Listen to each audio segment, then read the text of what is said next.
If you like the story, you can support the author on Patreon. Link is in the description. Chapter 101, CH98, Betrayal and Deception. Flashback, Tigress's POV. Everything was just doing fine. I was eating while Anna was narrating her fantasy stories when the ceiling of the hall suddenly exploded and flooded us with large debris, killing off several people. Everything happened quickly as each and everyone in the hall panicked and started running off, some even daring to leave their children and relatives just to save their skin. My face grimaced just by thinking about it. Anyways, thanks to my presence in the scene, me and Anna managed to get away while Shrek and Fiona handled themselves just fine. And that's when I saw Jin flying towards the castle. After waving at Jin, who waved back at me, I saw that he entered back into the castle. Probably gonna do something related to the attack, so I resumed my pace and catches up to Anna, who has already ran quite a distance away from me. While I was going to catch up to her, I noticed that the people on the front seemed to have come to an abrupt stop. What's going on? I hear Shrek speak in confusion. Using my sharp eyes, that's when I saw that in the front was a proper lineup of silver knights that looks similar to the knights in Arendelle except for having a different flag on their armor. What the hell are you all doing? Get out of my way this instant or you shall face the consequences. A woman with a regal gown stepped forward and angrily yelled at the knights who were blocking their way. No can do, your highness. Suddenly, another silver knight with a different design of armor came forward while riding in his horse. What do you mean? Who do you serve? What kingdom do you serve? The woman in a regal gown asked 3 questions one by one. Irritated, the silver knight in a horse unsheathed his long sword and pointed it at the woman with a regal gown. Too many questions. All you should know is that I am the General Knight of the Thalassar Kingdom. The General Knight loudly declared. Thalassar Kingdom? Aren't you part of the alliance? What is the meaning of this? A middle-aged man stepped forward and angrily shouted. Meanwhile, the knights of the Arendelle Kingdom noticed the commotion and quickly approached the scene, protecting the people from the Thalassar knights behind them. Since the Arendelle Kingdom became an open kingdom, they never truly cared about who entered the kingdom as they believed that the peace that their past ancestors achieved is eternal, which means it is easy to enter the kingdom through the several entrances that Arendelle has, so they never expected this kind of situation to appear inside their walls. Round them up. The Thalassar General Knight quickly ordered his men and surrounded the large crowd of royalties and staff, including Tigress and Anna. With Thalassar knights growing numbers, they were slowly being surrounded, much to everyone's fear. Tigress, what's going on? I'm scared. Anna shivered in fear and hid behind Tigress while looking at the General Knight with a scared look on her face. Everything will be fine. Just stick close to me and never leave my sight. Tigress assured her and pushed her behind her. Her eyes squint towards the Thalassar knights, especially at their General Knight. From the earlier interaction and conversation, she could already deduce what is truly happening here. If what she assumes is true, then the Thalassar Kingdom's king must have planned this right exactly during the Solstice Summit in which all the kings in the alliance would attend. Which must also be the reason why she can't find an ounce of the king's presence right now. Seeing that the Thalassar knights were surrounding them, the Arendelle knights fearlessly fought back with relentless vigor and unyielding will. This is their land and they serve the king of Arendelle. It's normal for them to fight their enemies. It's useless. The knight general smirked in arrogance. He is confident in his troops, especially since he had the advantage in numbers and formation.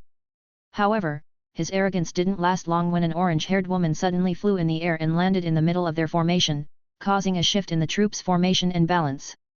Boom! Ah! Surprised by the sudden arrival of Tigress, their formation was disrupted, causing the tables between the Arendelle and Thalassar knights to be flipped and put into balance. Who is that? The General Knight pulled the reins of his horse, stepping back from the battlefield in fear of being accidentally knocked off by the small flying debris or pebbles. It seems to be a woman, General. A lanky knight by his side reported in a hurry. A mere woman? She should have stayed at home and pleased a man. Take her down. The General Knight maintained his arrogance and even insulted Tigress just for being a woman. In this current era, women are still looked down upon by the men, for they believe that only men are destined for greatness due to their capability and greater strengths than women. However, that would be his last mistake, as his ranks of knights started flying one by one as Tigress kept delivering a flurry of kicks and punches around her, making a distance between her and the knights. With this distance, Tigress managed to swiftly avoid their attacks and strike back at them with ease. This is just a warm-up at best. Tigress shook her head in disappointment when she saw the scared looks on her enemies' faces. Focus on the royals. We can't defeat her, but she surely can't protect everyone. The General Knight loudly ordered, making Tigress panic slightly, although she doesn't care about protecting the royalties since she doesn't have any slight connections to them, especially after seeing and hearing their arrogance back in the hall, but she left Anna among the crowd and she can't have her getting involved in the fight. However, Tigress's worries turned null when an icy blast suddenly blasted the Thalassar Knights away from the crowd, putting them to safety while at the same time, building a wall that separates them from each other. Meaning, the Thalassar Knights won't be able to touch the royalties and civilians thanks to the ice wall she built. Meanwhile, Tigress sighed in relief, though at the same time, she was worried at Elsa revealing her powers to the public, especially in such a situation like this. She knows how much humans tend to fear something they cannot control. Run to the back gates. Half of you all will come with them. Elsa shouted at the crowd, who froze in shock, waking them up from their stupor while turning to look at the Arendelle Knights and gave order. Do as Princess Elsa says. You boys, come with me. A dark-skinned knight was the first one to respond and quickly relayed the order to his fellow knights. Understood. Soon, half of the knights left the battlefield so they could guide the defenseless crowd to the back gates. Meanwhile, Elsa filled in their position and used her icy powers to create tens of knights made of her own ice magic. An evil sorceress. Kill her. Although he heard the rumors about Elsa having magical powers, he only waved it off with an excuse that people are only spreading it to give the Arendelle princess a bad name. Though he didn't expect it to be true. Expecting that she would meet retaliation, Elsa commands the Ice Knights to intercept the Thalassar Knights and incapacitate them. Unfortunately for the Thalassar Knights, the Icy Knights were made of durable ice magic, which means that they're more durable than them. Though the Ice Knights also have their own disadvantage, and that is their lack of numbers, and their swords aren't as sharp as theirs, probably due to the fact that Elsa's powers only grow as she ages. So, her ice powers aren't that much capable yet when it comes to fully replicating things or objects.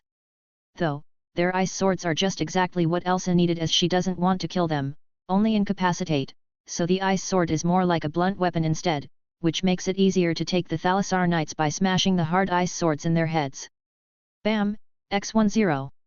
One by one, every Thalassar Knights that tries to approach Elsa were met with an icy smack on their heads. This is impossible.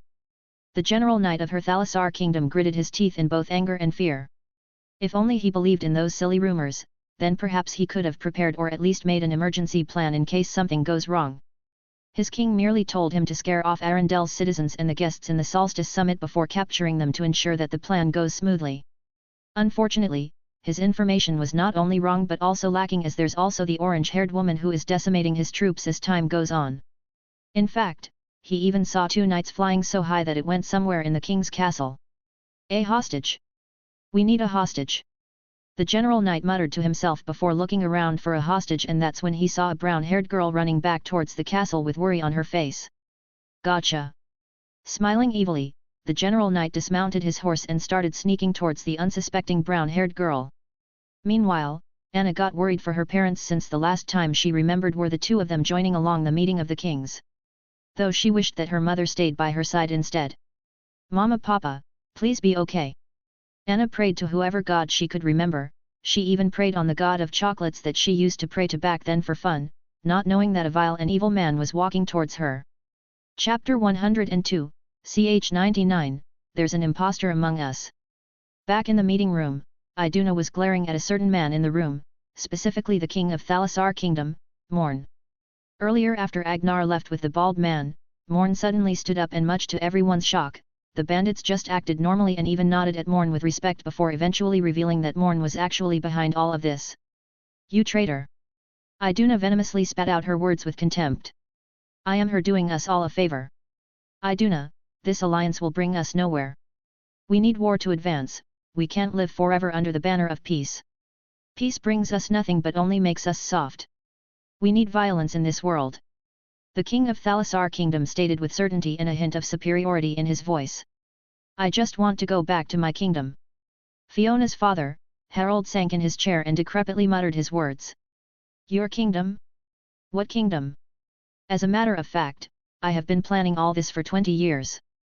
From the moment the alliance was built. Morn responded, much to Harold and every king's uneasiness. I have stationed all my knights in all of your kingdoms. I know what you're thinking. Morn then placed his hands behind his back before pacing back and forth around the room. That this is impossible or something and that I can't do this alone. You're right. It is indeed impossible if it wasn't for the help of a certain someone. Obviously, I wouldn't disclose such information, but let's refer to him as my guardian angel. Morn continued while everyone's eyes were tracing his figure.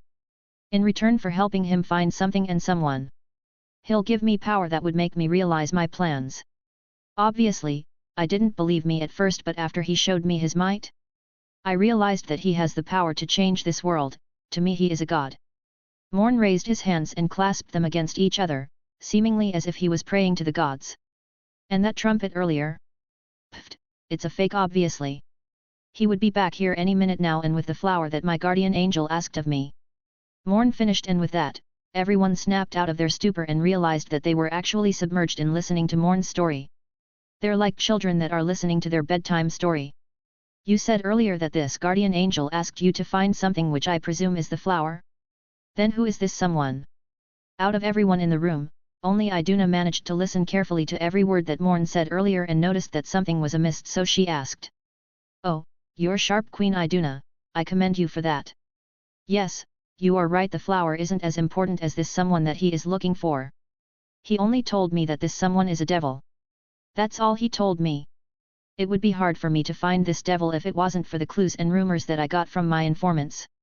Morn stopped in his tracks and clapped his hands for Iduna, complimenting him, which just made Iduna scowl in return. And who do you suspect of being the devil, Morn? Hopefully, it's you, after all you're the only devil I see here in this room. Iduna felt like she knows who this devil that Morn is talking about, so she asked Morn, though not right insulting him after. You've got some nice jokes there, Queen Iduna. However, Morn could only see himself as having the upper hand right now, so he doesn't care about the petty insult from Iduna and simply continued without much hassle. The flame predator, Jin. Thanks to his previous feat of taking down an entire kingdom by himself, led me into suspecting him in being the devil that my guardian angel is asking me to look out for. Morn then suddenly dropped the bomb, though only Iduna was surprised the most, since out of everyone in the room who only knew the flame predator from the rumors, she's the only one who knows the flame predator personally. Flame predator? Isn't he just a myth? A king exclaimed in question, while the other kings, Harold included, nodded their heads in agreement. A myth? Oh, he is much more than just a myth. He is real, very real, and he is the devil. The vile creature that goes against everything. Don't you all agree with me, fellow kings? Morn then turned his attention to the rest of them, who either nodded their heads in agreement or out of fear of him. He he he. Morn chuckled creepily before turning his head to Iduna. Queen Iduna.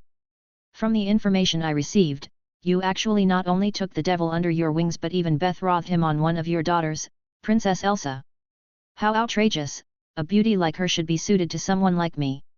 Morn then exaggeratedly praised himself, while at the same time, Iduna felt like puking at Morn's remark. Elsa is suited for him? Iduna frowned in disgust, as Morn is everything except a handsome man. He is so old that Iduna even wonders if he could still get an erection. You wish? Iduna glared at Morn. Oh dear. I was already expecting this. But don't worry, once I get my hands on the location of this devil, Elsa will be mine, along with you and all of your kingdoms. Morn grinned like a madman while pointing his index finger at the kings one by one, with each king flinching when the index finger is pointed at them. So much ambition for a dead man. Suddenly, Iduna heard her husband's voice not far from them. What? Surprised, everyone turned their heads on the source of the voice and found Agnar throwing a long sword towards his brother, Frederick. Brother, catch! Agnar yelled at the same time. As soon as Frederick saw the sword and heard his name being called, he didn't hesitate to stand up and catch the flying sword by the handle before smacking its butt on the surprised bandit by his side. Meanwhile, Agnar was already running towards the nearest bandit he saw and slashed his own sword towards him. Splash! Gawk! Before coming here, Agnar firstly ran towards the treasury room where he kept his father's sword, which was also the very sharpest sword there is despite its age. Take them down! Seeing that two of the bandits are down in one go, Morn quickly pointed and ordered them. Meanwhile, Agnar and Frederick got closer and pushed their backs against each other, while intently watching their enemy movements. Just like back then Agnar chuckled and said to Frederick. Ha ha ha, yet I remembered when we planned on ways to defeat General Bod. Until this day, we still can't defeat him. Frederick replied with an oldly chuckle. That's because he died before we hit puberty. Agnar said in return before they both stepped forward and struck their enemies. Clang, X2. While the meeting room had its own chaos, the battlefield outside was getting tense and heat up as more and more knights from Thalassar kept appearing. How the hell did Thalassar manage to get this much knights? Most of them aren't knights, I could see from the looks on their faces that they're mercenaries instead of a knight. A knight captain of Arundel critically observed and expressed his opinion. We must group together and push forward. The knight captain was about to continue when everyone in the battlefield suddenly heard a little girl's scream followed by the Thalassar General Knight's declaration. Stop this instant or this little girl gets it. Princess Anna. Seeing the familiar girl on the Thalassar General Knight's arms, the Arundel Knights exclaimed and shouted in both surprise and fear. Anna. Elsa also saw the commotion and saw her own sister being held hostage by the Genera Knight of Thalassar Kingdom. Princess Anna. The General Knight was confused until he got a good look on Anna's face before grinning to himself. Ha ha ha. Just my luck. Now, all of you Arundel, including you Princess Elsa and that orange-haired chick. Stop resisting or else your Princess Anna gets it. The General Knight threatened loudly as the Arundel Knights looked at one another before eventually sighing in defeat and started dropping their swords on the ground. That's it. Gah ha ha ha. The General Knight was at bliss, he felt like he held the power over the entire Arundel Kingdom. All because of the little brown-haired princess that he's holding right now. Meanwhile, Tigress glared at the General Knight as her feet were slowly glowing in a golden hue. She was ready to use her full force to instantly arrive in front of the General Knight and incapacitate him before saving Anna. However, just as Tigress was about to go and do as she plans, someone suddenly beats her to it. Now you all kneel before me, especially you Princess Els. The General Knight was suddenly interrupted when he noticed that a shadow was looming over him. He was about to turn his head in the sky but it was too late as Jin in his devil form grabbed him by the shoulder before throwing him up far in the air. His throw was so strong that it caused sonic booms in the sky. Jin doesn't know if he's still alive after that, and even if he is, he's probably somewhere in the space by now. However, Anna was also thrown in the sky. Chapter 103, ch 100, the Guardian Angel finally shows up. Since Princess Anna was in the General Knight's arms, Anna also flew in the sky but not that much as the General Knight's grip on her loosened when Jin threw him upwards. That's when Tigress took her cue as she instantly disappeared from her position, causing a small crater on where she used to stand. Meanwhile, Elsa saw Anna in the air and with panic in her face, she instantly used her ice to form a large ramp to try and catch Anna while she was still in the air and so she wouldn't hurt herself by landing on the hard cement ground. Fortunately, Tigress arrived in front of her and caught her in her arms before seeing the ice ramp that Elsa created and decided to land on it on her 2 feet and eventually sliding off back towards the ground. Meanwhile, Jin predicted that this will happen as his eyes never left the Thalassar Knights who were looking at him with fear and shock. As a matter of fact, they're not the only ones looking at him in fear but also the Arundel Knights and the royalties. Though their fear of him wasn't that much especially from the Arundel since after all, he technically just saved their dear princess. With this cue, Jin muttered one word in a deep tone while his eyes coldly stared at the Thalassar Knights. Fall. As soon as he finished his word, a huge pressure suddenly descended across the battlefield, although everyone felt it, only the Thalassar Knights took the full blunt of the pressure. Clang. Thud, X389. Every Thalassar Knights dropped their swords and shields before they all kissed the ground. The pressure continued for several minutes where everyone continued to stare at Jin in fear. Even the ground shakes as the pressure continues to increase. The pressure slowly stops as each Thalassar Knights are falling unconscious one by one. The remaining 20 awake Thalassar stared at Jin with fear in their faces as if they had just seen their greatest nightmare in their entire life. Well, in fact, they're not wrong about that. After what Jin did, there's no doubt he'd be their greatest nightmare and would continue to hunt them for the rest of their life. What Jin did earlier isn't a conqueror's haki or something, he simply used his telekinesis to apply pressure on them all. With his 100% Jin Kazama template, he was able to use some of Devil Jin's abilities despite being in his human form, albeit a bit weaker than when used during his devil form. Keyword some, which means Jin can't use his wings without transforming. Though he can use his other abilities like telekinesis and laser beams, but like what he stated earlier, they're much weaker than when he's in his devil form. Back to the battlefield, Thalassar Knights weren't the only ones looking at him in fear, but also the guests and the citizens of Arendelle. Devil! Get away from me, you devil! A chubby man wearing a long royalty cape behind him pointed his finger towards Jin and accused him with fear in his voice. Why yet? You devil! Soon, others followed and started pointing fingers at him and insulting him. Even though Jin didn't show his devil form or anything, however, we all know the natural reaction of humans when it comes to things that they can't control or have knowledge of. They would either destroy it or shun it away and consider them as a work of devil or even the devil himself, especially since religion is quite highly spread in this world. Even that Princess Elsa is a devil. Both of they. One of the royal guests from another kingdom then noticed Elsa behind Jin and quickly shifted her index finger to Elsa and started calling her a devil. Unfortunately for her, Jin didn't take lightly off that. Kayak. Suddenly, the royal guest that dared to point her finger and call Elsa a devil floated off from the ground while holding her neck as if someone was choking her, even though there was no one in front of her. It would be fine if you call me that, but not to someone I hold dear, or else I'll show you the devil I am. Jin's face was full of anger as his arm was raised while his hand took the shape in a chokehold-like manner, looking like he was strangling the air. Gulp. The royal guest tried to ask someone for help around her, however, everyone who was by her side earlier in calling Jin a devil was suddenly far away from her, abandoning her much to her fear and pain from the betrayal. Meanwhile, Elsa blushes a bit from Jin's exclamation earlier. She didn't expect Jin to loudly declare to the public that he held her dear. It feels like the same as confessing his love for her in public. Fortunately for the royal guest, the clouds suddenly parted as the sun's golden light shone across the entire kingdom. What they? Everyone either closed or covered there from the sheer brightness of the sunlight. Out of nowhere, a bright golden spear flashed towards the unsuspecting back of Jin. Jin, who was never expecting this, was surprised by the sudden interference, and he was too late to react from the bright golden resplendent spear that easily pierced through his shoulder as if his skin was made of tofu. Splash! Jin! Tigress and the others yelled at Jin with horror and worry in their faces. That is enough, you vile creature! A man with blonde golden hair started descending from the skies with a confident smirk on his face. The most noticeable thing about the blonde man was the pure white wings flapping behind him and the shining golden armor that he dons. An angel! We're saved! Seeing that familiar figure that they always saw on the scriptures in the church, the guests kneeled on the ground and assumed a praying stance with their hands.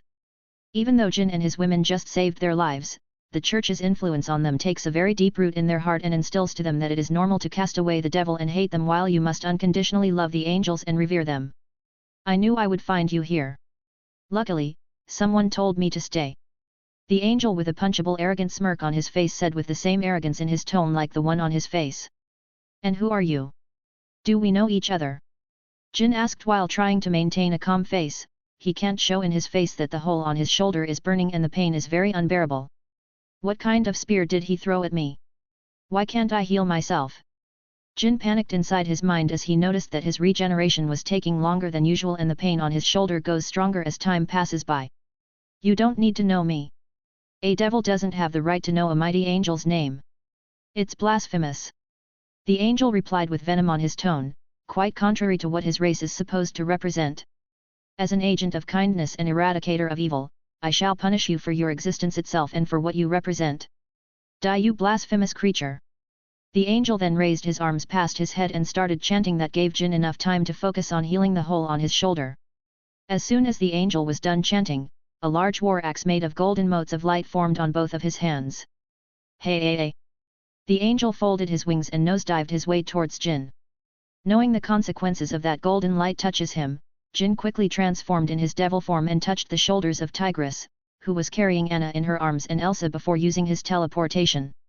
Just in time as they disappeared, the angel's battle axe landed on the ground and caused huge explosions that inflicted damage to the surroundings, even injuring and killing some of the royal guests earlier. Boom! Angel, why? One of them cried out as a pebble flew and landed on his eye, causing his eye sockets to bleed and even blind him. Shut your mouth, mortal! Your sacrifices are necessary for the greater good. Now, step aside if you don't want to die. The angel growled, annoyed that his strike wasn't successful, added the fact that this mere human dares to question him. He is an angel. What more is the reason for him to provide an explanation? Everything he does is for the greater good. In his mind, it is only normal for humans to sacrifice themselves just to defeat evil. After all, that's how they won in the battle against devils eons upon eons ago, right after the first universe was born. All of you, take Anna away, fetch Rapunzel and get far away from here. After appearing in a desolate alley not far away from the angel's location, Jin quickly warned and reminded them before turning around to face the angel. However, before he could do so, a soft and delicate hand suddenly grabbed his wrist, and when he turned around, his lips were suddenly conquered by a certain someone. At first, he thought it was Tigress, but when he opened his eyes, he was surprised to see Elsa was the one kissing him instead of Tigress. Shoo! Releasing their kiss, Elsa looked in his eyes and said, "Be careful." Though it is very weird since she just kissed Jin in front of his wife, but Elsa was scared. So scared that she decided to kiss him and confess her feelings for him, lest she regrets it later on if Jin dies in the battle. Though, she hopes that won't happen. "I will." Jin smiled and said while Tigress simply rolled her eyes, and it was her turn to kiss Jin. "Shoo! If you die here, I'll kill you myself." Tigress coldly stared at Jin and threatened him. "Yeah. Me too." Just as Jin was about to reply, he suddenly heard Rapunzel's voice, and before he knew it, she landed in front of him and his lips immediately met hers. Choo! Out of all three of them, Rapunzel's kiss was the longest. If it wasn't for the shouts and screams of the people behind them, Jin wouldn't have to push Rapunzel. "Alright, that's it. Now all of you, get to safety." Jin licked his lips in excitement before giving his last warning. He then turns around, but this time, his body is full of vigor and excitement. He'll definitely show this fucking light bulb bird his place. Chapter 104, ch 101, The Holy War. Where is he? The angel got irritated and grabbed a nearby human before asking for Jin's whereabouts. Isekai'd. The human struggled in the grip of the angel, but it was futile as the latter simply threw him away like trash. As usual, humans are nothing but a bunch of mortals. The angel snickered. Meanwhile, everyone was running away from the battlefield, especially from him. His actions went against all of their expectations. They were expecting him to be a justice-filled and kind individual, but why does he seem to be more evil than the devil himself? So much for being a pure being. Seriously, why haven't you fallen until now? Suddenly, Jin entered the scene once again and witnessed the abuse that the angel is doing. To be honest, he was truly confused as what the angel is doing went completely against everything that he used to believe in. At this rate, the angel should have fallen, right? Me? Falling? That is impossible. As long as we believe that what we are doing is for the greater good, especially if it is necessary just to kill a devil, I will not fall and will never forever. The angel aggressively responded before lifting his long golden battle axe up above his head. "Now, give up and surrender your life for the name of justice." The angel yelled before bringing down his battle axe towards the air in front of him. Just as Jin was about to be confused about the reason why, his eyes widened in surprise when he saw a large golden energy slash in the shape of an arc, kind of similar to the sword slashes in the world of One Piece. Although Jin was stunned, he was still able to react in time and let the holy slash pass him by tilting his body sideward. Hyum!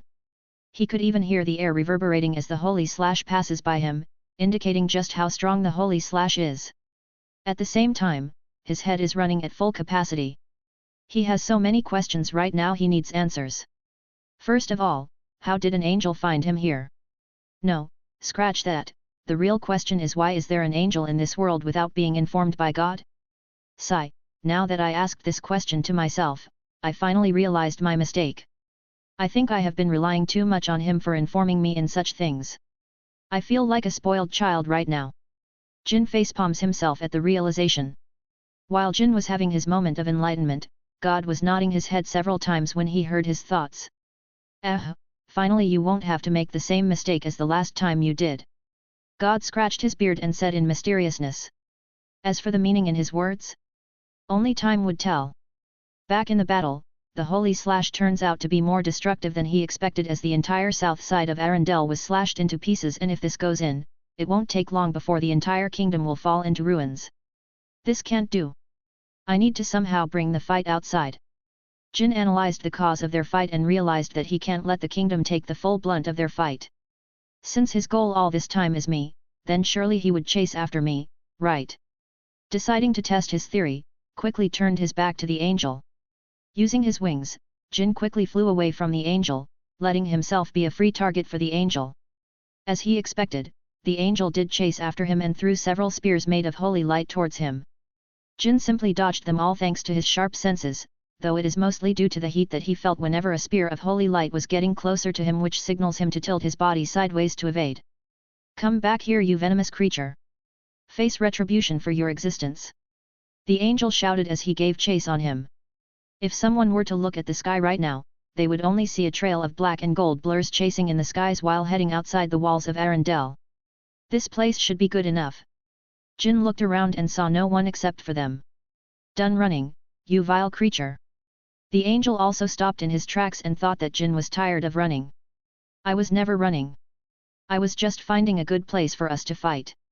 Jin replies with a grin as he turns around and faces his opposite race. No more excuses for you.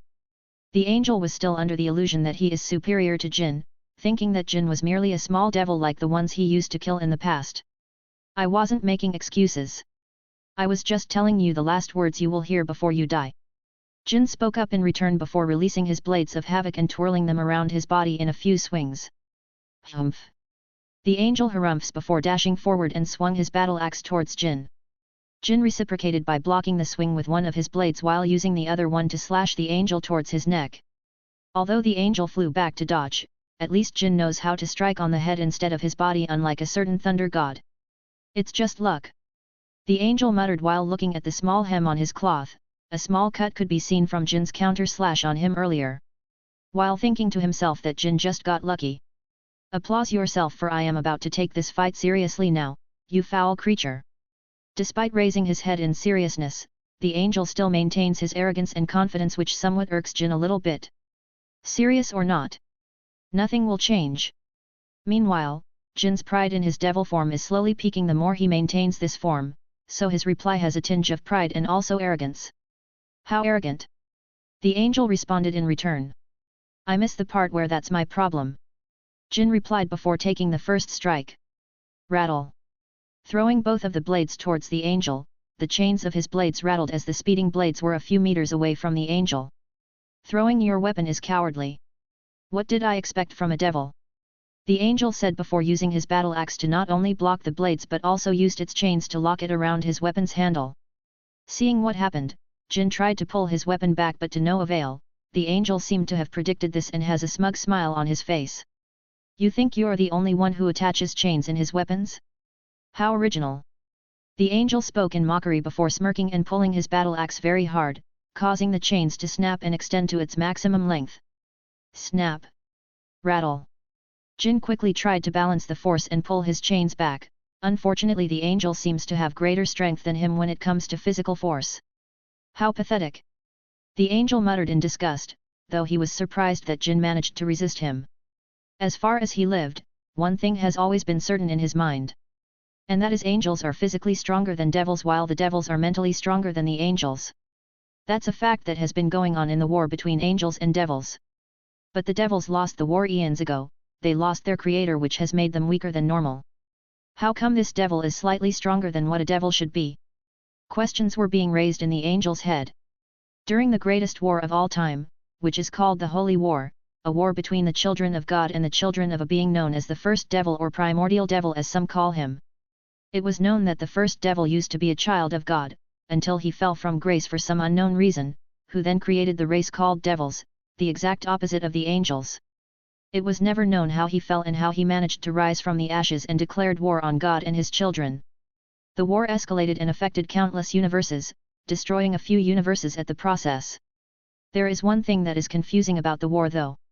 Before the end of the war, it was clearly known and shown to everyone that the devils are at the advantage and almost on the verge of winning the war, but before they could deal the final blow to the angels' side, the first devil suddenly disappeared and was reported to have died without anyone knowing how or why. There were some rumors that the first devil and the Almighty God secretly fought behind the scenes and resulted in the first devil's death. Unfortunately, the Almighty God kept quiet about this matter and simply retreated in his humble abode, without talking to anyone anymore, not even to the closest angel who has been by his side from the moment he created the angels. His name is Michael, the Archangel Michael himself, known by many names: Chief Prince, Chief Messenger, or the strongest angel. He was also known to be the closest brother of the first devil, Lucifer, or Samael, before he fell. Things are slightly getting out of hand. A hidden past is slowly being revealed. I wonder how Jin is related to it. Chapter 105, ch 102, The Rise. Although Jin struggled in pulling his chains back, he noticed that the angel seemed to be distracted about something, so he took advantage of this and quickly used his entire strength to pull his chains back to him. Finally, the chains on his blades were released from the handle of the angel's battle axe before the blades flew back to him. Swish! Catching both of them in the handle, Jin twirled and spun them around before deciding on one thing. I'll definitely change your shape. Chains can be both advantageous and disadvantageous at the same time. Jin remarked in his mind while gripping on the handles tightly. As of now, he won't be throwing his blades around lest the same thing will happen like earlier, and this time, he might not be able to pull it back again. Meanwhile, the angel seemed to have woken up from his deep thoughts and realized that he was distracted and the blades were taken back from him. Despicable!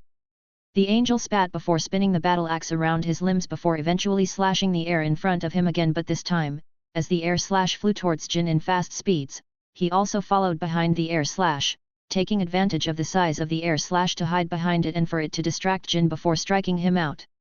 Jin, who was more prepared by now, noticed the air slash, but instead of tilting his body sidewards like he did earlier, he decided to not only block it with his blades but also redirect it up in the sky. Fwussy! As he did so, the angel saw his chance and his battle axe quickly glowed in the gold hue, seemingly being filled with an incredible amount of power. Axe of Justice. Unfortunately, the angel never watched animes, as the most important thing to do in sneakily attacking your enemy is to never shout the name of your attack, as it will only give up the element of surprise. How generic! As soon as Jin noticed the surprise attack thanks to the angel's shout, he heard the name of the attack and felt like the name was generic and mediocre. Though Jin can't use his blades to block the attack, much less tank it with his body like he used to, since he could feel the heat of the battle axe, which indicates that it is imbued with holy energy, so that's out of the bag. Thankfully, Jin still has one thing that will save him in this kind of situation. His lasers. Zoom! With the sound of the laser beams burning across the air, the angel widened his eyes in surprise. Unfortunately for him, it was too late to dodge or block it with his battle axe, so he could only watch as the laser beams penetrate through his golden armor and blow him out of the way. Boom! Although the laser beams weren't enough to penetrate through the angel's chest, its sheer force was enough to drag the angel across the ground, destroying several trees including the ground itself. Cough! Cough! As the angel coughed slightly while golden blood slipped from his mouth, he was about to stand up and continue fighting when Jin suddenly swooped in and grabbed him by his neck before throwing him towards the sky, not too far away from Jin. Stunned, the angel didn't manage to register another wave of laser beams smashing through his body, causing him to attain several serious injuries while his entire chest was scorched to the point that everyone around the forest could smell the scent of burning flesh. Ah shit, overdoing it stings my eye a little bit. After stopping his assault, Jin rubbed his eyes in pain while muttering to himself. He then flew down towards the ground where the angel was lying. He could see that the angel's entire armor was broken beyond repair. Although he doesn't know what material it was made of, he was surprised that the armor could still maintain its shine despite the middle of the armor having a hole as it grows larger and larger due to the heat leftovers that he inflicted on the armor. Inside the armor, Jin could see the large scorching skin that produces a smoke that smells something familiar. Am I the only one, or you smell like fried chicken from McDonald's? Jin sniffed and recognized the smell. Cough. Ho cough. Dare you? Cough. Slowly trying to stand up, the angel heard what he said, although he doesn't know what McDonald's is, but when he heard that he smells like fried chicken, which is something that he knows, the angel grew angry. You're clearly showing the wrath sin, but you aren't falling. This angel falling from grace system is somehow fucked up or has some errors. Jin muttered to himself. He then noticed that the large scorching skin on the angel's chest was slowly healing and patching itself up. That can't do. I have so many questions to ask you right now. Jin then flexibly twirled his blades around his fingers before stabbing them both on the angel's two shoulders. Gaek! The angel roared in pain while trying to release his holy energy so he could fend Jin off. However, Jin already predicted this, so he quickly used his blades of havoc to absorb the angel's holy energy so he wouldn't be able to use it. Unfortunately, the holy energy is kind of Jin's nemesis right now, so instead of absorbing it to his body, he expelled it outside in the air through the butt of the blade's handles. Jin could see small glitters of golden lights coming out of his blade's handles. Although Jin could still feel its scorching heat, it wasn't that much like earlier, so he could endure it like normal. Now, either you answer my questions obediently or I'll have to force it out myself. Jin deepened his voice like a certain bat hero while twisting his blades that are stabbed on his shoulders. Gwaaik! You! The angel roared and growled at him as his eyes carried intense glaring that if looks could kill, Jin would have died several times by now. However, he remained oblivious to the tension and continued with his work. Gwaaik! Jin continued twisting the blades on the angel's shoulders, indicating for him to start speaking or else. What do you want? The angel finally gave up as he realized that it is not worth keeping his secrets, especially when he's in this kind of situation. Good. If you only spoke sooner, this wouldn't have happened to you. Jin said in satisfaction, referring to the twisted hole on his shoulders that doesn't seem to be healing any moment now, thanks to the blades absorbing his holy energy and expelling them outside. How do you know about me and why are you in their world? Jin leaned down and matched the angel's face level. It's the search. A few months ago we sensed a disturbance in this world, specifically, a demonic energy. So we quickly gathered up and went to scan and search this world. The angel said in between ragged breaths, trying to hold his consciousness back lest he pass out due to the pain. Then what? Continue. After the angel stopped to gather his breathing, Jin wasn't having any of it. He was dying out of curiosity right now and he needed to know. We found a corpse of a devil, so we just simply scanned for a few months, throughout the entire world before eventually deciding to leave after finding no hints. However, I decided to stay because my guts tell me so. The angel's answer seemed ridiculous to Jin. Seriously, staying in this world just because of a gut? That's it? Then how do you know that I am what you were looking for? Jin asked the next question, which was quickly answered by the angel. Don't ask me. Ask yourself that. Your fame and deeds are enough for me to distinguish that you are either related to a devil or you are the devil itself. The pain on the angel's shoulder slowly subsided, which resulted in the angel sighing relief and being able to answer more clearly without having to stop for a breather. There. I answered your questions, now take this blade out and get out of my sight. The angel then continued with an angry tone, which Jin quickly followed with a disappointed shake of his head. You seriously should learn your current situation. If you're in that kind of position, you shouldn't be bad-mouthing me like that. After all, I am the one who holds the advantage here and your life lies in my palm. Jin whispered while the angel widened his eyes in realization. Seriously? He doesn't even know this kind of thing? It's just common sense. Jin had an urge to slap his forehead but resisted. Now, the only thing that is left is making sure that no one would come and disturb him anymore. And what's the best thing to do in this kind of situation? Aren't you going to stop him? He's about to kill one of your children. Look. Back in God's domain, Callias pointed at midair before speaking while looking at God. So are humans who kill each other every single day. Death is normal. In fact, she's quite a tender person. You should meet her someday. God responded with a cheery tone while Callias, who heard what he said, replied. I'd rather not. Callias said while his body is slowly sinking on his chair as if he doesn't want for God to see him. Dash underscore underscore underscore underscore underscore underscore underscore underscore underscore underscore underscore underscore underscore underscore. I know this might irritate some of you, but can I take a day off on Friday and Saturday? Well, maybe not Saturday, but just in case. There's a big event in my school during those 2 days and it's Foundation Day and Sports Fest. It's kind of required to attend and participate, so I might not be able to write chapters during those days. Chapter 106, ch 103, Last Struggle. I'm seriously starting to think that staying in my swamp would have been the best decision. Shrek said to Fiona as they both tried to help some humans who needed some help. However, after receiving scorn and scared looks, they decided to stop and just stayed on the sidelines. Do you think Jin is okay? Fiona worriedly asked with some concern in her voice. I'm sure he is. Shrek said, trying to comfort Fiona. Though he can't hide the worry in his voice too. Boom. Suddenly hearing a loud sound in the distance, everyone was attracted to look at the source and saw a red beam of light swinging through the air. What is that?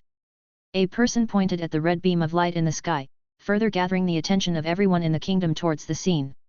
Are the angel and devil fighting it out? Will the angel win?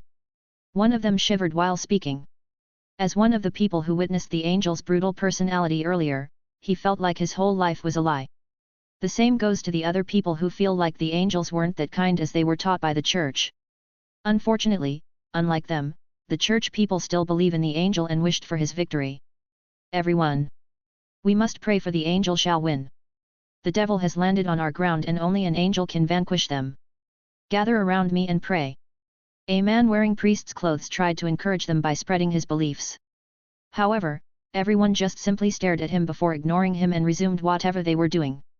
Mostly gathering their things and helping some people out, while the Knights of Arundel were arresting each and every Thalassar Knights that they could see. Meanwhile, some other Arundel Knights went back to the castle to fetch the kings from the meeting room. The kings are here. Although no one knows who shouted, but everyone's eyes were suddenly on the castle's large doors. There were a row of people with expensive robes and such were walking out as if they were expecting for the people to cheer for them. Unfortunately for them, people are too busy worrying about their lives except for a few. And including in that few was Elsa and Anna. Mama! Papa! They both yelled in unison while running towards Iduna who was assisting Agnar in walking. Papa! What happened to you? Elsa noticed the blood on Agnar's clothes and couldn't help but express her worry towards her father. I'm fine, Elsa. How about the two of you? Did something go wrong? Agnar struggled raising his arms before successfully patting both Elsa and Anna's heads and asked in return. You should probably see for yourself, Papa. Anna scratched her hair with an awkward smile on her face before stepping aside to show Agnar the current situation of his kingdom. Looking at the destruction and injured people everywhere, Agnar was stunned in his place and could only mutter one word under his breath. Oh! Dad! A few meters away from them, Rapunzel quickly approached her father, Frederick, and was shocked to see him bleeding on his shoulders while holding a broken sword in his hand. Rapunzel, you're fine. I thought I'd lost you again. Seemingly as if he wasn't injured at all, Frederick didn't register the pain on his shoulders and quickly hugged Rapunzel after dropping his sword while expressing his own worries. What are you talking about, Dad? I should be the one who is supposed to be worried about you. Rapunzel hugged her father back and said. I'll be fine, Rapunzel. This is just like my old days. Right, Agnar? Frederick said with a slight chuckle while turning his head to Agnar. Yes, you're right, brother. Just like old times. Agnar chuckled back and replied. Where's Jin? Agnar asked after seeing no sign on Jin's presence. He's fighting an angel. It was Rapunzel who answered. Angel? The one in the myths? The angel that those people in the church speak of. Frederick was confused. He could still accept people like Jin who are said to be sorcerers capable of wielding magic, but an angel? There's no way they're real, right? Boom! Hearing another loud explosion, but this time the explosion was so huge and loud that everyone couldn't help but look at the direction. However, the moment they did, they were quickly blinded by the flash of golden light that almost destroys their eyesight. After getting the information that he needed, it was finally time to dispose of the angel. However, although the angel was said to be the children of God, which made Jin hesitate on whether he should kill him or not, but looking at the angel glaring daggers at him made him think otherwise. And here I was thinking of sparing you. Jin sighed in relief as the guilt in his heart vanished away along with the hesitation. He grabbed the angel's head and was about to twist it, but before he could do so, the angel suddenly started laughing. What's funny? Jin raised his eyebrows and asked, thinking that the angel has gone crazy due to him facing death. You think I will go down without a fight? You are coming with me, you vile creature. As soon as the angel said his last words, his eyes, mouth, his nostrils, and even his ears suddenly shone in bright light as if they were suddenly made of flashlight. Feeling the light burning his skin, Jin had a bad premonition. And that premonition just worsened when he saw cracks appearing throughout the angel's body, and along with those cracks are the familiar golden light seeping through. This reminds me of self-destruction. Jin muttered to himself in wonder before his eyes widened in realization. Oh shit, he's going to self-destruct.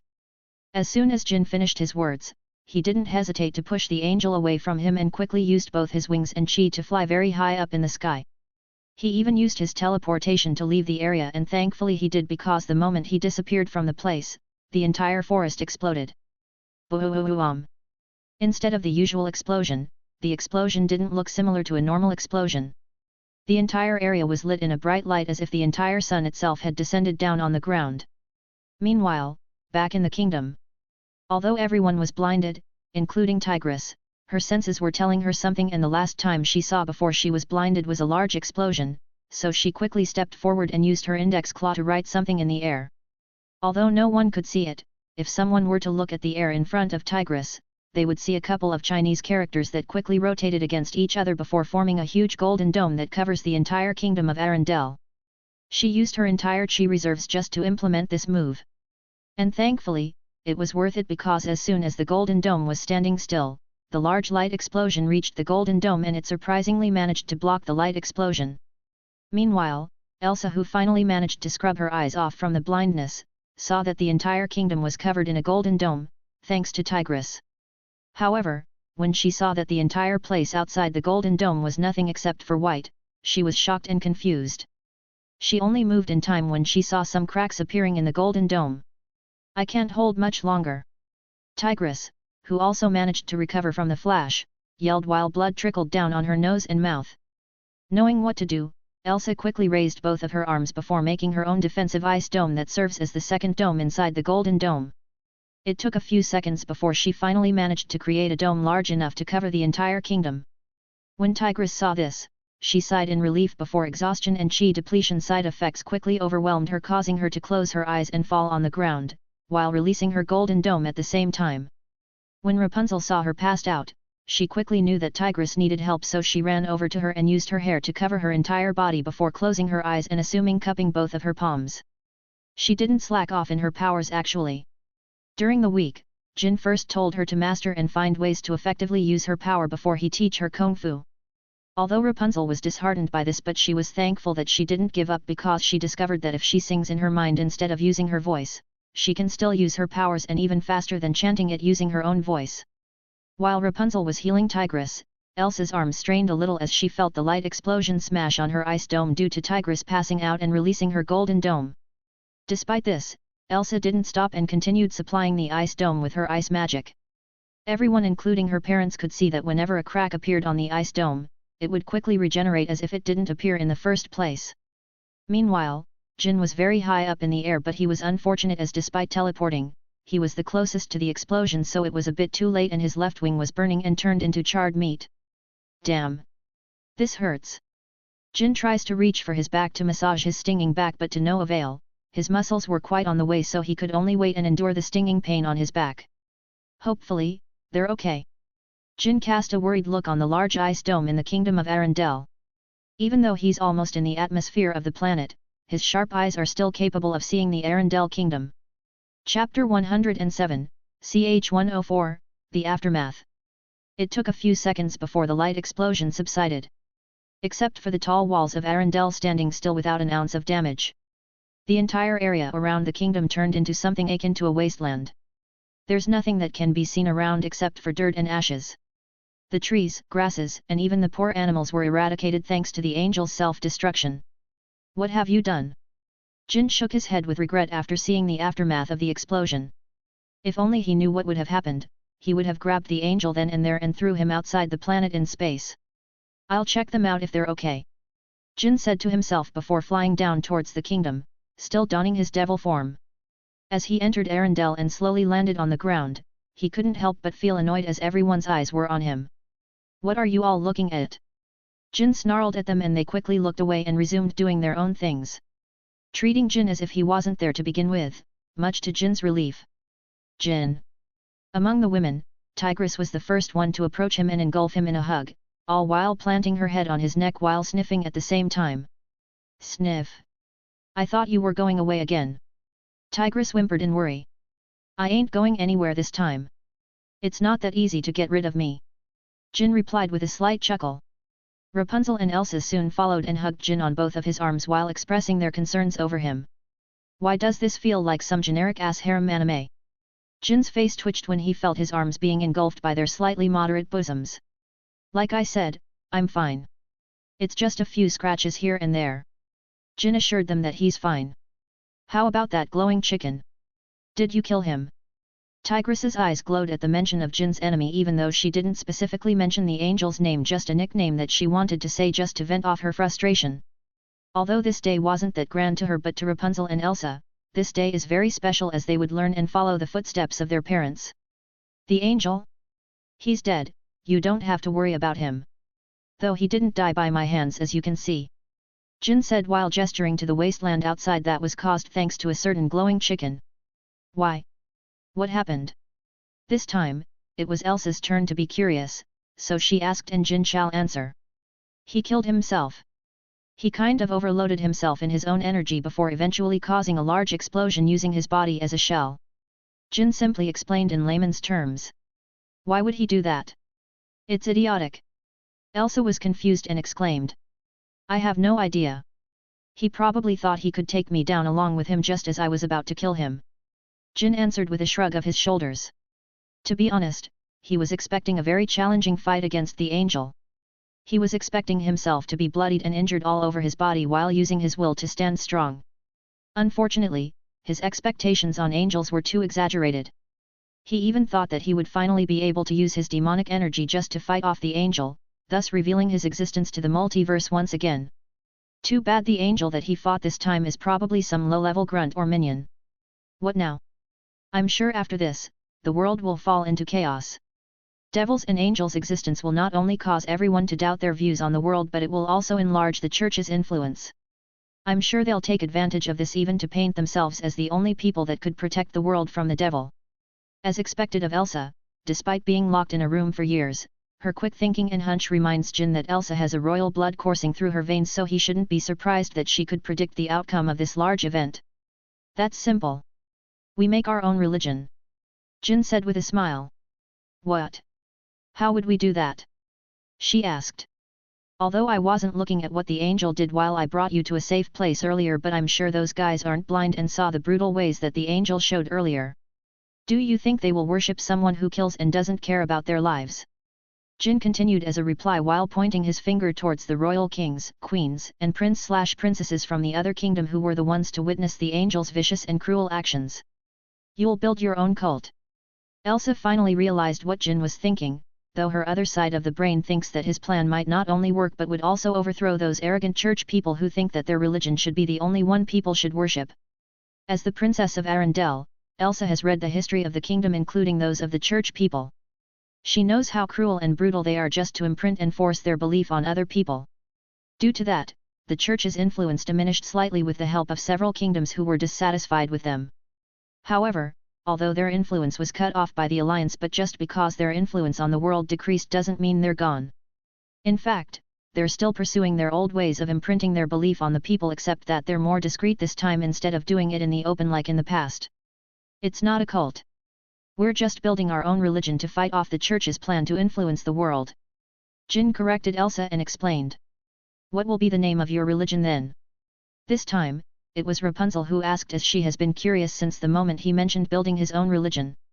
Jin was quiet for a few seconds, before eventually coming up with the best name he could think of. Nether. Nether religion. Jin smiled to himself and revealed the name. He felt like the name suits him the most. Since the Nether word means bottom or lower. However, that doesn't mean that Jin is lower or something, since he's a devil and a devil resides on the lower world, or in other terms, the underworld. Nether. It's good. Tigress nodded her head in agreement. A/N, if you're a Christian or something, hopefully this chapter doesn't offend you or something. Just to remind you that this is a work of fiction, so I never meant to offend someone from Christianity or God himself. Well, what are we waiting for? Let's do it. Rapunzel jumped around in excitement. Hold your horses. It's not confirmed yet. We'll have to see what the church will do, and if Elsa's guess turns out to be right, then that's when we'll make our move, but for now, let's just prepare. Jin quickly stopped her and explained, popping off her excitement. He's right. Making new religion is too risky. Although the influence of the church has diminished, that doesn't mean they don't have the necessary power to fight us before we could even build our own religion. Elsa nodded her head in agreement and explained to Rapunzel the reason why. Let's help around first. Jin noticed that some of the civilians who were affected by the sudden fight were having a hard time adjusting and adapting, so he proceeded to help them along with the rest of his girls. A whole day has passed and the guests from other kingdoms were back on their feet and expressed their gratitude to Jin and the rest for saving them. This gave Jin some hope that his plan of making his own religion might come to fruition. Now, all that's left is to determine the church's next move. While they were helping in the kingdom, word of what happened here quickly spread across the entire continent.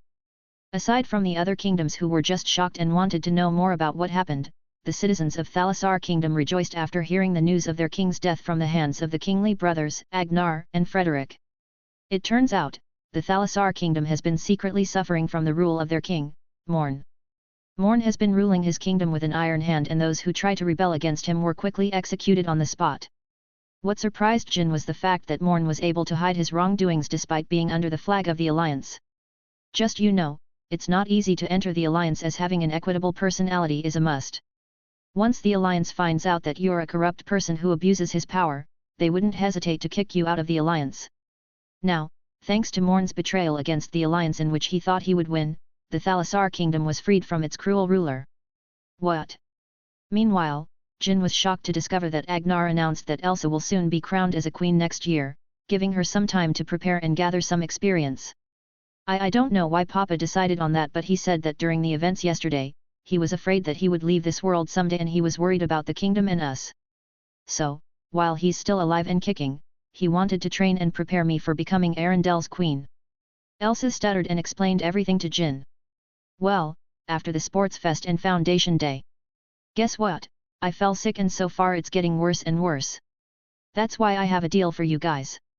How about I mass release 5 chapters on Monday tomorrow, and in return, I get a whole week break. In layman's terms, 5 chapters on Monday and no more chapters until the end of the week, just so I can recover myself back to full health. Doesn't sound bad, no. Chapter 108, ch 105, Postponing the Nether Plan.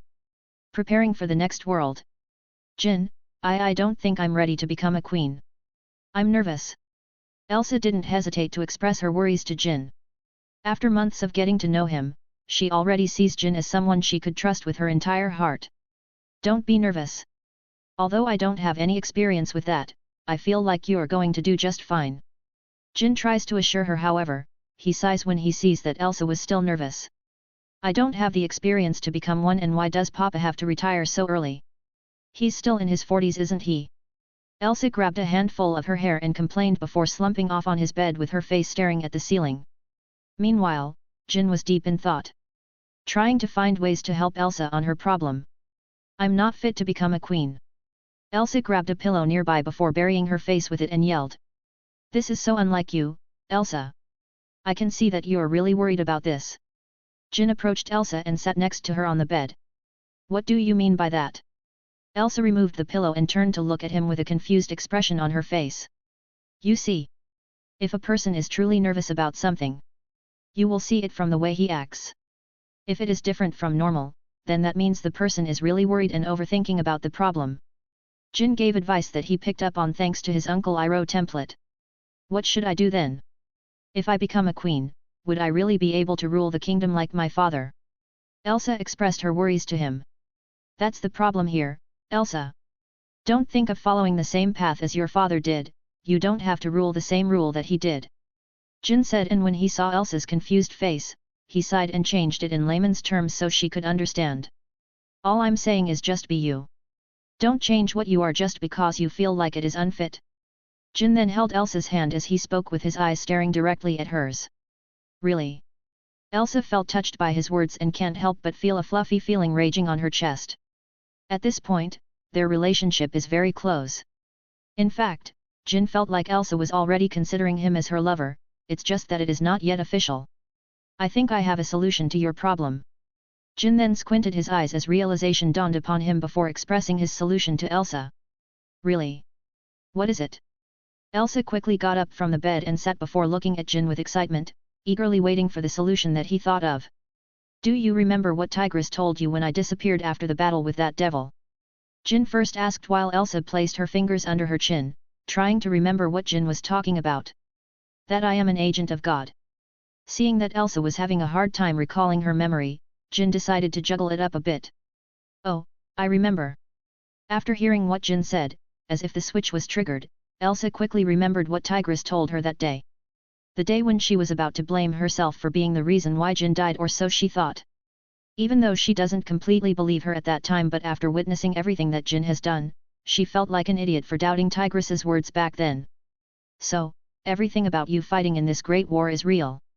Elsa asked in validation. Yes. Although Jin wanted to say no since there's really no great war that is going to happen, however, since God already said so to them, he could only nod his head and say yes. So, what is the connection of all this to the solution that you were talking about? After getting everything registered in her head, she finally asked the last question. Like what Tigress told you, I'm going to need companions to accompany me when I travel to another world. Which is why I'm giving you an invitation. Jin answered and then stood up while placing his hand forward, asking for Elsa to take it. Would you like to join me in my adventure? Why would you do that to her?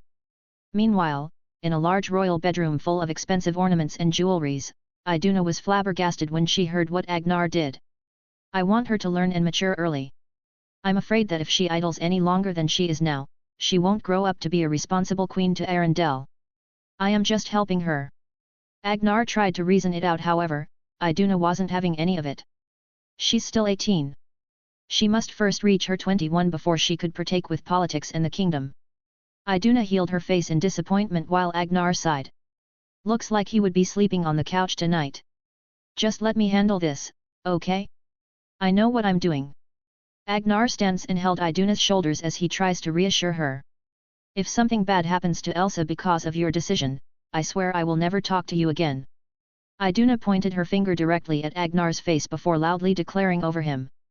Agnar could only sigh and wish that Elsa would be able to learn everything she needed to learn throughout the entire year before she becomes the queen. While Iduna and Agnar were fighting it out, Jin narrated everything to Elsa about his plan, and thankfully, she not only find it plausible but was even excited about it. Basically, the plan is for Jin, Rapunzel, Elsa, and Tigress to leave this world for the next world where Elsa would have all the time she needed to learn everything on how to become a proper queen. To be honest, this plan wouldn't be feasible if it weren't for the fact that the time stops in this world when Jin leaves, just like what happened to Tigress's world. Are we going now? Elsa asked while approaching her large cabinet to take the necessary stuffs that she needs for the next world.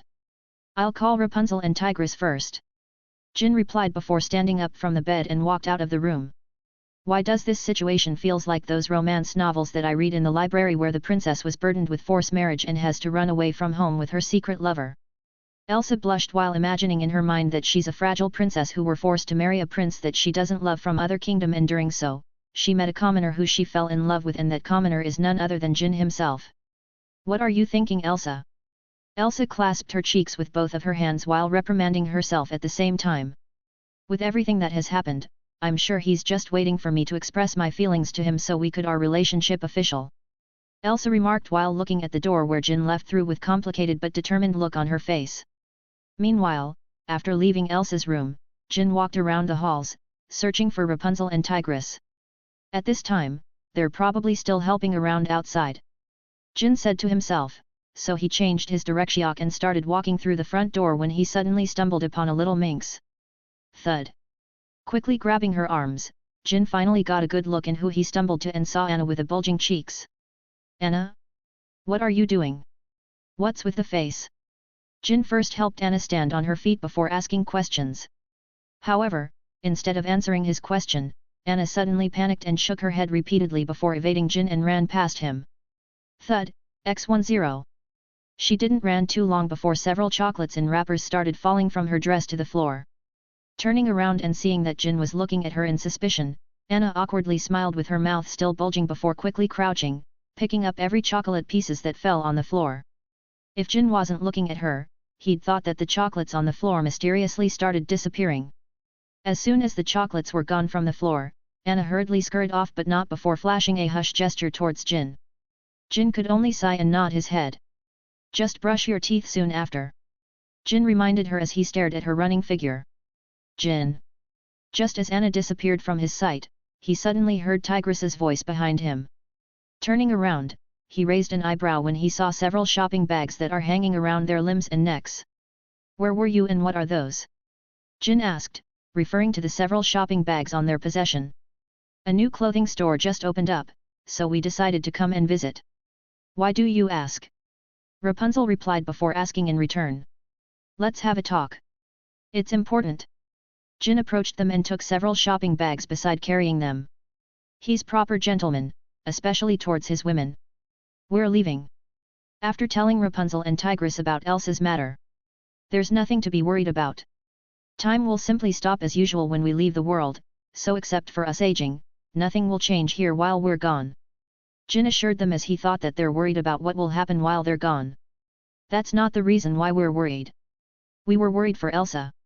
Even I'll have to reach the age of 21 before I could train and partake in politics. Rapunzel answered. So, are we going now?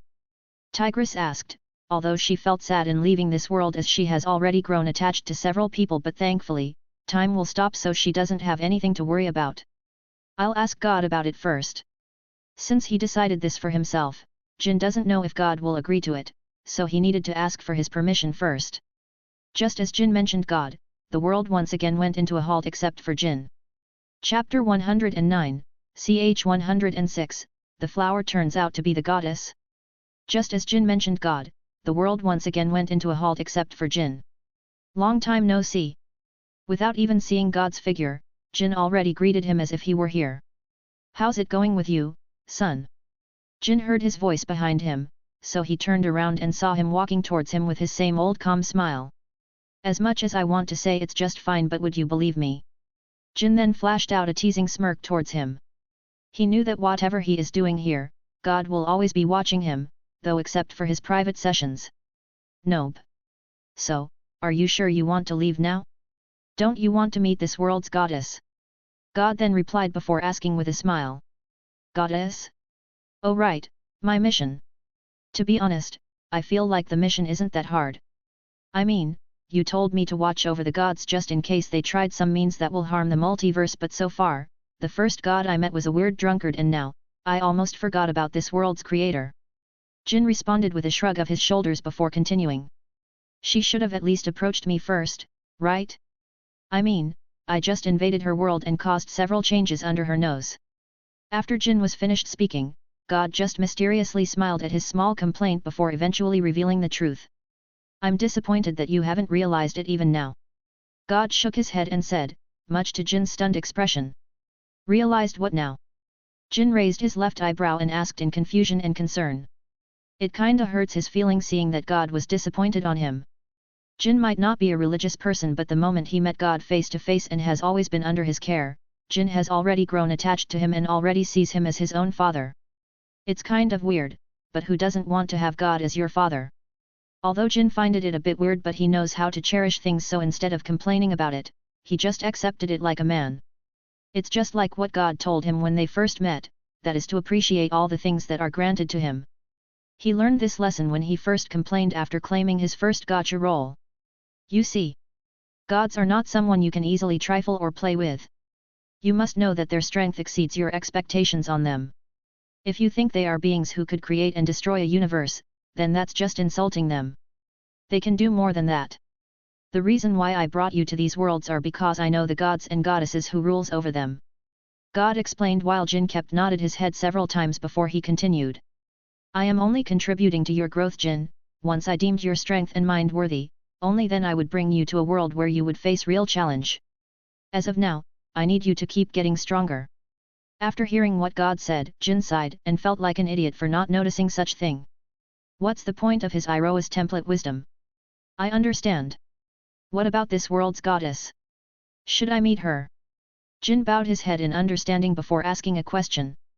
Yes, in fact she has already been waiting for you, she cannot wait anymore to meet you, so do you remember the flower that you saw a few days ago? Touch it and you shall meet her. God answered his question while telling him how to meet the goddess next. I see. Thank you, God. Jin was about to bow his head once more, but before he could do so, God held his shoulders, stopping him. Don't bow, Jin. Someone like you shouldn't bow to anyone. God said with a hint of mystery in his eyes. Someone like me. Just as Jin was confused about what God told him, he suddenly realized that time went back to normal and God was nowhere to be found. Jin. Suddenly, Tigress kept shaking his shoulder while calling out to his name, forcing him to wake up from stupor. What? Widening his eyes slightly, he saw that Tigress and Rapunzel were looking at him in worry. You suddenly went in daze. Are you okay? Are you feeling well? Tigress answered before flashing out two questions while putting her hand on his forehead, checking if he has a fever. How am I supposed to have a fever? An angel can't even give me a challenge, much less a mere fever. Jin answered while chuckling to himself. And here I was getting worried about you. Tigress then made a deadpanned expression before pushing Jin away and started to walk out in frustration. Wait. Hold on. Tigress, wait. I was just joking. Realizing what he's done, Jin quickly went to apologize. Even bringing out his secret technique by hugging her from behind and snaking his arms around her underboob. Look, I'm sorry, okay? Jin said, and striking while the iron is hot, Jin went on to kiss Tigress on her nape. Naya feeling the tickling sensation on her nape, Tigress unconsciously moaned in delight before covering them quickly in embarrassment. Fine.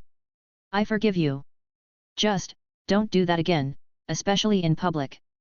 Smiling to himself in satisfaction, Tigress finally forgave Jin, and after she was done, Jin proceeded to explain what God told him. You see, I wasn't in a daze earlier. I just met God and he told me a few things. Jin said while shrugging his shoulders. Not here. Since they were in a public hall where a staff or night guard while accidentally eavesdrop on them, Tigress quickly grabbed Jin's collar and Rapunzel's arm before dragging them both back to their room. So, that's it, I didn't expect that God has everything planned out for you. Don't you think that he's spoiling you quite a bit? Are you sure you're not his illegitimate son or something? Tigress asked while squinting her eyes at him in suspicion. Seriously? That's your reply? I thought you were gonna ask about the flower or something. Jin deadpan stared at her before sighing to himself. Anyways, Elsa is already packing her bags, so both of you should too. I'll be back shortly. After dropping those words, Jin left the room and started jogging towards the dining hall. Since it is still morning, Jin assumed that the couple are probably in the dining room, eating their breakfast. As expected, when he got in the dining room, he saw the both of them eating. However, something seems to be wrong on Agnar's expression. Why does it look like he's depressed or something? Jin asked to himself. However, he doesn't have any time to worry about him, so he didn't hesitate and quickly stated his purpose. Agnar. I need to see the flower. Jin directly said, making Agnar choke on his food. Cough, X3. The maids quickly grabbed a glass of water and handed it to Agnar, who quickly chugged down the glass.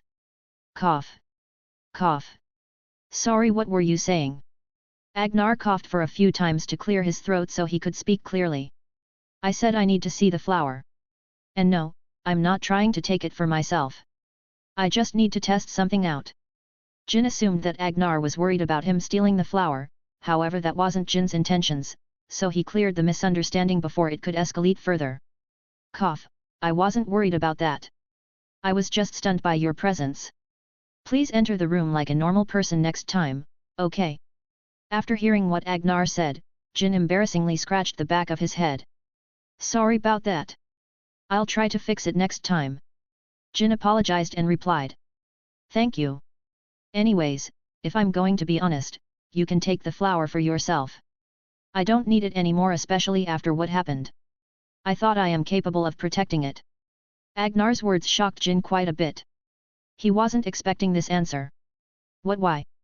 Me and my brother only kept the flower for ourselves because we were afraid that if it fell on the wrong hands, a huge chaos might ensue. Agnar answered while taking a sip of his morning coffee before continuing. But now that you're here, I'm relieved that I could entrust it to you. Follow me. Agnar then stood from the table and wiped his mouth clean with a white cloth before walking towards the garden. After a few quick turns, Jin and Agnar arrived at a small corner where Jin was met with the golden resplendent flower that shines the small corner of the garden. It's amazing. Although Jin has already seen the flower, but seeing it up close is different, so he was mesmerized by its beauty. And this beauty reminds him of Rapunzel. Time to meet you, goddess. Hopefully, you will be normal unlike he drunkard god that I competed with. Jin casted a silent prayer in his heart before his hand started reaching out towards the flower, and as soon as his fingertips touched the small petal, Jin's eyes suddenly glowed in gold. Agnar, who was watching his actions, were confused when he saw that Jin's entire figure suddenly froze as if his body was stopped in time. Although he was worried and wanted to take Jin away from the flower, however he's afraid that Jin might get angry at him if he did that, so he could only trust that Jin would be alright and nothing bad will happen to him.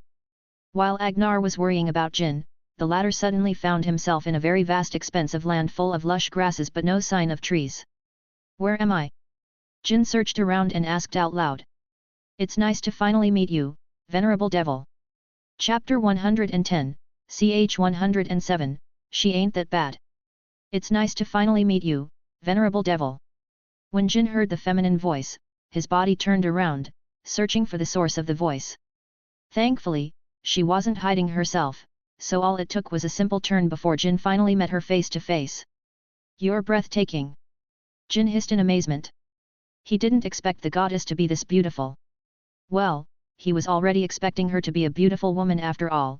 She's a goddess, but her appearance reminds Jin of a certain someone. A long golden and wavy hair that went past her shoulders, not only that, but her golden hair were also shining as if it was a light bulb. She was wearing a simple white sleeveless dress that goes past her knees, however, as much as Jin wanted to call it simple, it not only suits her but it adds greatly to her innocent lady charm. You look like... Jin squints his eyes and tries to compare the goddess's face with someone.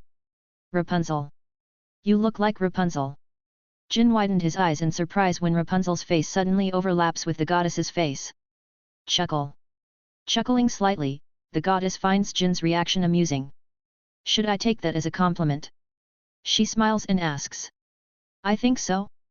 I mean, it's just the same as telling you that you're very beautiful. If I haven't met Rapunzel's parents, I'd thought that you're her biological mother or something. Jin laughs to himself while answering. You're not wrong about that.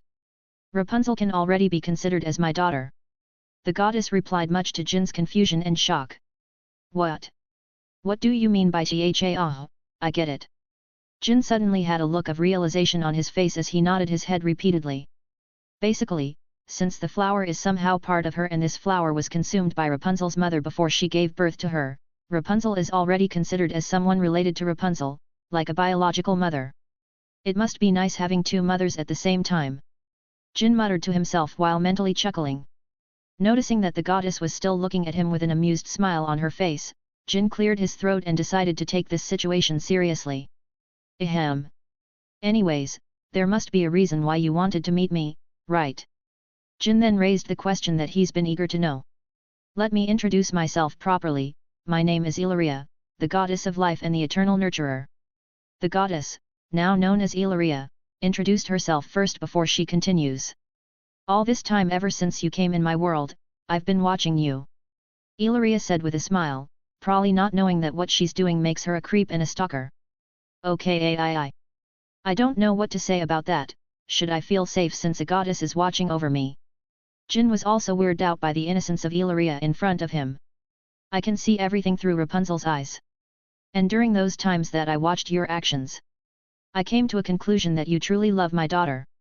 Ilaria then revealed while intentionally calling Rapunzel as her daughter. I just have one request from you. Ilaria then looked at him with a sad look in her eyes. What is it? As long as it is within my capabilities. Jin doesn't know the reason why Ilaria suddenly got a sad look on her face, but he still nodded his head. Please protect her. She's my first and probably will be the only daughter I have. Even though she hasn't met me or know me, but I care for her. Ilaria continued. A distant look can be seen on her eyes. You don't have to say that. I'll protect her no matter what. Jin's words assured her. Thank you. In return, I give you my blessing.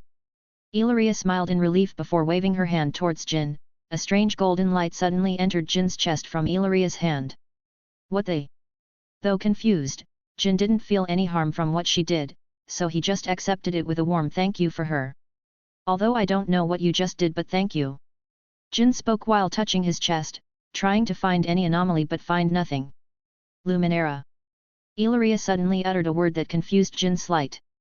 Luminera? What's that? He asks. The name that I give to Rapunzel. Although her birth mother already gave her one, but I also want to name her myself. So, her name will be Luminera. Ilaria smiled in delight and relief, as if a heavy burden was finally lifted off from her shoulders. Remember my words, venerable devil. Never forget them.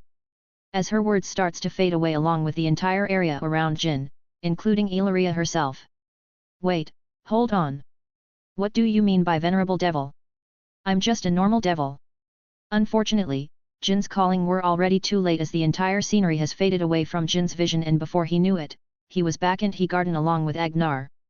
The flower that was supposed to be planted on the ground no longer has its shine like it used to be. In, Jin. Jin's body kept shaking as Agnar tries to wake him up from his stupor. What happened? His eyes widened in surprise as he turned around and looked at Agnar, asking him about what happened. You suddenly froze in place when you touched the flower. A few seconds later, the flower suddenly lost its shine. As if it died. Agnar explained before looking at the flower with pity, thinking that Jin has somehow killed the flower. Jin doesn't know what Agnar was thinking, and even if he does know, he won't care that much since his mind is occupied on the realization towards the mysterious light that entered his chest earlier.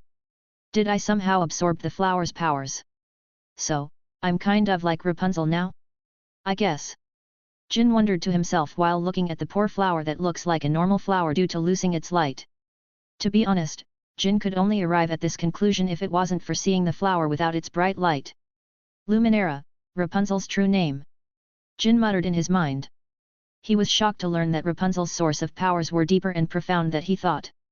I should probably tell her about what happened. Jin made a note to himself before standing up and patting Agnar's shoulders. Thank you for this. I must go now. There's someone waiting for me. Soon after that, Jin started walking away from the garden. He's going back to his room where Rapunzel and Tigress were probably preparing for their next world journey. Okay. Agnar simply waved his hand at Jin and felt like Jin's sense of presence was a bit different after he touched the flower. It must be my imagination. Agnar shook his head from these thoughts before walking back to the diner room to resume his breakfast. While Jin was walking back to his room, he surprisingly stumbled upon Elsa, who were sticking around the walls and looking around in cautiousness. Elsa? What are you doing? Jin called her out loud, making Elsa immediately panic, but she soon sighed when she saw that it was just Jin. I was looking for you. Elsa tucked her beautiful white hair behind her ear before responding to Jin's question. Well, I'm here now. What do you need? If it is about the plan of leaving this world, then you don't have to worry about it. I'll just call you up when we're ready. Jin then replied to her. Although that's not the reason why I'm looking for you, but I'm glad that we'll continue with the plan. Anyways, can you come with me for a few seconds? Elsa smiled in relief before asking Jin. Alright, sure. Lead the way, Snow Princess. Jin then flashed a teasing smile towards Elsa, who blushed after hearing the cringe nickname that she received after revealing her powers to the public. Although Jin thought that she would be called the Ice Princess, but unfortunately, that wasn't the case because the entire kingdom of Arendelle started snowing after Elsa used her powers to form a huge ice dome that covered the entire kingdom. Even though Elsa released the ice dome, it unfortunately started snowing even if it is not her intention. Thankfully, the snow that she made this time isn't as bad as what she did in the canon, where the entire kingdom was almost put into an ice age. And that's how her Snow Princess nickname came to be. Though people outside the kingdom calls her many other nicknames, including the bad ones such as the Ice Demoness, they even call her the Princess of Frozen Hell, which is quite cool if you ignore that the word hell isn't exactly a compliment. Back to Jin and Elsa. After Elsa led Jin back in her room, Jin saw that her bed was full of unfolded clothes and dresses. From the looks of it, she was having a hard time picking out her clothes for their upcoming journey. You're having trouble picking out clothes for yourself? Sure, I'll help you. Just as Jin thought that the reason why Elsa called him here was to help her out in choosing her clothes, when suddenly, Elsa, who has been quiet all this time, suddenly turns out to face him. Before Jin could register her movements, she suddenly grabbed the collar of his shirt before she closes her eyes as their lips collides against each other. Chapter 111, ch 108, Elsa's Confession. Jin's eyes widened in surprise as he felt a warm feeling touching his lips. Chew. Due to the sudden kiss, Jin has unknowingly grabbed Elsa's beautiful white like pearl shoulders and pulled her towards his body, crushing her petite body against his. As much as Jin wanted to continue, however, this is still Elsa's first kiss and he can't end it with a deep French kiss, as Jin wouldn't like that and surely Elsa would too. So after a few seconds of deep kissing on their lips, Jin finally parted with her despite his slight reluctance, but his willpower stood tall. Huff, huff. Just from a simple kiss, Elsa's face was beet red as she was breathing heavily for air after her lips parted with Jin's. That was quite a shock. I thought I would have to make the first move myself. Jin spoke in daze before casting a teasing smirk towards her at his next sentence. I was just repaying everything you've done for me. Elsa quickly looked away with a blush before denying his claims, however her stutter and action just gave her away. I didn't expect the famous Snow Princess, soon to be Snow Queen, to be a tsundere. I guess even animation movies aren't spared from anime romance logic. Jin chuckled to himself as he can't help but tease Elsa more. That's the problem, my little snow princess. A simple kiss isn't enough to repay everything I've done for you, right? As Jin spoke, his fingers unknowingly found themselves underneath Elsa's chin before lifting her face up to meet his eyes. Too bad Elsa's eyes were still looking away. However, she can't hide her blush and her eyes frantically looking anywhere but him. What do you mean by that? Elsa stuttered once again as she tried to ask Jin. What I mean is... Jin then adjusted himself while putting his entire palm on Elsa's left cheek and caressed it before continuing. I think I'm gonna need more than just a kiss. Jin whispered, this time as if a fuse has been lit. Elsa's flushed face has finally reached its limits as her eyes went into daze and she fell forward towards Jin. Whoa! Hold on! Jin quickly removed his hand from her cheek and quickly held her in his arms, while looking at her in worry at the same time. Shit! Did I overdo it? Thinking that he did something wrong, Jin saw that Elsa was unconscious while her mouth seems to be muttering something that he couldn't hear clearly. Jin ignored those and immediately tried to search for the reason why Elsa passed out in front of him. It wasn't until his eyes fell on her dress, specifically on the crotch area of her dress. Jin saw a small wet patch on her crotch area along with a small transparent liquids dripping down from her thighs. What the? Confused, Jin unhesitatingly lifted her dress and his eyes widened in shock when he saw Elsa's blue-colored panties with a snow design was very wet. Oh man, I guess I went a bit overboard. Jin scratched the back of his head with a wry smile before slowly lifting Elsa in a princess carry and laid her down back on her bed. At the same time, a small thought came across on Jin's mind. Am I too handsome?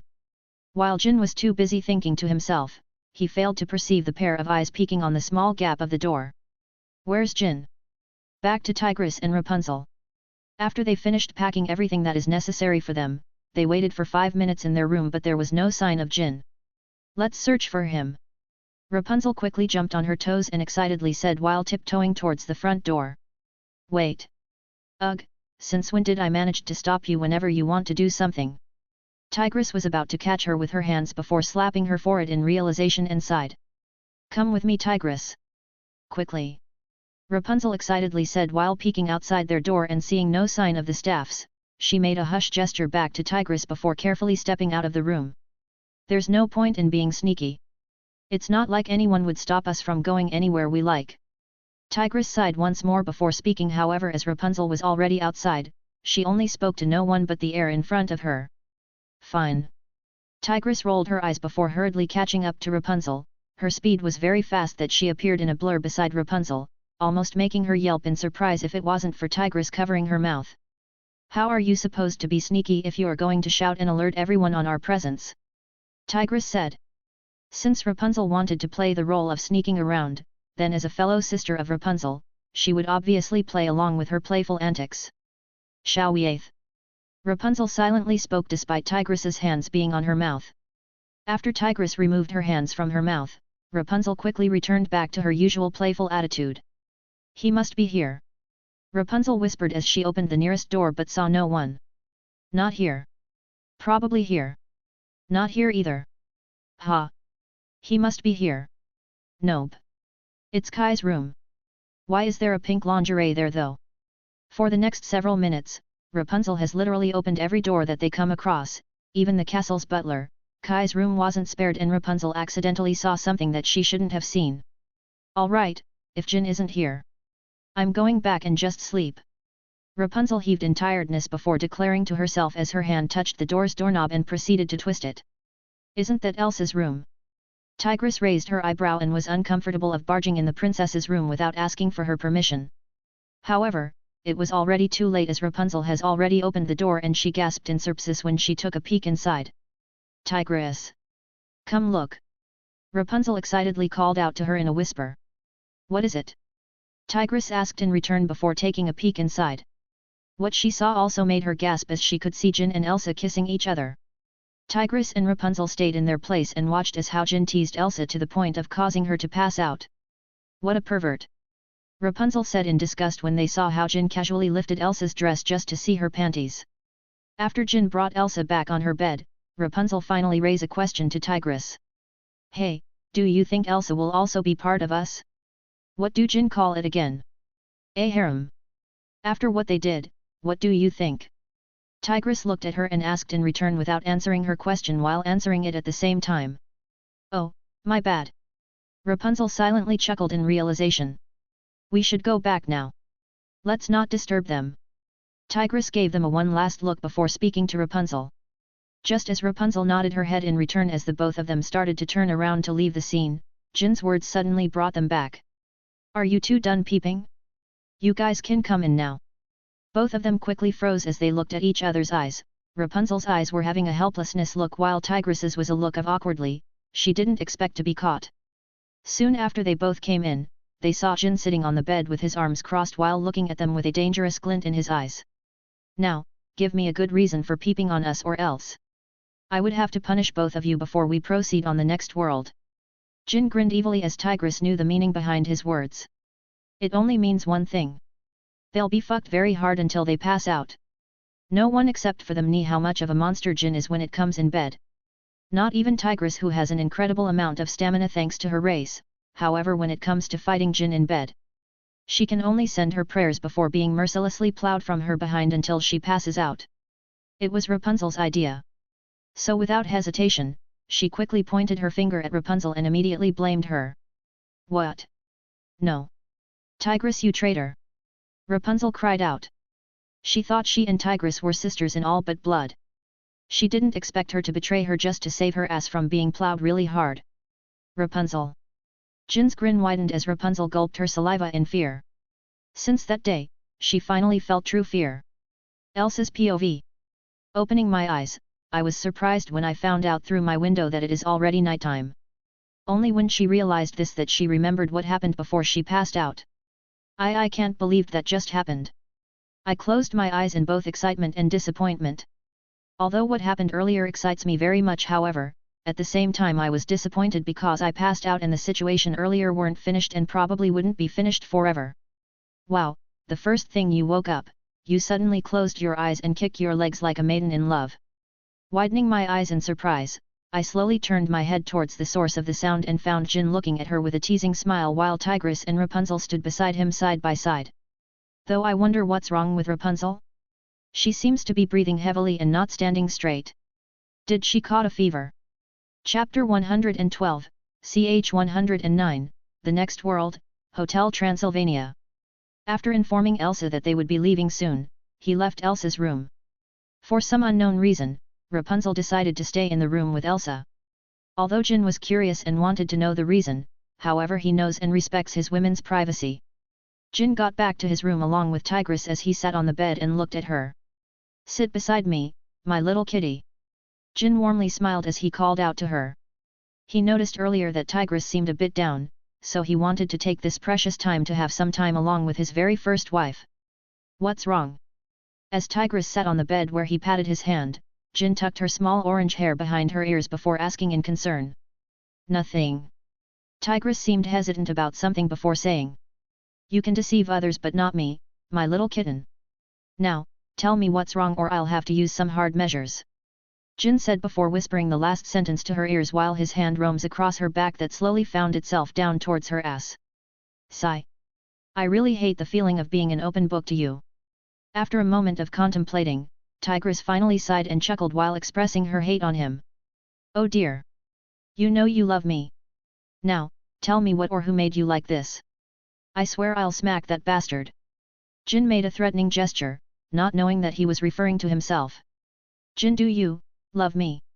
Tigress stopped in the middle of her sentence before eventually finishing her sentence after looking at Jin's eyes. As if not wanting him to lie to her. What do you mean by that? I wouldn't marry you if I didn't love you, right? Jin frowned and honestly said. I know that, but it's just that I feel like ever since Rapunzel and Elsa came to your life, we don't spend our time together alone like we usually do anymore. I was thinking that maybe you have gotten tired of me or perhaps my personality makes you ento satisfied. I want to do my B. Tears welled up in her eyes as she stuttered while trying her best to finish her sentence. However, she didn't manage to finish her sentence when Jin suddenly occupied her lips with his. Humph. Widening her eyes in surprise, she then realized that she was wrong, very wrong for doubting Jin's love for her. She shouldn't have doubted him. How ironic, isn't it? She was the one who encouraged and helped him form his group of women but gets jealous when Jin doesn't spend some time with her. I'm such an idiot. Tigress blamed herself and he reminded. She slowly closed her eyes and wrapped her arms around his neck, as if trying to bury Jin's face with his and mix both of their faces. Fway! Mist was released from their mouths as Jin parted his lips with Tigress. I didn't know you're feeling that way. I'm sorry. Jin apologized and then hugged Tigress back while burying his face on her neck, sniffing on them at the same time. Tigress didn't reply and just kept quiet, she simply closed her eyes, trying to cherish every moment of their time alone. I'm not a perfect man nor I know everything in the world. Before all this I was just a normal human minding my own business. If I hurt you in some way, I'm sorry for that. I know you might be blaming yourself for this because you were the one to encourage me in having many women but I don't blame you. I have the choice to reject the decision back then but I didn't. So, this is partially my fault too. Jin held Tigress' hands and spoke softly while staring directly at her eyes. I just don't know how. I know it would be unfair for me to love you more than them so I tried to make everything as equal as possible but I failed to see the problem. I need your help Tigress, I'm not an expert when it comes to having many women. That's why Tigress. Jin looked down and sighed before continuing. Please help me. Help me get through this, I can't do this alone. At this point, Tigress was already in tears. She didn't know that Jin was also going through hardships like her. She thought that Jin was simply having fun having many women but she didn't perceive that having one woman bears a very heavy responsibility, much less having 3 of them. I'm sorry. Tigress hugged Jin again and apologized. It's okay, my little kitty. We'll get through this, okay. Jin patted her back before kissing her on the forehead, expressing his unyielding love towards Tigress. Where were you guys? After getting out of the room with Tigress, both of them suddenly stumbled on Rapunzel and Elsa who were just getting out of the room. We just talked. Jin responded and shrugged his shoulders. Talk hey. Rapunzel crossed her arms, squinted her eyes at them before pointing at Tigress. If you really just talked then why is Tigress smiling over them as if she just fell in love all over again? Rapunzel was right, when Jin turned his head to Tigress, he almost slapped his forehead as Tigress was smiling widely, showing her sharp canines despite being in her human form. She was just happy. Anyways, enough about us. What about you two? Rapunzel, you stayed in Elsa's room earlier. What did you guys do there? Nothing, we just had our late night girls talk. Both Rapunzel and Elsa looked and chuckled to each other. Obviously since they had their girls talk, who else is there to talk about if it isn't about Jin? While Elsa told Rapunzel how she slowly fell for Jin, Rapunzel also did the same except for adding few details of their night adventures. I can believe that Pants is hiding a huge monster. Elsa's eyes traced down Jin's body until she arrived at Jin's crotch and couldn't help but be amazed at the packing beast inside. Alright fine, don't tell me then. Anyways, I assume both of you are ready, right? Jin rolled his eyes before changing the topic and asking if they're ready. Yeah, we packed everything. Rapunzel said while raising her huge backpack that she has been carrying with her 2 hands. Elsa also did the same and showed hers, however unlike Rapunzel, her backpack is smaller than hers, so she doesn't have to use both her hands to carry it. That's good to hear. Let's go then. Unlike them, Jin wasn't carrying anything. Obviously, he never went into shopping clothes and necessities in Thea World. Probably because Jin still has his own unique set of clothes, which is the robe that he received from the Jade Palace back in Tigress's world and his combat outfit, which is the long red gloves with metallic featured in it along with a long black and red pants and without any cloth covering his upper body. For now, he's wearing the Jade Palace robes. Hold my hand and never let go, okay? Jin said while placing his hands forward for them to take. Tigress took Jin's left and while Rapunzel and Elsa respectively took each of Jin's hands. God, we're ready. Jin whispered mentally and soon, the 4 of them were covered in bright light before the entire world was suddenly put into a halt, stopping the time. Asterisk. When Jin opens his eyes again, the first thing he saw was the same old white space where God lives. Here comes the devil. How are you doing, son? God stood from his reclining chair and greeted him. I'm doing good, God. While Jin was having a conversation with God, Elsa and Rapunzel were looking around in excitement and nervousness. They're in the home of the God. The creator of everything. So, they have to behave properly and make sure they don't show anything embarrassing in front of the Almighty Creator. So, this are your new companions. Welcome, both of you. You can call me God, Father, Papa, or whatever you want. God warmly smiled at them as he informed. While Elsa and Rapunzel were mesmerized by the surroundings and obviously on God. Tigress dropped her bag on the non-existent floor before sitting in a meditating position.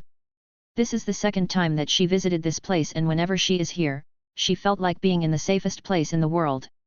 Well, are there any more safer place than the God's place?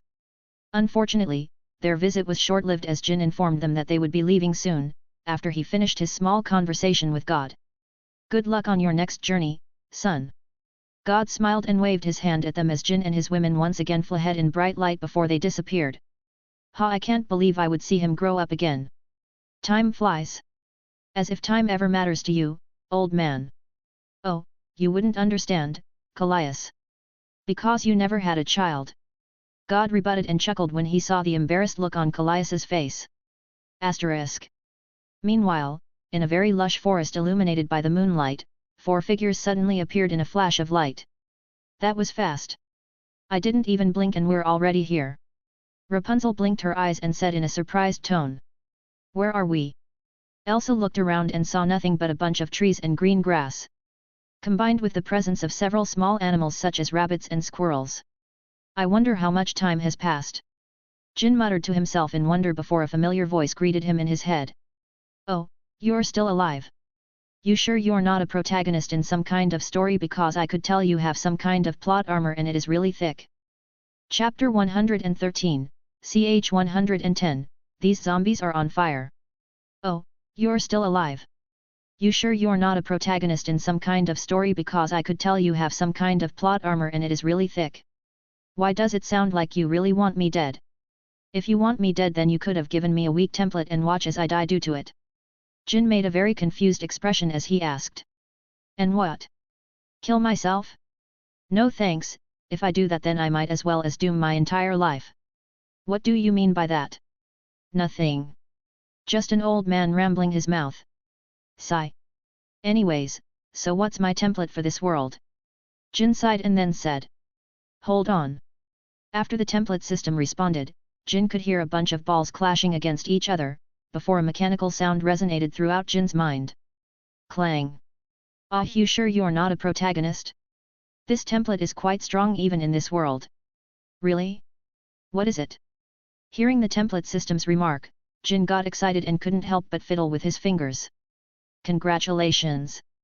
You got Tatsumaki template from One Punch Man universe. Talk about being lucky. Tatsumaki, 1%. As soon as the template system finished his words, Jin suddenly felt a warm but strong feeling building up inside him. Tatsumaki should be that petite green-haired child in One Punch Man series, right? I think she has some very strong telekinesis. Much stronger than my devil form have. Jin thought to himself while staring at the screen that shows his percentage with Tatsumaki. He probably left. I guess there will be no goodbye kiss for this daddy. Jin haughtily said to himself before turning his focus back to his women. Where are we? As Elsa raised the question again, Jin then smiled and spread his arms wide before introducing the world they are on. Welcome to the world where monsters are scared of humans for some unknown reason. Hey? Shouldn't it be the other way around? Rapunzel asked in confusion. Even Tigress was also confused by the words of Jin. I know. That's why I said that they are scared of humans for some unknown reason. Probably because humans knows their weaknesses? Who knows? Jin answered with a shrug of his shoulders. That doesn't sound convincing. But I'll take it. Rapunzel pouted and before giving up. It's already night time. Should we rest here and wait until the sun comes up? Elsa asked, while looking at the dark forest around them in slight fear. I don't think we have to. Look. Instead of Jin, it was Tigress who responded while pointing her finger towards a specific area. When everyone including Jin looked at where she pointed it, they saw a large dark smoke billowing across the skies. From the looks of it, the fire shouldn't be that far from them. Hoo-hoo! Adventure! I like it! Rapunzel jumped excitedly. Hopefully, they also encounter some bad guys, though her training with Jin only lasted a week, but she could already feel that she could beat up several gruff men. She even fantasizes herself beating scary men who were bullying her precious Jin. What are you guys waiting for? Let's go and follow that smoke. Jin turned his attention to them and said. They all snapped at their thoughts and quickly carried their backpacks behind them before following Jin. Since it was very dark, Jin has to resort on casting a small flame on the top of his palms and using it as a light to guide them forward. A few minutes later of constant walking and evading some small insects and predators that thought they were small preys, well, you know what happened to them after trying to sneak attack Jin and the gang, right? Oh man, this place is very awesome. However, before they arrived at the source of the smoke, they suddenly came across an orange-haired man walking in an awkward manner while looking around in curiosity and excitement. He looked like your typical teenage boy who loves adventures. What's more was that he was holding a phone in his hand while taking a video of his adventure. Oh look! I can't believe there's someone else here. That's when the teen noticed them. He quickly pointed his phone at them and started approaching them. Hello there, fellow travelers. It's nice to meet you all. The teen giggled childishly while waving his entire arm up in the air as if waving his hand wasn't enough for them to see. This must be Jonathan, right? Good, so the plot is just starting. I thought I would still be stuck in that same old year with Vlad. Jin mentally sighed in relief before forming a smile on his face and greeted Jonathan back. Hey there! What are you doing out here? Jin waved his hand while inside his mind, he was thinking of using Tatsumaki's powers here for the first time. I was tempted to use my telekinesis to slam a rock behind his head, however, I don't want to be too bloodied. Tatsumaki should have some kind of telepathy, right? Hopefully, it is as strong as her telekinesis. As Jin made a note in his mind, Jonathan was already introducing himself. I was just following some trails out there and before I knew it, I was already here and stumbled upon you guys. Just as Jonathan was excitedly narrating his adventures, Jin decided to use it now lest Jonathan might never stop in his ramble. Cease. Wanting to sound cool, Jin decided to mutter a word, not just to look cool but also to strengthen the effect. As soon as Jin muttered those words, it took quite a while for Jin to get used to it before Jonathan finally stopped talking and blankly stared at the air in front of him. Success! Jin shouted in victory in his mind while mentally giving himself a pat on the back. What the? The three women noticed the anomaly as they were just listening to the teen's narration when he suddenly stopped as his arms drooped closely on the ground while his eyes never left the air in front of him. Surprisingly, Jonathan managed to still stand on his own 2 feet, albeit they were starting to get wobbly. This just shows that Jin still lacks in his telepathic strength. What did you do? Out of the 3 of them, it was Tigress who movies that Jin was glowing in light green, albeit a little weak to the point that if one didn't focus enough, they would miss it. Just testing out my new abilities. From the looks of it, this power would save us countless troubles in the future. Jin replied while focusing his eyes on Jonathan. Did you think that was it? Jin wasn't actually done yet. He is still maintaining his hold on Jonathan and he's already feeling a small strain on his head. Phew, let's do this. It's now or never. Jin inhaled and exhaled, calming himself. If he failed or an error happened while he's giving Jonathan's mind a command, there's a chance that he might erase some memories of him, much worse he might accidentally break his mind. Jin can't have that. Although Jin would admit that he was doing this because he doesn't want Jonathan to steal a certain someone from him, but Jonathan didn't do any harm on him or his loved ones, and besides, Jonathan is quite a good kid actually. It is not often showed in the films on how kind he is, but if you look closely at his relationship with his family, you would be able to tell that he's a good man. Sometimes, a person's personality can be determined on how he treats his own family. You will know that person is worth it if he could cherish his loved ones. Go back to where you came from and delete that footage and anything that is related to this place from your phone. Jin strictly ordered and watched as Jonathan slowly raised his phone and pressed a few taps on the screen before blankly turning around and started walking away under Jin and his women's gazes. And take care of your backpack. Jin gave his last order before releasing his telepathy on Jonathan. Although he released it, but he has already placed the command in Jonathan's mind. Similar to how a person suddenly changes his decision about something without a particular reason why. Let's go. After seeing Jonathan disappear within the woods, Jin said to the dazed women before walking away. That was hot. His voice was hot. Was he always that hot? Rapunzel kept fanning herself with her hands as she almost drooled on what Jin showed to them. Snap out of it, Rapunzel. Let's go. Tigress Lady smacked Rapunzel's back, awakening her from her fantasies before looking at Elsa's eyes and gestured her to keep moving on. What does he mean that he was testing his abilities? I've never seen him use it. Tigress. Meanwhile, out of all 3 of them, Elsa was the most curious one as she wanted to unveil more and more of Jin's secrets. She felt like he's a chest that is full of secrets, waiting to be opened by someone who is interested. I have no idea. Tigress shrugged her shoulders in response. It didn't take long for them to arrive at the location of the smoke and was surprised to see a bunch of decayed people lining up and walking without a sense of direction, simply following their line. However, what's more is that all these zombies are actually on fire. What the hell? Tigress raised her eyebrows and squinted her eyes on the burning decayed corpses, trying to decipher on what kind of being they are. Those are the zombies, right? This is good, we'll just follow them and they will lead us to Drax's hotel. I wonder what change did I make thanks to my presence years ago.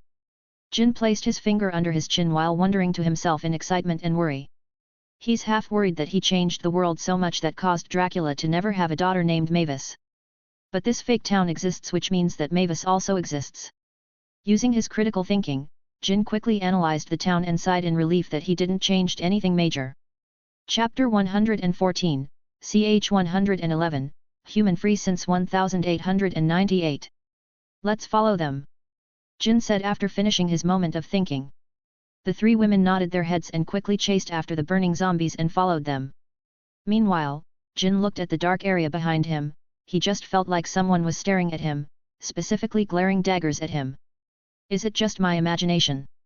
Jin cautiously said to himself before deciding to stay alert at all times just in case some unknown variable emerges without his knowledge. After a whole gruesome hour of following the zombies, Jin and the gang have finally arrived at a large and tall castle that can give the Burj Khalifa a run of his money. I'm getting some creepy vibes here. Rapunzel hugged her arms and shuddered slightly while looking at the huge castle that reeks of an ominous vibe. Should we still follow them?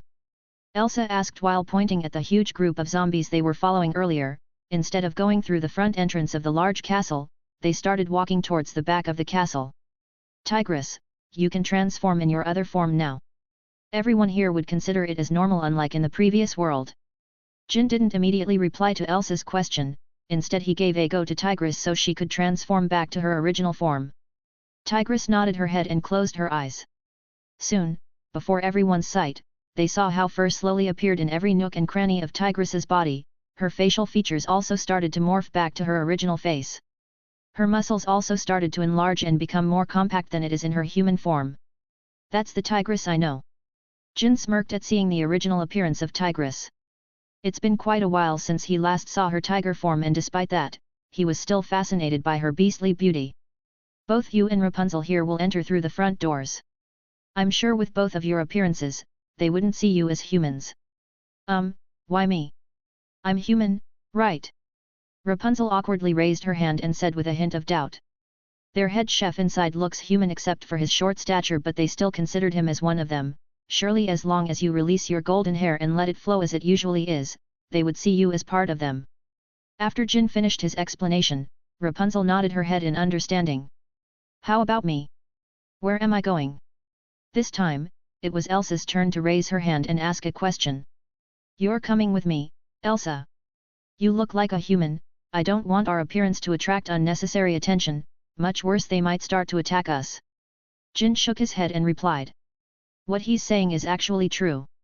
Their appearance might make the monsters inside panic, which is something Jin wouldn't like to do since he's planning something inside the castle.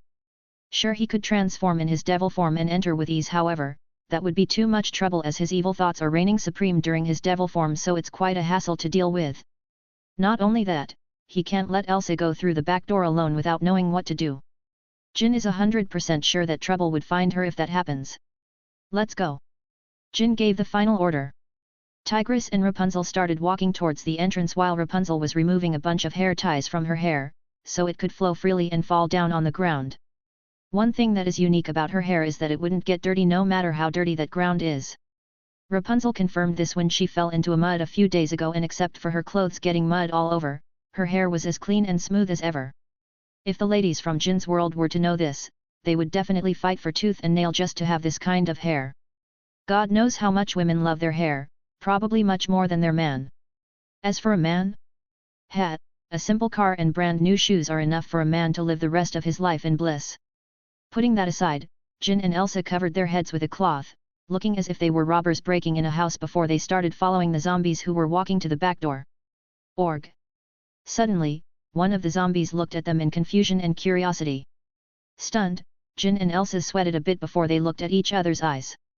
As if communicating through their eyes, they seemed to have come to an agreement before they both raised their arms forward and pretended to be zombies.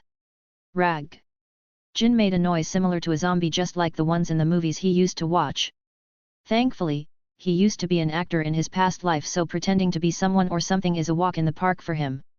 Meanwhile, Elsa didn't share the same capability as him, so she could only look at Jin's actions and reciprocate what he is doing. Warha. Elsa also made a zombie noise just like Jin's, however, her female voice makes her charming instead of a scary zombie. Suddenly, one of the zombies eyed Elsa with a hint of lust in his eyes, making Elsa shudder in disgust. Imagine having a corpse-like creature looking at your body in lust. As soon as the zombie made the noise, the others had already started to notice Elsa. Despite wearing a cloth on her head, she can't hide the curves of her body, especially since she's wearing a tight-fit blue dress that extends past her feet. Unfortunately for them, Jin noticed the lust in their eyes, and would Jin let them off like that? Unfortunately, they're zombies, so that means they don't feel a pain in their body. Maybe if I could control my telepathy enough, I could reactivate their pain receptors in their brain. Jin shook his head in disappointment, before deciding to just use his telekinesis. Since they're behind the large castle, no one except for them is here. The moment Jin clenched his hand, all the zombies around them suddenly glowed in a green light before they all stopped moving. Sleep. Jin muttered before raising his two fingers upward, and a nauseating scene unveiled before Elsa's eyes. The heads of the zombies went 360 degrees, not only breaking their necks both due to the weak skin and almost having no muscles left on their body, their heads easily detached from their bodies before Jin released his psychokinesis, making all the zombies drop on the floor including their heads. Let's go. Jin coldly gazed at the confused look of the faces of the zombies before he resumed walking towards the back door. He cares for me. Meanwhile, Elsa has a warm smile on her face as she stares at Jin's back with a loving gaze. Elsa. Jin noticed that Elsa wasn't following him, so he turned around and called her name, snapping her out of her thoughts. What? Oh right. I'm going. Elsa blinked her eyes several times before shaking her head to remove herself from easily getting deep in her thoughts before answering Jin's call. Thankfully, the back door wasn't locked, so they managed to get inside just fine. Once they got inside, what they saw next almost made Elsa puke her dinner out. Inside the room, lays 100 upon hundreds of dead corpses on the ground, their faces decaying and rotting. Is this some kind of zombie nest? Jin's nose scrunched up as the devastating smell caused by hundreds of corpses assaulted his nostrils and almost made him puke too. Cover your mouth and nose if you can't handle it. Jin reminded Elsa, who nodded her head and used both of her hands to cover her mouth and nose. Jin nodded to himself after seeing this before carefully holding Elsa by her waist. Stunned, Elsa could only stare at Jin as he slowly lifted themselves from the ground thanks to Jin's flight ability. Since Jin wanted to increase the percentage of his Tatsumaki template, instead of using his chi to fly, he used his psychokinesis to lift himself. Since the percentage is probably still around 1%, Jin could only lift himself for the meantime, so he has to carry Elsa in his arms. Obviously Jin would try to avoid stepping on the corpses as much as possible. He saw tens of zombie movies where a zombie was jolted awake after one of the movie's characters accidentally bumped into them. I'm afraid they would all wake up one by one if I accidentally touched them. Jin said to himself. Sure, what he just saw was from a movie, but ever since he got transported to several worlds that came from the said movies, Jin started to believe that those aren't just simple movies that could only be used to entertain, but they are real worlds outside the universe. Either humans have the power to create worlds without their knowledge, or those worlds already existed before the movie was produced. Jin has many questions running in his head right now, but he's quite busy now, so he decided to put this thought on the back of his head. After they flew above the floor littered with corpses, Jin and Elsa finally arrived at another brown door that probably leads to the inside of the hotel. Slowly opening the door, Jin peeked at the small gap first, and seeing no one outside, he opened the door wide and entered inside, followed by Elsa. Elsa exhaled softly as she's been holding her breath for a whole minute. Is this considered breaking Drax's famous human-free hotel or not? Since I'm technically not a human anymore, or am I still? Chapter 115, ch 112, Dracula's Family. While Jin and Elsa successfully got inside, Rapunzel and Tigress got inside without a problem, as the zombies who were used as guards of the gate just let them in without causing any hassle. That was easy. Rapunzel whispered slightly while looking around in curiosity and excitement. Though she was annoyed that her long hair is being stepped on by several monsters, some of them even tripped over her hair. I'll wash my hair after this even though it's immune to getting dirty. Rapunzel's face scrunched up in disgust as she made a small note to herself. Why is everyone looking at me? There should be no problem with my appearance, right? Meanwhile, Tigress was having a different problem from her as every monster that comes in their way kept looking and staring at her as if she's some kind of animal in a zoo. What are you all looking at? Having enough of their stares as only her Jin is allowed to stare at her for as long as he wants, she growled at them. Thanks to it, they all quickly looked away and resumed what they were doing earlier.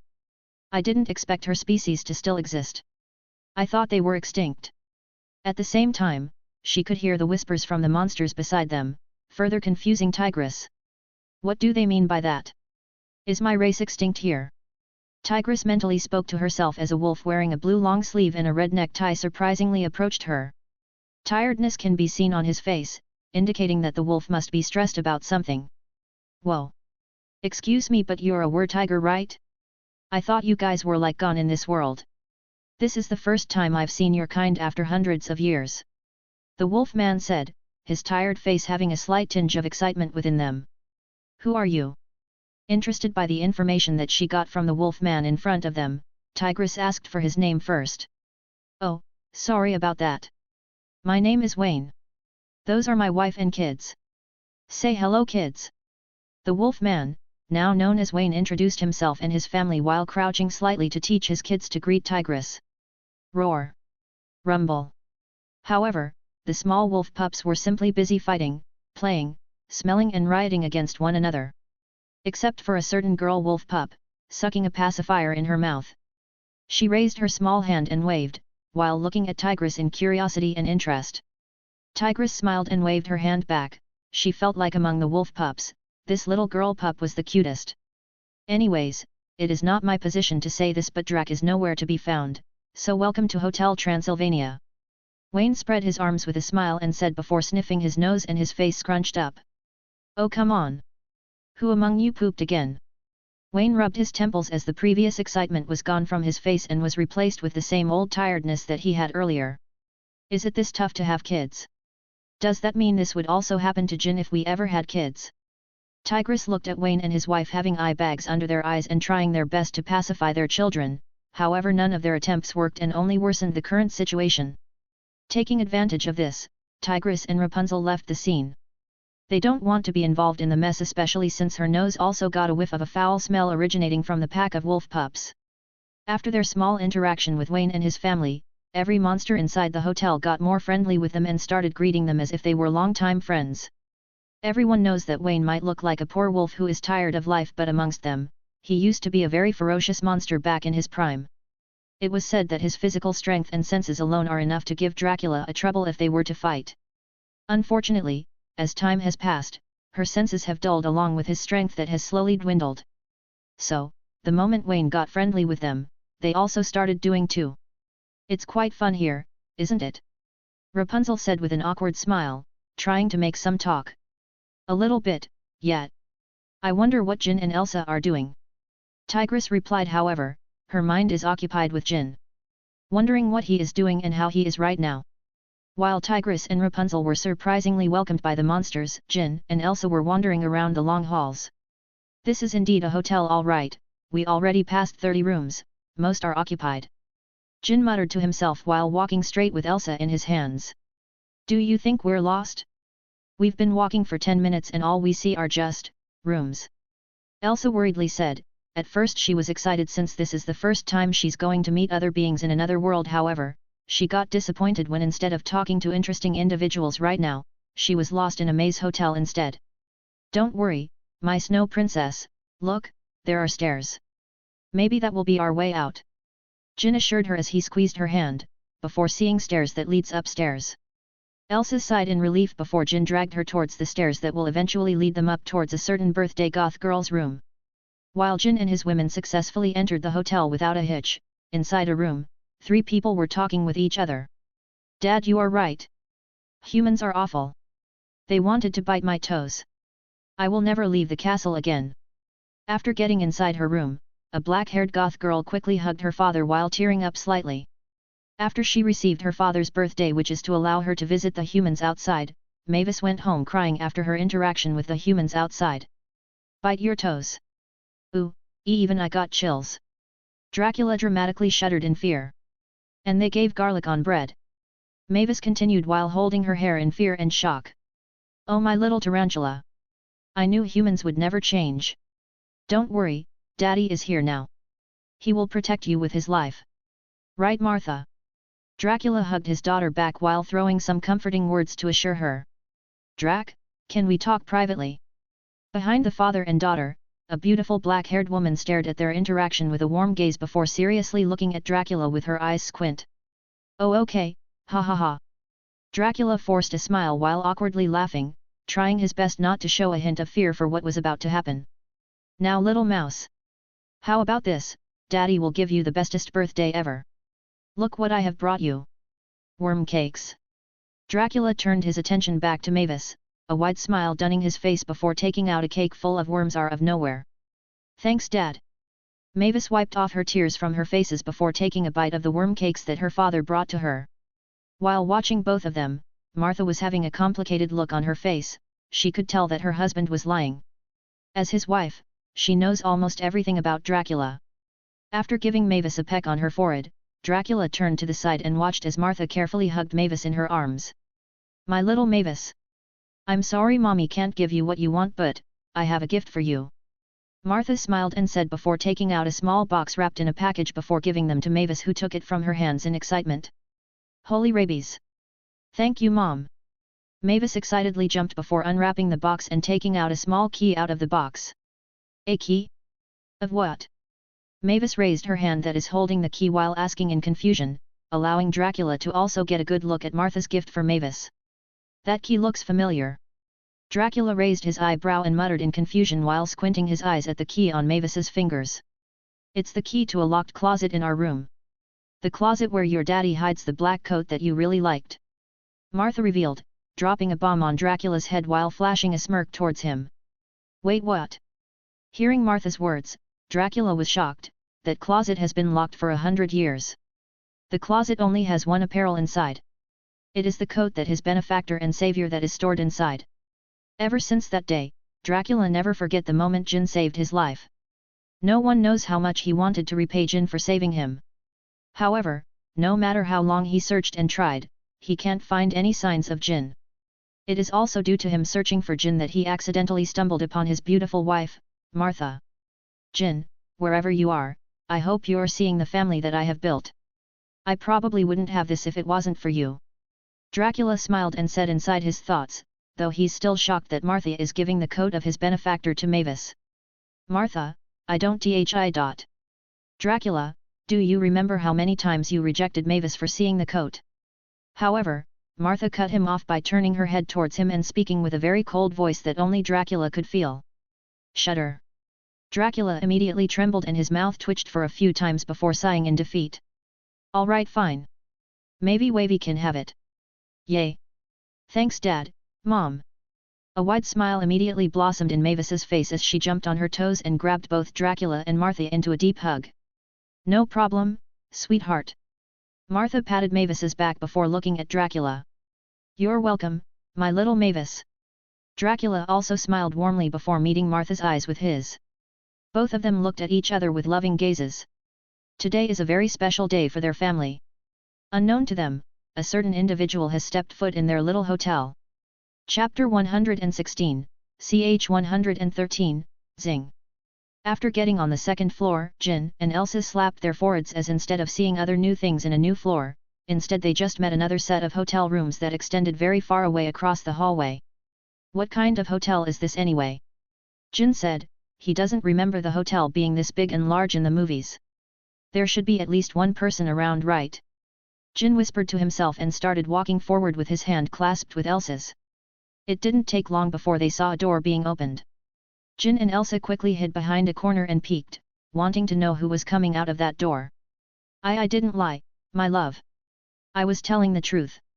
Jin's eyes widened in surprise when he saw Dracula walking out of the room first, followed by a pretty black-haired woman with a pale face. Oh really? Martha said with a deadpan face as she stares at Dracula, who awkwardly laughs. Really? Ha ha ha. However, it seems like Dracula never knew about psychology, as looking away while talking to someone clearly indicates that he's lying to her. Drac. We've been together for almost 1,000 years, I know when you're lying or not. Martha replied with the same deadpan expression on her face. Okay fine. I faked it. But I did it for her safety. Dracula seems like he still wanted to maintain his facade, however, he couldn't endure his wife's deadpan face any longer, so he could only sigh in defeat and reveal the truth in a whisper at the last sentence.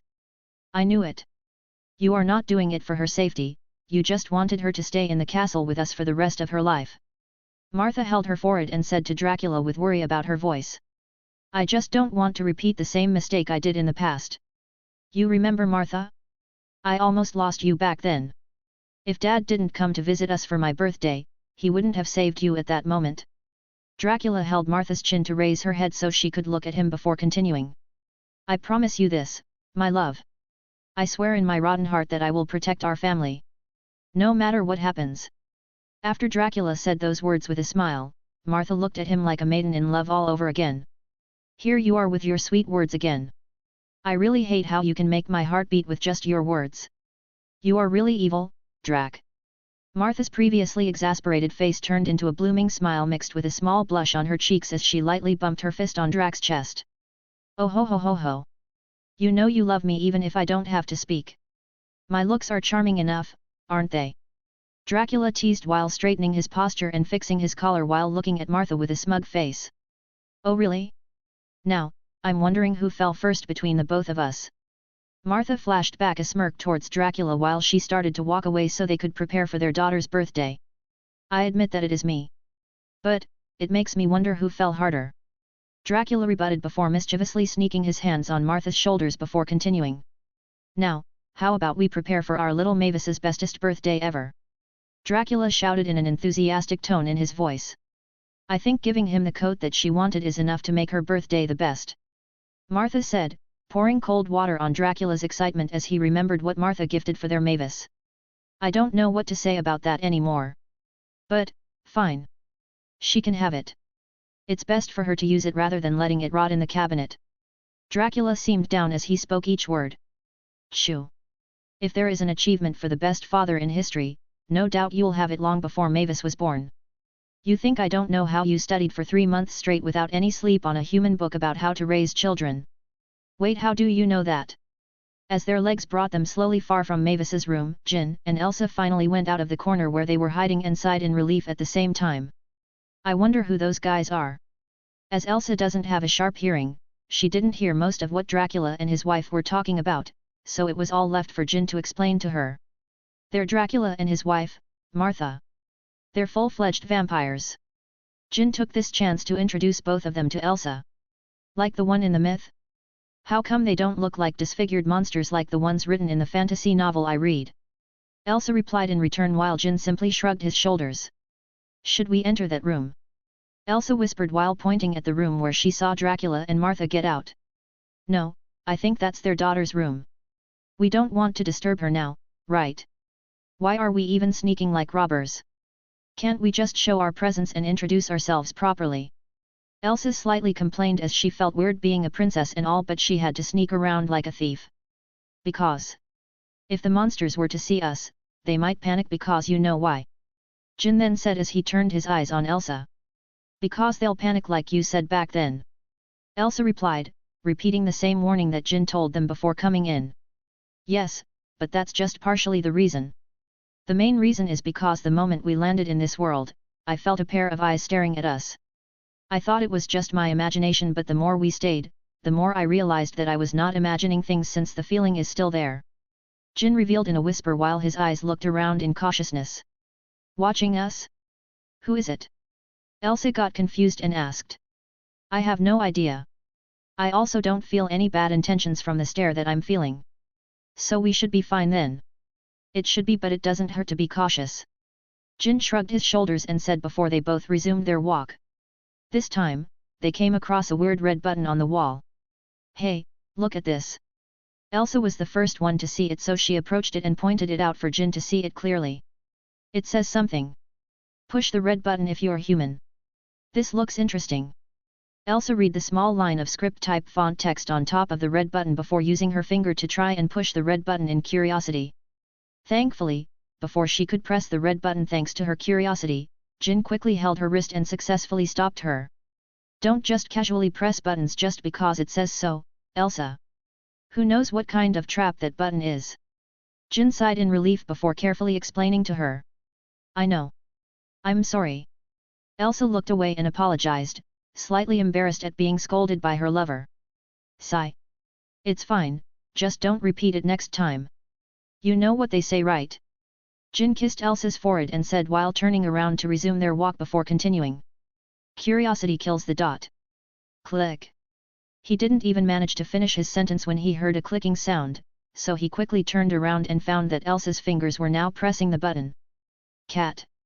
Just in time for Jin to finish his sentence, the floor below Elsa suddenly opens up, causing Elsa to fall inside before the open floor closes back up again.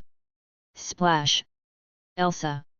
Jin quickly approached the floor where Elsa fell off and tried opening it while calling out her name.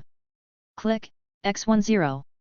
Jin tried to click the red button again several times, however, it wasn't working anymore. Just as Jin was about to use brute force to smash his way in, as he already transformed in his devil form and was close to 1 second in punching an entire hole on the floor, revealing their position just so he could save Elsa. Jin, I'm fine. I think I just fell into some kind of damp cave. I'll try to find my way out. When Jin heard Elsa's first sentence, he immediately dropped all the floors and placed his ears on the floor before hearing the rest of her words. Just take care. I'll try to find my way over there. Jin yelled back, but not too loud as it might reveal him. Okay. After a while, Jin received his response, signaling him to start searching for the entrance that leads to the damp cave that Elsa was talking about. However, as he stood up and quickly turned around to run back on the first floor, he suddenly stumbled upon someone. Thud. Ah! However, the small bump wasn't enough to cause him to fall backwards. Instead, it seems like the person who accidentally bumped into him was the one who is about to fall. Jin's instincts quickly controlled his body and it moved on its own, grabbing the slender and smooth arm of the person that he stumbled against, saving it from falling on the floor.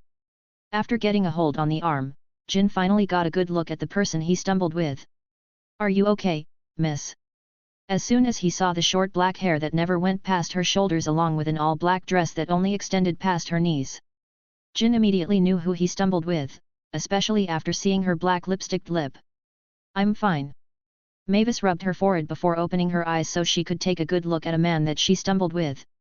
As soon as their eyes met, a small but fast purple light quickly flashed in their eyes. Chapter 117, ch 114, Mavis Dracula. The flash of purple light in their eyes went unnoticed by them as Mavis was too stunned at seeing the charming face of Jin while Jin's mind was too occupied on rushing downstairs so he could go and rescue Elsa before something bad happened to her. I've never seen you around here before. Are you new here? Mavis stuttered and initiated a conversation by asking a question. Seeing Mavis who was blushing a bit while tucking her hair behind her ear, Jin can't help but almost slapped his forehead. He just stumbled against Mavis and all of the sudden she's already blushing and looked like a maiden in love. Just how charming is he? As much as Jin wanted to cry, however he still has some things to worry about, so he shook his head and replied to Mavis's question. Yeah, I'm new here. Anyways, I'm kind of in a hurry, I'll see you later. Jin then flashed a smile before slowly stepping out of Mavis's way. Oh, that's nice to hear. By the way, my name is Mavis. Mavis looked down on the ground as she started twirling her hair. If someone were to see this, they would definitely cry out in cuteness overload. Nice to meet you, Mavis. My name is Jin Kazama. I gotta go now, sorry. Jin didn't let Mavis finish her introduction before he quickly replied and introduced himself. Dracula. At the same time as Jin finished his sentence, Mavis also finished her introduction. However, it was already too late as she saw that Jin's back was already turned on her and he was running very fast away from her. Nice to meet you too. Mavis's previously blushing face turned into sorrow as she quickly blamed herself. Was I too scary? My breath doesn't stink, right? Mavis said to herself while placing her palm in front of her face and proceeded to expel her breath on it before taking a small whiff out of it. I just brushed my teeth though. Mavis whispered to herself before turning around to go back to her room. Hopefully, we'll meet again. Mavis stopped in her tracks and turned around again, facing the hallway where she last saw Jin's running figure. While Jin left a poor woman in sorrow, the former was now rushing downstairs, and this time, he was met with many monsters who were shocked to see him. Thankfully, Jin was in his devil form, so they didn't see Jin as a human. Instead, they saw him differently. Hey there! You must be new here. What's your room number? Maybe we could hang out sometimes.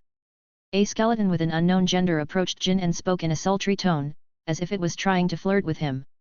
I'm sorry, I already have a wife. 3 to be exact. Jin simply replied before running past the skeleton, though it was a bit unsuccessful as Jin's shoulders collided against the skeleton, causing its bones to disassemble and fall on the ground. Unfortunately for the skeleton, Jin never turned around to help it and didn't stop running. How rude. Humph, not many had a chance to talk to me, you hear? Hear me out. You just lost an opportunity. No man has ever refused me. The skeleton yelled in anger while trying to use his limbs to reassemble his skeleton body back, however he was met with a couple of problems. Hey! That's my femur. Give it back here, you dirty pup. One of Wayne's children suddenly appeared and grabbed his femur bone before running away with it. The skeleton could only blame his luck, especially after seeing 10 more wolf pups running towards the skeleton's pile of bones. No. No. Stop! Excuse me. Coming through. Jin swiftly evaded all the monsters that almost collided with him thanks to his sharp senses and nimble movements. Hey! Someone touched my no-no square. A huge man full of hair on his body squealed before accusing loudly.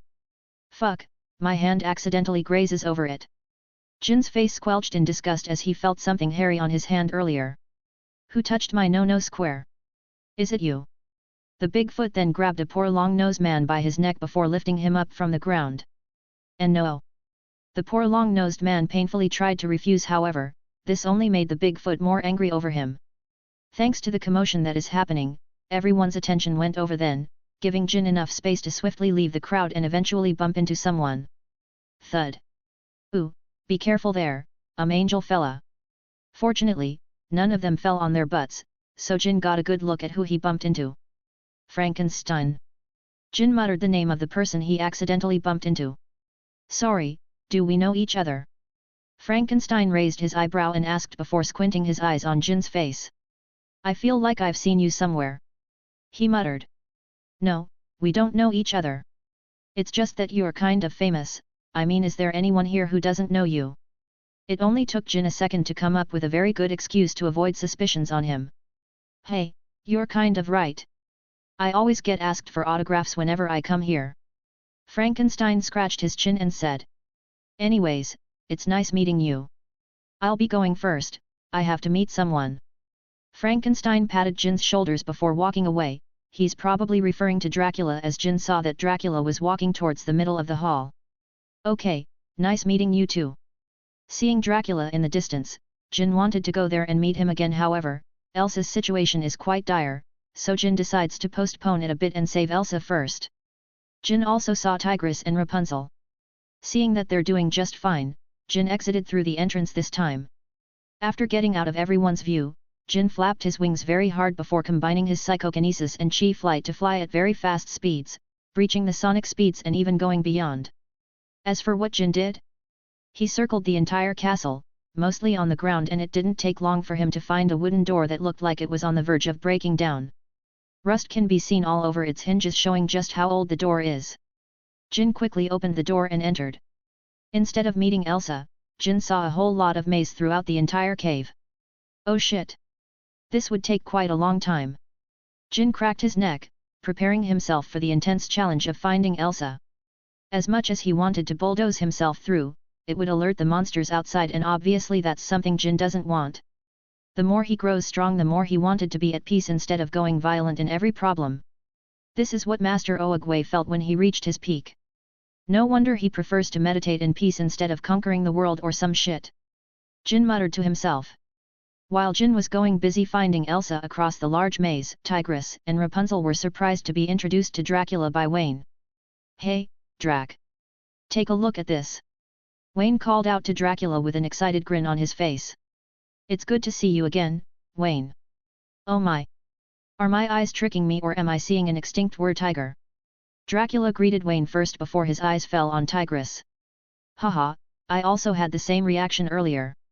Wayne said, and before Dracula could reply to him, Mavis walked behind Dracula and spoke with a slight bored tone in her voice.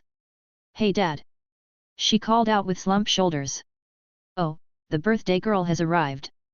This time, Dracula had a very genuine smile on his face when he turned around and gave Mavis a hug. Holy rabies! Is she a tiger? Mavis's previous bored expression turned into an excited one when her eyes met with Tigress. Ha ha ha! That's right, my Mavy Wavy! Not only that, do you remember what I always used to say about the hotel? Dracula remarked with a laugh before giving a knowing look to her as he finished his sentence. I know. All monsters are always welcome in Hotel Transylvania blah blah blah. Mavis rolled her eyes and said before adding in a slight teasing. I don't say blah blah blah. Dracula's shoulders went slump when he heard the last words that Mavis added. Ha ha ha. We all know you used to do that, Drac. Suddenly, floating spectacles started approaching them while an unknown voice surprised them, though only Rapunzel as Tigress has long sensed the invisible man approaching them. Who goes there? Rapunzel unconsciously took her frying pan out as she looked around incautious. Easy there girl, I'm just an average invisible guy who was rumored to creep on women at night, but I assure you, it's not me. Although Tigress can't see the invisible guy, she could tell that the guy was telling the truth, and in fact, he was probably even raising his hands in defeat. Really? Griffin, last time I remember you were chased by a bunch of humans when you tried to sneak into a women's bathroom, ha ha ha ha. Followed by Wayne's joke was the laugh of everyone, including Blobby who just recently joined in. Ha ha ha. Moa ha ha ha. Blurg. Though Tigress, Rapunzel, and Mavis just kept silent and didn't join in their laughs. Haha, anyways, both of you have fun in the hotel, and if you have any more questions, don't be afraid to ask me. I'm in a very good mood today because it's my daughter's birthday. Dracula didn't even finish his sentence when one of Wayne's children started sniffing on his cape before taking a leak on it. Seriously. Chapter 118, ch 115, Statue of the Devil. While Tigress and Rapunzel were making acquaintances with the main characters of this world, Jin finally reunited with Elsa after a gruesome 10 minutes of speed running the entire maze. Hey, Jin! Take a look at what I found. When Elsa saw Jin coming, she sighed in relief before approaching him and whispering. What is it? Jin replied while taking a look at Elsa's entire body, making sure that she wasn't hurt or anything. Although Elsa blushes at seeing the affection that Jin is showing her, she must first report to Jin on what she just found. Here. Elsa grabbed Jin's hand and brought him to a small tunnel in the cave. The tunnel is very small but enough for the two of them to cross. The moment they both crossed, Jin's eyes widened while his jaw dropped. Why, you may ask? It's because there's a huge fucking statue of a figure with dark wings carrying the ceiling on his shoulders. This statue would remind anyone who saw it to Atlas, the titan that carried heaven by his shoulders. To be honest, the size is also shocking, but what shocked Jin the most was because this statue is him. Since the cave they were in is under the Hotel Transylvania, the statue of him makes it look as if he was carrying the entire hotel by his shoulders. What the fuck did I do to deserve a huge-ass statue like this? Jin can't help but scratch the back of his head while his mind is thinking about who could have built this under Hotel Transylvania. Why am I even thinking about this? Who else could have built this but Dracula himself? Should I thank him for it or should I scold him for wasting such resources on a statue of him? Jin's eyes could perceive that the materials used in the statue aren't any normal stone. Jin could see gold and other unknown materials that are probably anything but normal. What's going on inside his head that made him build this statue? Jin slapped his forehead and said to himself before deciding to scrap the hiding from him and ask him properly about this. What are we gonna do about this mighty statue of yours? Elsa said with a teasing smile on her face. Jin rolled his eyes, however he was also thinking about what to do about the statue. Thankfully Jin didn't have to take long to think. He quickly decided to leave the statue here, since aside from them, who else would know about this secret statue under the Hotel Transylvania? Let's leave, I don't think we have to trouble ourselves with this. Jin shook his head and replied before turning to leave. Elsa looked back and forth at his walking figure and the huge statue that stood tall behind them. Elsa shrugged her shoulders before chasing Jin's figure. Unknown to them, there were a bunch of letters inscribed on a crypt stone beside it. The statue of the devil, Lucifer. While Jin and Elsa were on their way back to the castle, mainly because Jin would meet with Dracula for the first time in 1,000 years, Tigress, Rapunzel, and Mavis were getting along just fine. In fact, they can already be called best friends by now. Due to Rapunzel's cheerful attitude and Tigress's aloof but approachable personality made Mavis curious about them and went on to have a conversation with them. That's when the final nail was smashed in. Because Mavis is the literal daughter of the infamous Count Dracula, who was known by many names such as Prince of Darkness or the King of Vampires, almost everyone that Mavis encountered would either bootlick her or show her so much respect that it annoys her so much. There's also the fact that some monsters tried getting close to her just to have some connection with the famous Dracula. Thankfully, Mavis's mother seemed to have predicted this and taught her how to distinguish if someone has harmful intentions towards her and how to deal with it. However, Tigress and Rapunzel neither have any of that. Unlike others who see her as someone who is the daughter of Dracula, the two best friends she made saw her as Mavis Dracula. This made Mavis fond of them and didn't hesitate to make friends. She's growing up. On the stairs that connects the first and second floor, Mavis's mother Martha held her cheek while staring at her daughter finally making true friends instead of having friends who only befriended her because of her father. She sure is. Wayne's wife, Wanda, came walking in and stopped beside her and said, while caressing her big belly, showing that she is pregnant. Again. Martha gasped and stared at Wanda in amazement. Who knew she could handle giving birth to at least 100 children all under 5 years? What can I say? He's kind of a beast. Wanda shrugged her shoulders and casually blamed her husband as she stared at his direction. Children here, children that, won't you both learn your lesson? You can barely handle your current children and now you're bearing another one? Talk about being stubborn. Another woman came by their side and started blabbering her mouth. What's weird about her was the stitches that can be seen all over her body, as if she was simply stitched up, which is also true. This is Frankenstein's wife, Eunice. Although what she just said is very rude and no doubt would offend someone, however Wanda and Martha were already used to her rude behavior as they knew that it is simply part of her experiments that bore on her current personality. It's not that bad. Once you have one yourself, I'm sure you'll get what I'm saying. As soon as Wanda finished her sentence, she and Martha chuckled softly while Eunice's eyes twitched. Are you insulting me? Eunice said in anger. Everyone knows that she and Frankenstein are unable to make a child due to the reasons towards their reproductive organs. No. I am merely stating a fact. Wanda said while waving her hand in front of her, though her chuckles still haunt Eunice, who decided to cross her arms and pouted in anger. Meanwhile, Mavis suddenly had a great shock while talking with Tigress and Rapunzel. She was just asking about their life, however she was shocked to learn that Tigress and Rapunzel actually lived in the outside world. Among humans. Did they bite your toes? Thank the hell that you both are okay. As Mavis just recently had her bad encounter with humans, she was worried that Tigress and Rapunzel had a harsh life outside. Contrary to her expectations, Tigress and Rapunzel looked at each other in confusion. Mavis. If you don't mind me asking. How long have you been staying in this hotel? Rapunzel asked with a worried look on her face. Well, I'm now 118 years old and I was 10 when Dad upgraded our home to this hotel, so I've been here since birth. Why do you ask?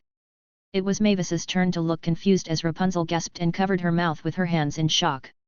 Here she thought she had the worst childhood as she was forced to stay on a tower since she was a newborn, but learning that Mavis has been here in this hotel for 118 years, Rapunzel now felt like laughing to her previous self for being complainant at being stuck in a tower for merely 17 years. Is there something wrong with that? Dad told me that the outside world is very dangerous. Especially the humans. They put garlic in their bread, they bite your toes, and especially but not the least, Dad even told me that they eat disgusting things. Mavis shuddered just by thinking about it. She even looked around and whispered the last sentence as if she was afraid that if this leaks out, there would be chaos among the monsters. At this moment, Jin and Elsa were outside the window, watching his Tigress and Rapunzel were able to blend in just fine.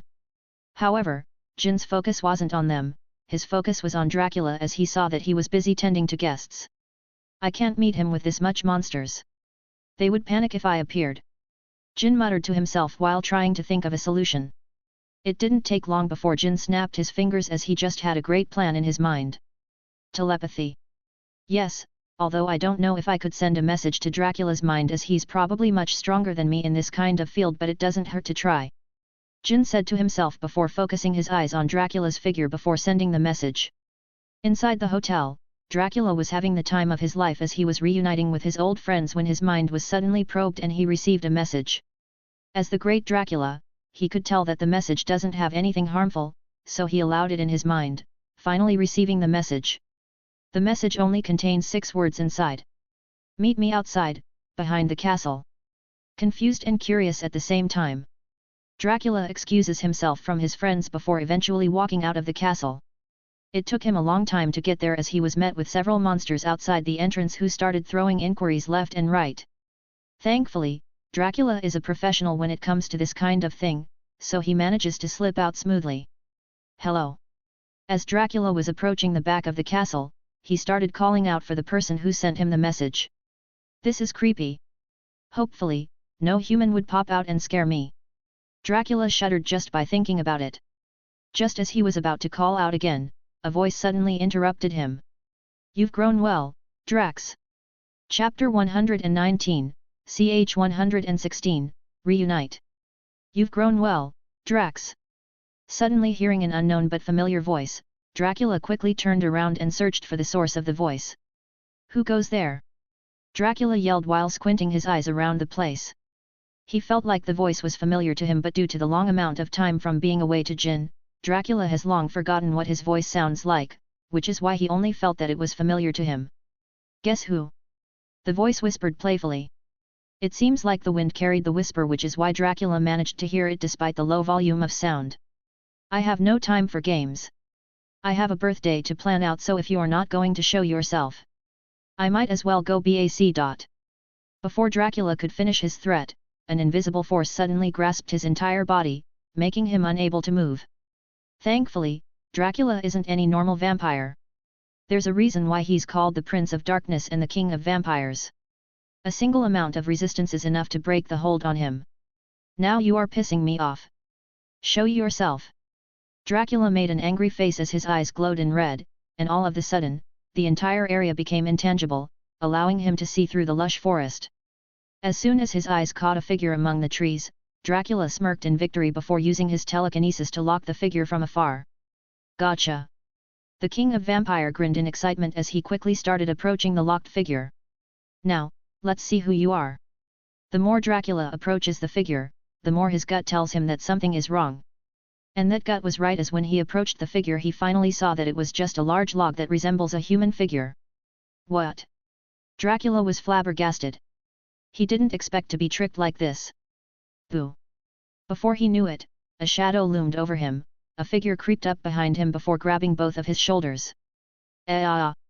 Dracula screamed in a very cartoonish way as his tongue went out and wiggled as he screamed. Damn Drax!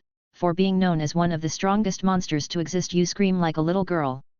The figure behind suddenly said, making Dracula sigh in relief and turn around to face the person who just scared him. To his surprise, he found himself face to face with a very familiar face. A face that he would never forget even for 1,000 years. Why, you are? Dracula pointed his shaky finger towards Jin while stuttering slightly as if he couldn't believe what he was seeing. In front of him stood Jin in his devil form, looking at him with a huge smile on his face. Dracula stepped back a bit as if he was afraid that he's just seeing things and they aren't real. What's wrong? Surprised? Jin's grinning face said as Dracula rubbed his eyes, and seeing that the Jin he's seeing in front of him is real, a huge smile blossomed his face as he didn't hesitate to throw himself towards Jin. Jin. However, Jin isn't into men, so he stepped aside and just let Dracula fly past him and collide with several trees before falling on the ground. Boom. However, does Dracula care about that? Of course not. His mood is so good right now to the point that even if he saw a human walk in his hotel right now, he wouldn't kick them out, he would even welcome them and treat them as if they're part of them. This is how excited and happy Dracula is right now. Dracula spit out a few pebbles and dirt from his mouth before standing up and facing Jin. Jin. Where were you? I tried to look for you, but I found no trace of you. You didn't change a bit, as I expected. Oh, today is my daughter's birthday. She would definitely love me if I introduced you to her. Dracula started jumping and rambling his mouth. Drax, stop. Jin raised his hand with his palm facing Dracula before trying to stop him from opening his mouth and talking. It's quite a long story. Jin could only say an excuse as he obviously can't reveal the truth to Dracula. Although they can almost be called best friends, as Jin knew Dracula since he was a child. But that doesn't mean Jin trusts him as much as he trusts his women. I have all the time in the world. Dracula spread his arms and didn't hesitate to reply with vigor. He has lived for 1,000 years, just a few minutes of speaking and sharing stories with Jin is nothing to him. In fact, he even wanted for their conversation to last for a whole day. However, he's both a father and husband now, which means he has many responsibilities and he can't waste a day just sharing stories with his savior. I knew he would say this. Luckily, I prepared a good enough story. Jin shook his head before smiling and started recounting what happened to him when he left Dracula. You see, when I was.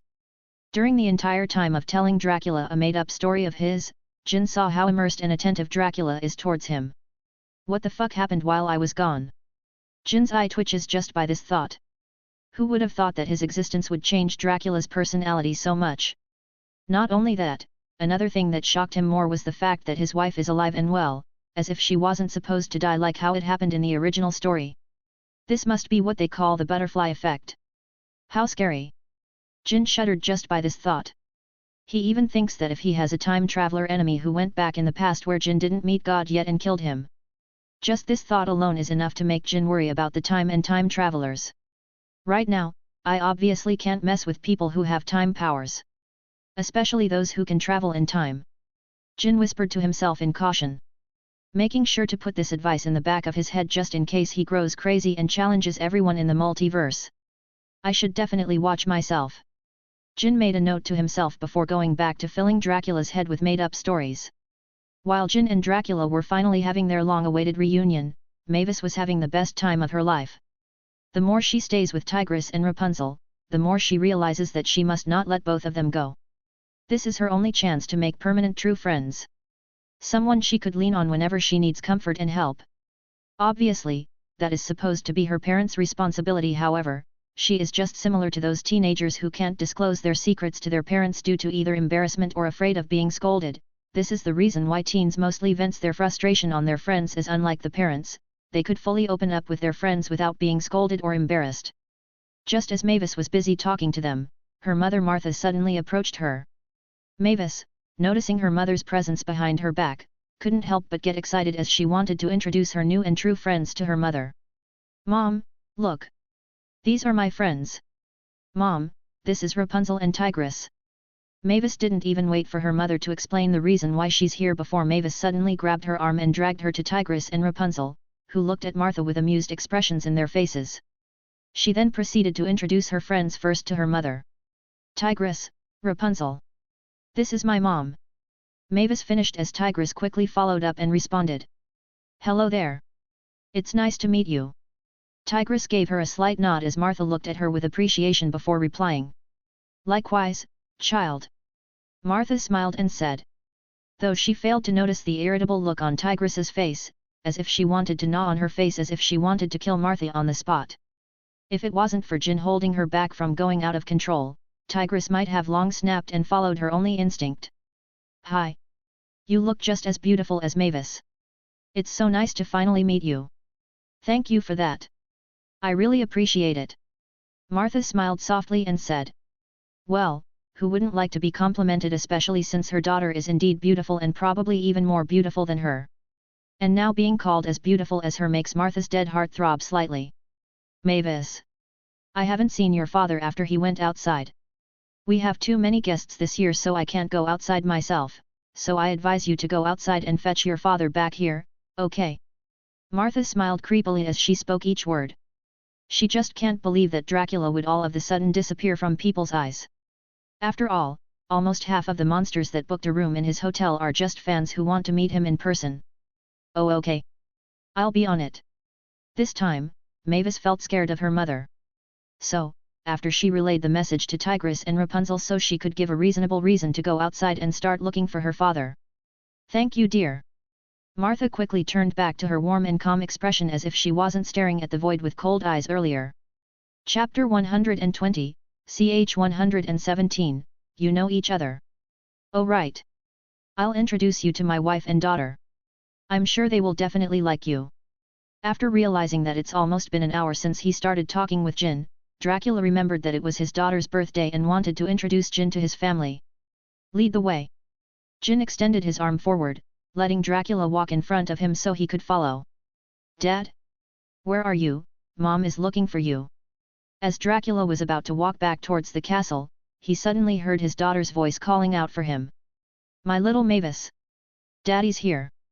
Speak of the devil, Dracula's face beamed up as he excitedly ran towards the source of the voice. Jin followed him and they both met with Mavis who was searching for him. Hey Dad. Mom is looking for. Mavis sighed in relief and said when her eyes suddenly met with Jin's. It's you. Mavis pointed her finger at Jin and asked in surprise. Making Dracula stop in his tracks and frown as he didn't expect for his little Mavis to know Jin. Wait, you both know each other? Dracula in confusion. He wasn't expecting this. Nevertheless, he was also a bit excited that her daughter got to know his benefactor. We met at the hotel earlier when I just got out of my room.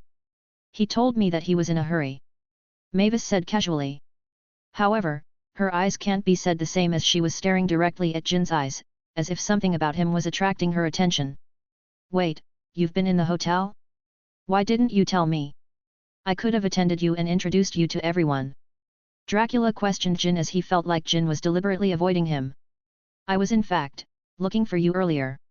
However, I have quite a small problem with me right now and I can't let her be seen by the monsters inside. Her? Wait, you already have a wife? Dracula squinted her eyes in suspicion before excitedly exclaiming. However, Mavis suddenly had a distant look on her face when it was mentioned that Jin had a wife, which went unnoticed by both of them. 3 actually. You just talked to the other 2. Jin raised his 3 fingers and said with a slight smug tone. As soon as Jin mentioned that, the distant look on Mavis's face slowly faded and was replaced with a small glint in her eyes. The other 2.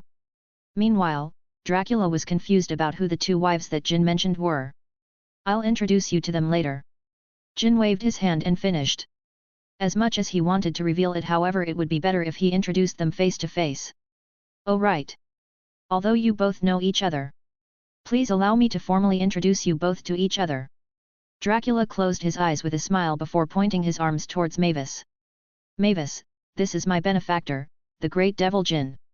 Jin, this is my cutest, sweetest, and most adorable daughter of mine, Mavis Dracula.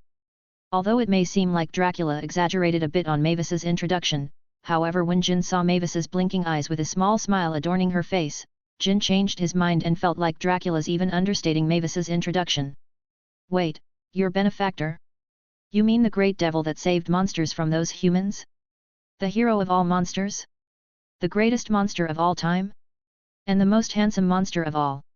When Mavis heard Dracula's introduction on Jin, her eyes suddenly widened in surprise. She didn't expect that the person that she casually bumped into earlier turns out to be a big shot. Although I didn't know about the last one, but for the rest. Yes, that's him. Dracula replied with a small excitement on his face. Though he felt weirded out by Mavis's last sentence as he felt like she just made it up on the spot. Nevertheless, Dracula didn't mind it as Jin was indeed handsome and pleasing to the eyes, so she was not wrong to call him the most handsome of all. Holy rabies! I'm such a huge fan. Mavis got so excited that she even teleported in front of Jin as she leaned her body forward towards him, as both of their faces are just a few centimeters away from each other. Dracula frowned at seeing their slight closeness to each other. He felt like someone that belongs to him is slowly being stolen in front of him, though he doesn't know what it is. Looking at Mavis's huge smile on the face, Jin can't help but feel some kind of small attraction towards her. Weird, normally I could resist someone's beauty, however, why does she feel more pleasant and attractive to my eyes? Jin wondered to himself while Mavis was jumping around and asking several questions. Oh my gosh, I can't believe this. The great devil turns out to be real and he's even in front of me. Hey, can you tell me everything about you? I'm so curious. Is it true that you can kill a human with a single punch? How about flying? I heard you can fly with your wings. I also heard that you once jumped in a volcano and started swimming there as if it was nothing. Do humans really fear you? I heard they even turned you into a legend that they fear every day. Where were you after the Great War? They said you went out alone to finish the humans that waged war against the monsters. Did you win? What about your powers? What are your powers? As Mavis got even closer and closer towards Jin while her questions also started to get a bit personal, Dracula knew it was time for him to step in lest she might anger the great devil, Jin. Alright, that's all for the questions for now, my Mavy Wavy. How about you go back inside and tell mommy we're going back inside, okay? It's your birthday, you need to be in your best condition later. Now, shoo shoo, my cutie Cerberus. Dracula grabbed Mavis's shoulders before rotating her body to face the path that leads to the hotel's entrance before slightly pushing her so she would start walking back. What? But what about Jin? Mavis was reluctant as she wanted to spend more time with Jin and ask more questions just to sate her curiosity. Don't worry about him. I'll take care of him and make sure he gets the best treatment he will ever get. Dracula replied as he continued to push Mavis forward so she would start walking back. Okay. With slight reluctance, Mavis prepared herself to use her very special skill that would make even the gods kneel before her. Oh no no no no, my little tarantula. I know that look. You used it on me earlier but I won't fall for it the second time. Close your eyes. Dracula shook his head and kept rejecting Mavis's special skill by covering her cute eyes with his hand in order to not be affected by it. God knows how strong that skill is. Ah! Mavis's shoulders slumped as she just failed in her attempt. Though she still turned her face to Jin and waved her hand at him. See you later, great devil. Mavis dejectedly told her farewell before proceeding to walk back towards the castle on her own. Nonetheless, she still met with Jin, the great devil, so she felt quite lucky and thankful. I wonder why I feel some kind of attraction to him. While walking, Mavis held her chest and felt her heart beating. Normally, as vampires, their heartbeat rates are much slower than humans, so feeling the quick beat of her heart makes Mavis confused about her sudden situation. Maybe I should ask Mom, she probably knows this. Mavis made a note to herself, not knowing that Jin also feels the same about her and both of them don't know that the reason was due to the flash of purple glint in their eyes when they met. Meanwhile, Dracula turned around and faced Jin, a smile that was still plastered on his face as if he was a clown instead of a vampire. What? Noticing Dracula's stare on him, Jin quickly covered his body away from him and said with a slight cautiousness on his voice. What? No, you misunderstand. I was just curious how you seemed like you didn't age, you're still the same friend that I met 1,000 years ago. Dracula explained quickly before the misunderstanding could escalate further. Oh that, I'm quite immortal. Jin seemed hesitant at first as if he was hiding something, at least according to Dracula's perspective right now. As the truth is Jin was thinking of a good reason to explain his ageless appearance. Immortal. Even vampires like me would die once we reach 10,000 years old, unless we go on a very long hibernate which stops our body from aging. I guess I'm just special. As a matter of fact, what Jin just said about being immortal is true. Not only he has the devil bloodline coursing through his veins with the possibility of his fallen angel bloodline mixed in, there's also his template system which might give him a very strong character that doesn't age someday. Hopefully. Putting those aside, Dracula and Jin finished their conversation when Jin suddenly remembered something. Oh, right. Drax. Jin called out to him. It didn't even take a second before Dracula was facing him once again. Do you remember when I told you that I can't show myself inside because of a certain someone? Yeah, I heard you mention that earlier. Why? If it's about the appearance, she doesn't have to be shy. I've seen much worse. Ugh, now I remember that guest who looked like a pile of poo. Dracula reassured before his face turned into disgust as he remembered a certain guest with an unsightly appearance. It's not about the appearances, Drax, I'm talking about her race. Race? What do you mean? Dracula just got more confused as Jin continued and finished his sentence so Dracula won't have to be confused anymore. She's a human. Chapter 121, ch 118, Do humans have ice powers? She's a human. The moment Jin dropped the bomb, Dracula's jaw dropped while his hazy eyes stared at Elsa who just got out behind a tree, showing herself to Dracula. Human. Dracula pointed his shaky finger at Elsa. His eyes showed disbelief on them as his entire interactions with humans before he built the hotel flashed before his eyes. How he hugged his wife's body due to humans almost killing her along with his daughter, Mavis. If it wasn't for his father, Vlad who always came to visit him on his Mavis's birthday, perhaps he would only hold Martha's corpse instead. Hi. Elsa awkwardly waved her hand at Dracula who reacted defensively by covering his whole body except for his eyes with his black cape. Who are you human? What are you doing here? What is your purpose? Dracula's eyes glowed in red as if to show dominance against Elsa. Meanwhile, Jin decided to step aside and watch how this scene will unfold. He's quite curious since this would be the first isekai'd Dracula would meet a human, and instead of an orange-haired teenager who he easily controlled at the movie, this time, it is Elsa, and it is Jin who introduced her nonetheless. Elsa was stunned by Dracula's questions and turned to look at Jin for help. However, seeing that Jin was looking away as if deliberately ignoring her, Elsa wanted to smack Jin's face, but unfortunately, she can't do that as of now. I'm just a normal human. I'm not as scary as you depict us to be. We're just like you two, you know? Our races are just different. Hearing Elsa's answer, Dracula's gaze on her softened for a bit before it hardened back. Memories of the cruel humans seemed to flash on his eyes again. I'm not fully human. Gritting her teeth, Elsa decided to show her powers just so Dracula would drop his suspicion towards her. It might sound dumb, however, since she's the visitor in his world, she obviously has to comply with whatever rules it has, similar to visiting another kingdom, where you have to follow their rules. This manner has long been planted on Elsa's mind, which is why her thinking tells her to comply with this world's rules, and since a resident of this world is vigilant against her, Elsa felt like she needed to fix her image in this world. Nevertheless, Elsa must establish a good image, especially since she's here to train herself on how to become a perfect queen, and this would be her first step. Hey! Dracula slowly dropped his cape when he heard Elsa's words. And just like what Elsa said, she raised her palm and showed Dracula a wonderful scene to behold in front of his eyes. A snowflake-like pattern emerged from Elsa's palm and floated while rotating. Everything that she showed Jacer screams magic. What is this sorcery? Are humans capable of wielding ice powers? Dracula's tension grew, and before the misunderstanding could escalate, Jin had decided to intervene. Dracula. Trust me. She isn't as scary as she looks. She might be a human, but she's not like those humans. Obviously, Jin knew about Dracula's movie, Hotel Transylvania. Which is also why he was shocked earlier when he saw that his wife, Martha, was alive.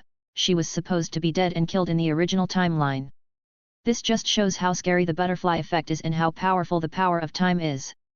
Although I can accept that, what about the others? For years, we have seen humans as creatures full of greed, cruelty, and wickedness. It would not be that easy to convince them to accept humans. After a moment of hesitation, Dracula finally sighed, but there was still a problem. What he said is true. The ruthlessness of the humans has long been planted and grown inside the hearts of the monsters. Even Dracula, who is the most influential and powerful monster, can't convince them just by words. Not to mention, if he uses his powers to change their will towards humans, he would be seen as a traitor against monsters and would probably deem him as someone who is siding with humans. Especially how ironic it would be if he started preaching that humans weren't bad when he's the one who started spreading the viciousness of the humans in the beginning. There are too many consequences that are against Dracula if he ever did all those things. We can disguise her. Jin then remembered that in the movie, the protagonist, Jonathan, managed to sneak in and even live with monsters inside thanks to the disguise that Dracula put on him. Jin wondered if they did the same, would Elsa be able to succeed like Jonathan? Disguise. Dracula was confused for the first few seconds before his eyes widened in realization. I see what you did there. This plan is definitely plausible. But how will we do that? Dracula nodded his head and felt like the plan was very good, but the real question is how would they implement it? Leave it to me. Jin smirked in confidence before facing Elsa and seriously looking at her. Elsa, I need you to do a few things for me, okay? After receiving a nod from Elsa, Jin smiled and continued. First, create an ice crown. Jin ordered. Although confused, Elsa still did as what Jin said and created a crown made of ice. The crown has some huge resemblance on Arendelle's royal crown, possibly since she took inspiration from it. Good. Now, I need you to change your dress to a long blue dress that emits a frosty aura. You think you can do that? After Jin's next instruction, Elsa was hesitant at first as she didn't know if she could emit the frosty aura that Jin was telling her. However, it doesn't hurt to try, so Elsa changed her previously plain dress to a majestic and shiny blue dress that went past her feet. Now the frosty aura. Jin reminded her. Elsa breathed in and out as she closed her eyes and tried to imagine herself being surrounded by a cold and frosty aura that seemed to freeze her surroundings. Good. Suddenly, she was stunned by Jin's excited tone, causing her to open her eyes, and was stunned when she saw herself being surrounded by a cold aura that freezes the ground that she's stepping on, similar to the one in her imagination. My power is scarier than I thought. Elsa shuddered slightly at the realization. If she could construct and create anything she imagines, then how strong is she? Is there someone capable of stopping her if she reaches her peak? Nevertheless, Elsa knew that her powers are something that she shouldn't fear. But she should accept it like what Jin told her. If you want to control your powers, you must first learn how to accept it. That's good. Now, it's time for the act. Look at me, Elsa. Jin turned serious again despite being excited earlier. I want you to look at me with a serious face. Without any hint of expression, much better if you appear cold and aloof. That way, you will truly fit as the Queen of Ice. Jin explained while instructing Elsa on how to achieve her cold face. Meanwhile on the sidelines, Dracula just watched both of them with amazement. He was too stunned to talk and he was afraid that if he even uttered a single word, he would be hooped by Jin, so he kept his mouth shut. How is she capable of doing this kind of thing? Is it really sorcery? But sorcery died along with that annoying old man Merlin. Since Dracula can't talk, he simply decided to start talking to himself just to pass time. Back to Jin and Elsa. After Elsa finally meets Jin's expectations on her serious face, all that's left is planning her entrance. This entrance would determine that she's also a monster similar to them. Elsa. We're gonna need an ice horse for you. Jin smiled and said. As much as Elsa started getting weirded out by Jin's instructions.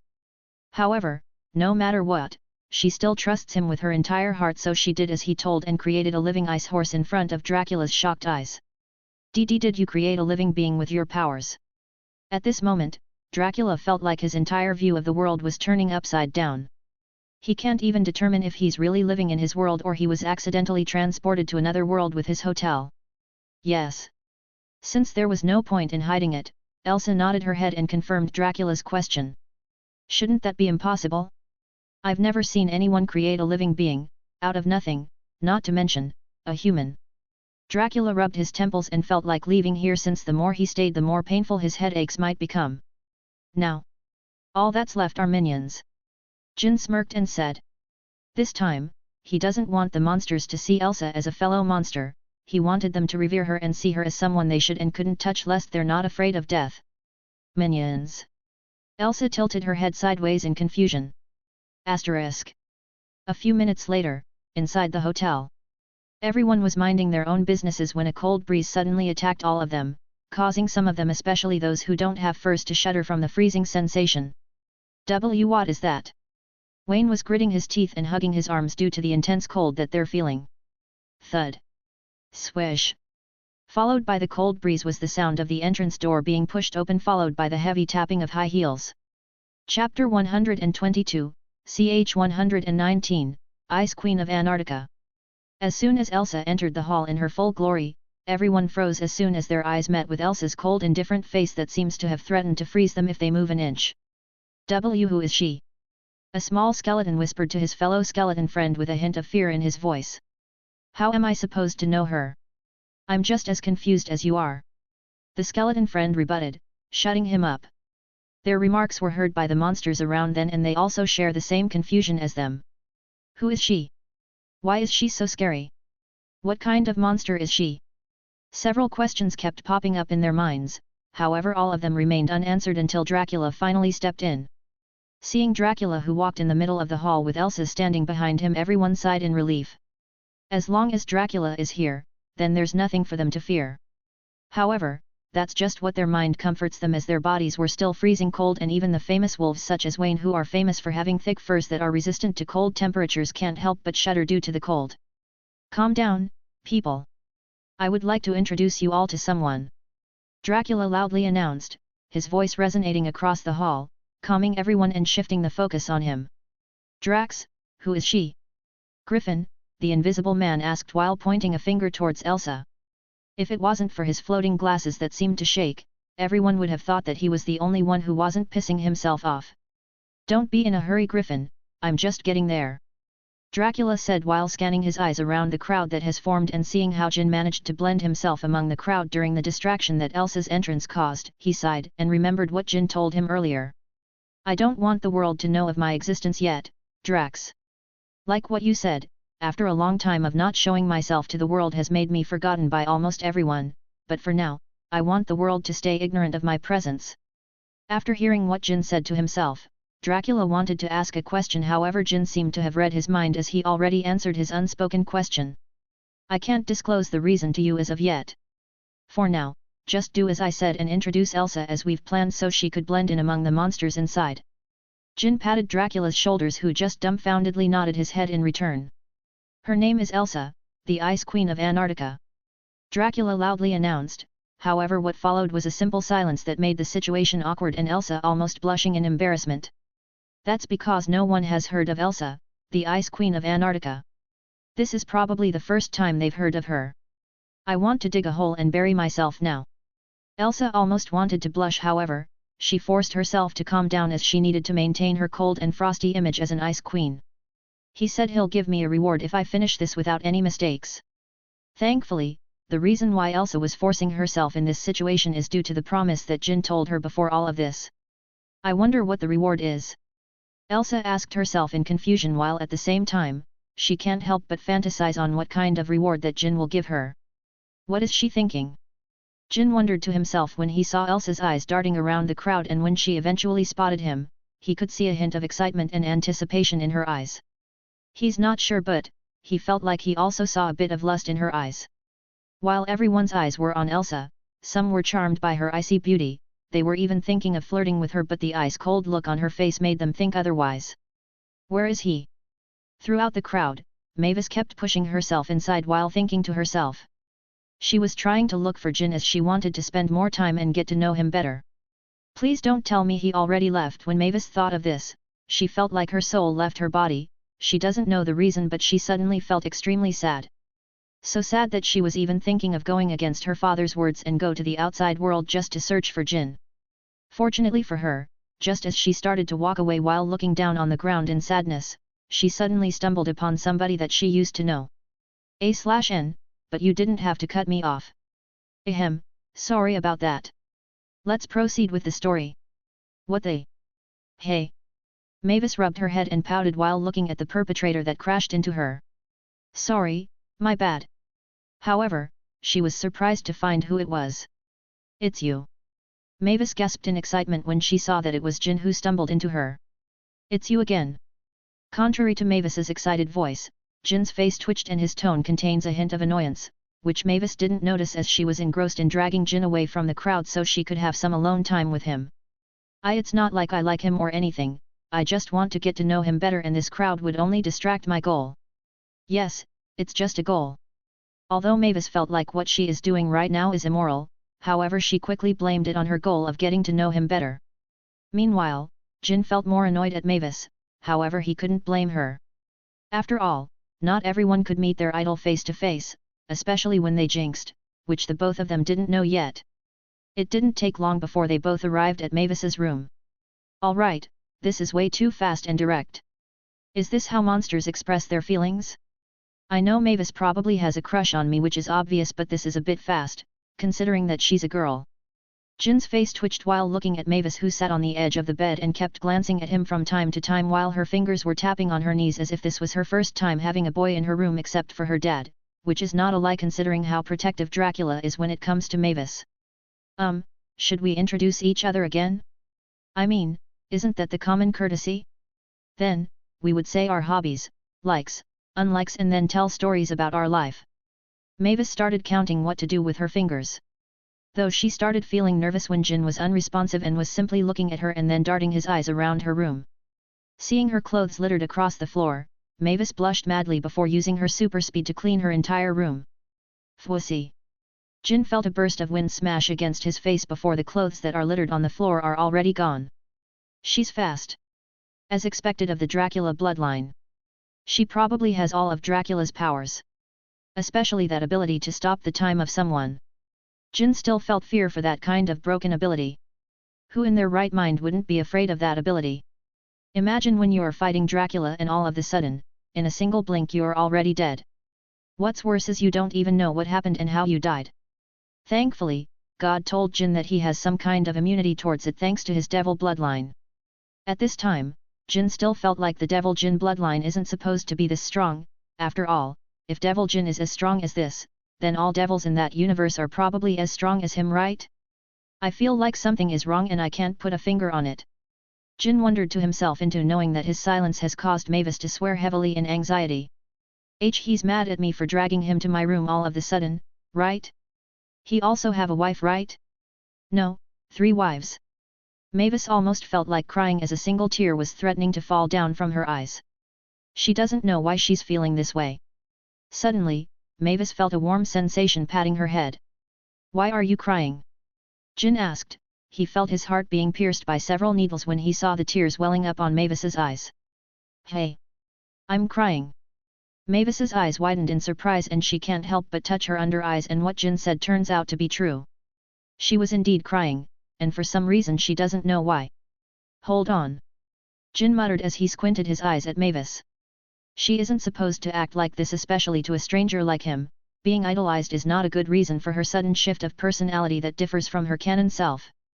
As of now, Jin could only think of one reason why she is acting this way. Did you perhaps notice a flash of purple light in my eyes when we first met? Jin crouched and met Mavis's eye level and asked seriously. Although Mavis blushed due to how close their faces are to each other, she still understands what Jin said and tries to recall their first meeting. Yes, I think. Mavis answered in an unsure tone. Chapter 123, ch 120, I got zinged. Fuck. I think we just zinged.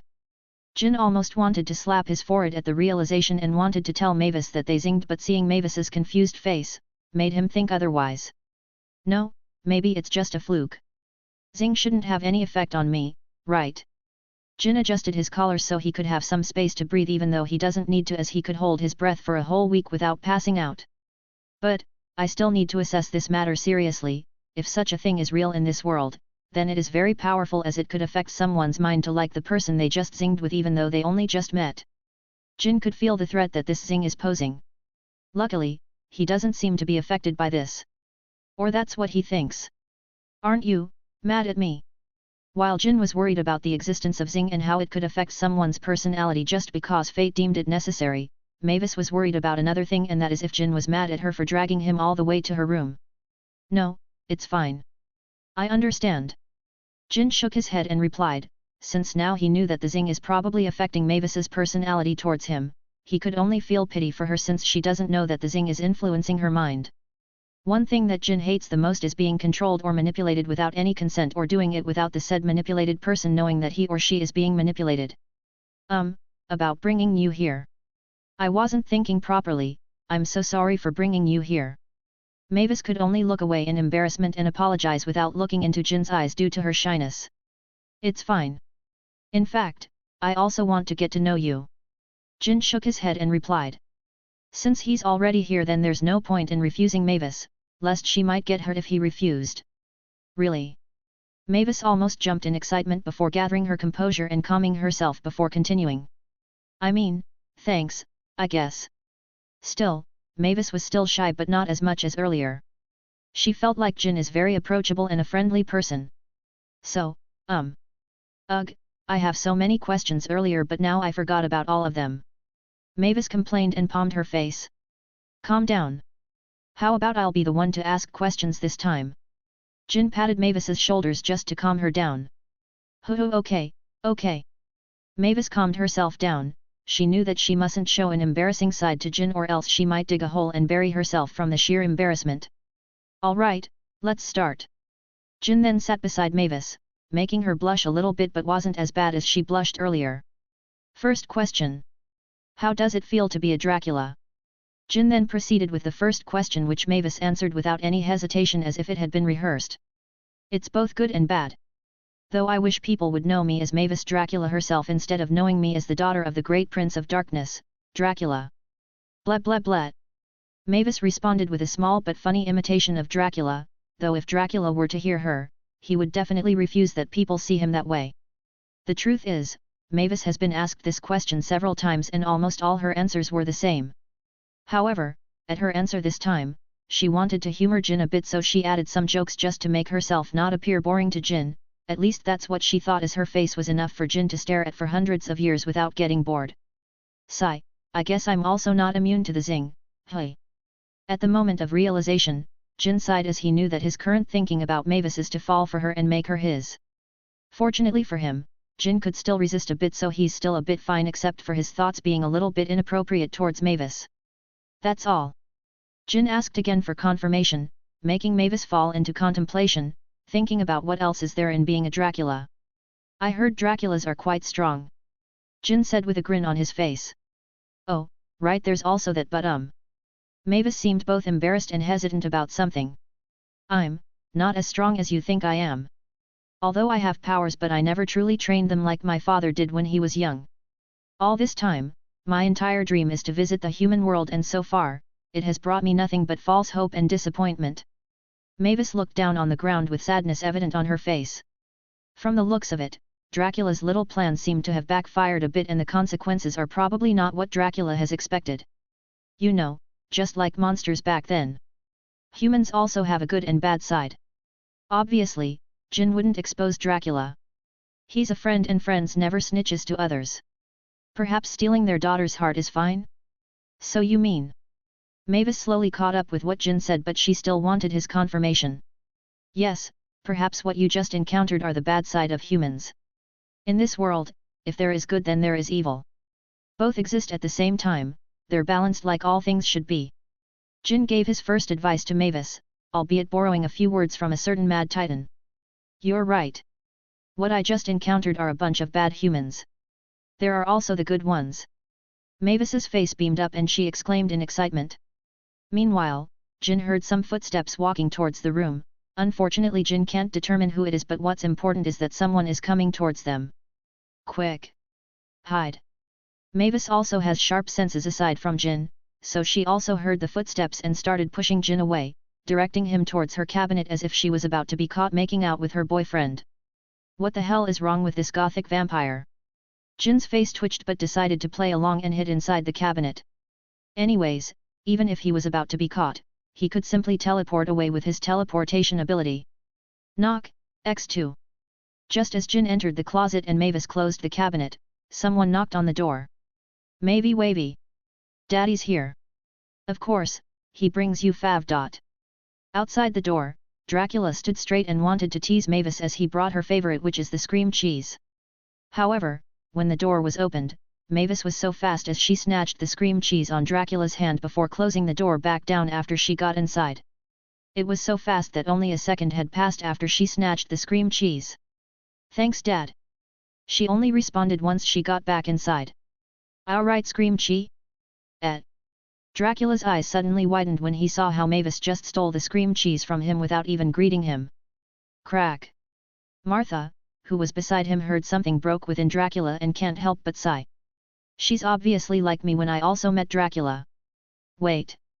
Just as Martha was thinking to herself, her eyes suddenly had a hint of suspicion as she realized that a girl would only act this way when they have a boyfriend. Is there a boy inside? Martha can't help but raise her suspicions, and she quickly started investigating by using her X-ray vision and peeked inside Mavis's room. As her mother, Martha doesn't need to give her daughter privacy as she feels it is her right to do so. And she was right. But also shocked at the revelation of seeing Dracula's benefactor hiding inside Mavis's closet. He recently told me about his benefactor arriving here, and after comparing this man to the person that Dracula was describing to me earlier, I'm 100% sure that this is Dracula's benefactor. A sweat formed on Martha's forehead and rolled down her face as she realized this shocking discovery. Should I tell Drac? No, he will be heartbroken if he were to know this. I must keep this a secret. Martha then casts her eyes on Dracula, who stared blankly at the door. It's for his betterment to not know about this. And besides. Martha then glanced back at the room with her X-ray eyes still open, directly looking at Jin, who was standing still inside the closet with his eyes closed. He's not that bad. There will come a time where Mavis will find her partner, and I believe that he's not that bad. Martha smiled as she finished her thoughts. Meanwhile, Jin felt like someone was staring at him, but there was no harm to it, so he just let it be. What he didn't know was that someone has already approved of his relationship with Mavis, even though they're not officially together yet. Chapter 124, ch 121, Unknown Variables. They're finally gone. Mavis whispered after hearing the fading footsteps of Dracula and Martha before sighing in relief. She then proceeded to open her closet and take Jin out. I feel like we're doing something illegal here. Jin muttered to himself while Mavis, who heard him, can't help but nod her head in agreement. So should we continue? Mavis tapped her index fingers against each other as she spoke with a hint of embarrassment in her tone. Please watch out for your phrasing. If someone were to hear us, they would misunderstand. Jin's eyebrow twitched when he heard what Mavis said. If someone who doesn't know what they were doing earlier were to hear her, there's no doubt that they would misunderstand and think that they're doing something inappropriate. What do you mean? Obviously, Dracula did a great job at making Mavis as innocent as possible, as she doesn't even know what Jin was implying. Unfortunately for Dracula, Mavis is already at that kind of age, so it doesn't hurt to corrupt her innocence. Well, not totally corrupt, more like educating her so she could officially ascend to maturity. You see, it's like this. Jin then went closer to Mavis and put his mouth beside her ears before whispering a bunch of words that only adults would understand. That's so lewd. I thought kissing was the lewdest part. Much to Jin's expectations, Mavis's reaction was priceless as she was beet red while covering her face with her hands. It seems like her mind is still adapting to the new knowledge that she learned. Oh, that's not everything. There's much more than just that, but I will tell you some other time. Jin grinned and wanted to corrupt her more. Unfortunately, the telepathy mark that he placed on each of his wives' minds suddenly rang in his head, which indicates that they were calling for him. There's much more. But why not now? Trust me, your mind is still not ready for its horrors. I'm afraid your mind can't handle it. Don't worry, it'll only take a few days. Jin proceeded to pat Mavis's head before walking out of the door. I'll see you later. Jin said his farewells as he left. But I want to know more. Unknown to Jin, something awakened inside Mavis. Something deep and pleasurable. A few minutes ago, while Jin was having a conversation with Mavis, Elsa felt annoyed at being watched and stared at by several monsters as if she were some kind of animal in a zoo. This is getting annoying. Elsa sighed, however she needed to persist as it is part of her training to learn patience. And learning patience isn't the easiest. And so, Elsa could only stand in her place like a frozen statue before being approached by Tigress and Rapunzel, who saw her dilemma. Where's Jin? Tigress was the first one to ask when she noticed the lack of Jin's figure beside Elsa. I have no idea. He must have gone off somewhere. Elsa sighed again and replied. Hopefully, he's not out there making women fall for his charms. Surely he won't do that without our permission, right? After Rapunzel finished her words, Tigress and Elsa could only stare at her. Right. Rapunzel's claim slowly waned at their stares before sighing and realized that it could only be a dream for Jin to stop making women, especially princesses, to fall for him. Nevertheless, they're not entirely against it, as they discovered before coming to this world that it is impossible for Jin to control his charm. He's like a certain devil that attracts women with his charm. Or is Jin really the devil? Jin was on his way downstairs when his ears picked up the sound of someone crying. That sounds like Dracula's voice. After getting familiar with Dracula's voice, he could already distinguish his voice. To be honest, it's really easy to spot his voice even if there's a noisy background. Why is he crying? Driven by curiosity, Jin started walking in the opposite direction, and after a few quick turns, he arrived at a dimly lit attic. Dracula's. Curious, Jin peeked over and found Dracula crouching on the ground while holding a picture frame in his hand. Hearing his voice, Dracula was startled and quickly wiped the tears from his eyes before turning around and finding Jin's head peeking over at him. Jin, how are you? Hee. I was just cleaning the cellar. Dracula tried his best to come up with a good reason, but unfortunately, he slipped up and made a mistake. This is an attic, not a cellar, Drac. And there's no need to fabricate lies, I saw you crying earlier. Jin then lifted himself up and entered the attic before looking around in interest and curiosity. There's no need to be shy about me, Dracula. Come on, tell me your problem. Who knows, I might be able to help you. Jin sat beside Dracula and pulled him down so he would also sit on the ground with him. Nothing. Dracula shrugged with an awkward smile on his face. Staring at him with a deadpan expression, Dracula sighed and finally gave up before picking up the picture frame that he accidentally dropped earlier. It might sound weird, but I think Mavis is growing up. Dracula said with a sad face as he stares at the picture frame of him, his wife Martha and his sweet daughter, Mavis. No shit, Sherlock. Jin chuckled, but seeing the serious look on Dracula made him clear his throat and apologize. Ahem, my apologies. I didn't mean to. Earlier, she showed some signs of growing up. She doesn't hug me anymore when I bring her favorite food. I think I failed as a father. Dracula bowed his head and was about to cry again, however, Jin felt uncomfortable seeing him cry, so he quickly patted his shoulders so he would stop. You never failed, Drac. Every father has also experienced this thing. For the first time, Drac once again heard Jin's familiar advice. It feels like he's back in the past. If Dad were to know that you're here, his bones would definitely jump in surprise. Ha ha ha. Dracula chuckled and then slowed down as he realized that Vlad actually visits every Mavis's birthday. That means he'll come too today. Holy rabies. I knew something was amiss. He's coming. Dracula excitedly howled in realization. Now I know where Mavis got that holy rabies famous phrase. Jin chuckled at the realization. I need to prepare for his visit. Without waiting for Jin's reaction, Dracula rushed back down on the ground as if he wasn't just sobbing earlier. Sometimes, I'm so dang good at advising someone.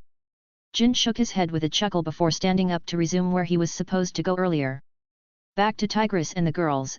They decided to have a girls' night out by themselves since their husband is literally busy getting a new woman. Surprisingly, they weren't surprised anymore as they know that it is inevitable. The only thing they could do now is to accept it and take it like a woman. Are you sure this is a good idea? Rapunzel asked with a hint of uncertainty. It'll be fine. All of us here are strong. Tigress assured her. To be honest, she was merely curious about the world. A world where monsters and humans live in the same world. She wanted to discover more about this place. As they continued to venture into the deep forest, what they didn't notice was a certain someone watching them. Are you certain that they're Lord Lucifer's companions? Deep inside the forest, a black hooded person watches Tigress and the girls with a hint of mysteriousness in his dark hood. What's unusual about him was the fact that he's a whole 50 kilometers away from where Tigress and the girls are, which is why he could escape Tigress's sharp senses. Yes. Although the Lord didn't know about us. But as the worshippers of the almighty Lucifer, we exist to protect him and his companions from this rotten world, especially to that man. Beside him was another hooded person like him, except that his hood has a much lighter tone and there is an unknown mark on the chest part of their hoods. The mark resembles a red face with large horns protruding from his temples. What's familiar about this face was the tattoos that look similar to Jin's devil form tattoos, and last but not the least was the red gem in the middle of its forehead. Behind this face was a part of black wings that resembles very closely to Devil Jin's wings. Let's disperse and make sure they don't meet the humans outside. Ever since that man was born, it took him a few years to conquer the human world. And now he's on his way to conquer the monster world. We shall never let him pass. With determination in his voice, the two hooded persons quickly jumped from the tree and landed on another branch of a tree, similar to how ninjas do, except that they're merely human and what they just did is similar to parkour. Unfortunately for Jin, he has yet to find out that he has formed quite a remarkable religion in this world due to his past feats. Not to mention a formidable individual that was brought upon this world due to his past actions that affected the entire world. While Jin remained oblivious to this, he was busy searching for Tigress and his women. Chapter 125, ch 122, The Conqueror of the Human World. Unknown POV. It's been a long time since I got reincarnated in this world due to a sudden accident caused by a rob. Inside the White House mansion, a man in his 30s stood while facing the window where the bright sun shines across his face. It's been 34 years since he was born in this world. Unfortunately, he wasn't informed on what world he was reincarnated into. What's more unfortunate for him was that he discovered that this world was just a parallel world instead of reincarnating into cool animes and movies like Naruto or One Piece.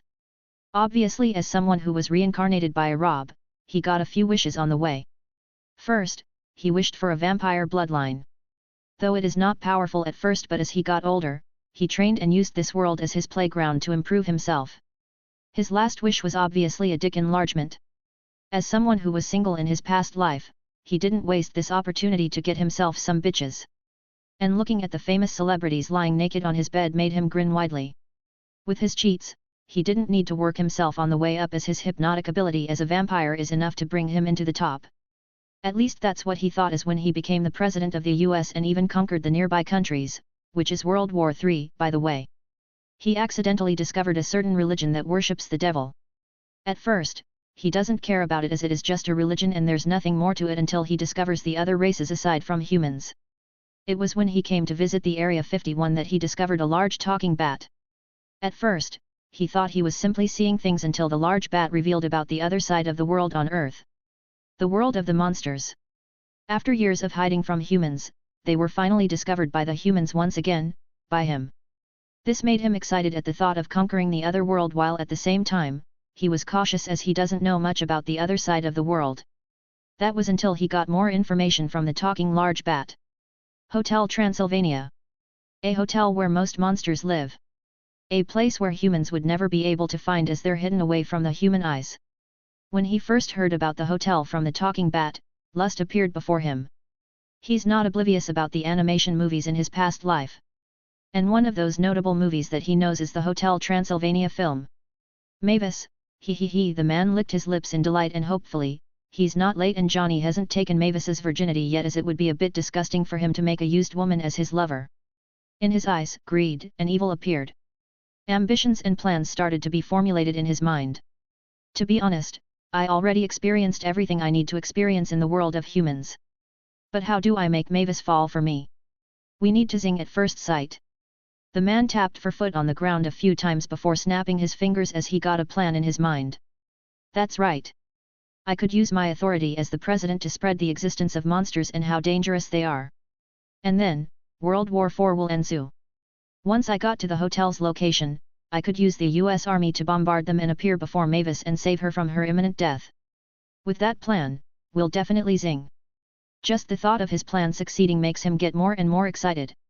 Unfortunately, he needed to wait for a good chance to appear before her so that he could use to make the humans believe that monsters are real. How about that religion that worships the devil? I could start with them. Although I remember also having a cult like them in my past life, this is the first time I've heard of them, as they probably don't exist in my past world. He then continued. The children of Lucifer. He muttered the name of the religion out loud. Unknown to him, the Lucifer that they're worshipping has already zinged with his coveted vampire goth girl. While the reincarnator was planning on initiating a war between humans and monsters while making himself a hero by saving Mavis in the process, Jin remained oblivious to this as he just met with Tigress and the girls outside the hotel. What are you guys doing outside? Jin asked while Tigress looked a bit guilty for going outside with informing Jin. We were just walking around, you know, girls' night out. Fortunately for Tigress, Rapunzel got her back and explained with a hint of mischief in her voice. Well, I'm not that strict anyway. So, as long as nothing bad happens to you all, you can do whatever you want. Just make sure you take care of yourselves. Unlike the others who doubt their partner, Jin isn't like that.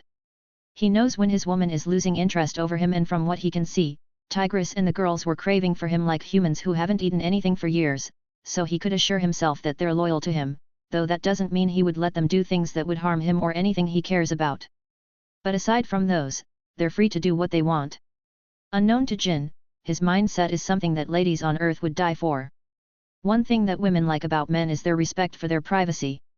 Though this is a double-edged sword, as the chances of the women using this respect for privacy thing to cheat behind their partner's back. I assume you guys have adapted yourselves in this world, right? Jin changed the subject and asked. Of course. Everyone here is very nice, albeit their appearances are quite creepy sometimes. Especially that invisible man, I'll definitely keep an eye around him. Rapunzel excitedly jumped while shuddering at the mention of one of Dracula's friends, Griffin. Yeah, you should really keep an eye on him. Jin nodded his head in agreement. Though it is not confirmed whether Griffin really uses his powers to peep on women in the bathroom, but if he does try to peep on his women, no one, not even Dracula, won't be able to stop him from choking the life out of Griffin. Just because it's a world made for children doesn't mean it's a good and safe world. As a traverser of animation movie worlds, Jin has already invented an advice for himself. In layman terms, just because the things shown in the movies don't look bad and don't involve anything that is inappropriate doesn't mean the entire world itself is the same too. Anyways, I forgot to mention this to all of you, but I placed a mark on your minds, albeit it's weak for now and I could only sense your intentions and emotions, but as I grow stronger, I'll definitely improve it so we could talk to each other through it without a distance limit. Jin reminded them, which gained him gasps of surprise. I didn't know you had this kind of ability. Now that I think about it, I wonder how you really got this strong. I mean, sure you train very hard like Tigress, but surely there are some other factors, right? This time, it was Elsa who asked in confusion, as she truly wanted to know where Jin got his abilities from. Even Tigress nodded her head in agreement. As the one who stayed with Jin the longest, she could truly see that in every world that they visit, Jin would suddenly have different abilities.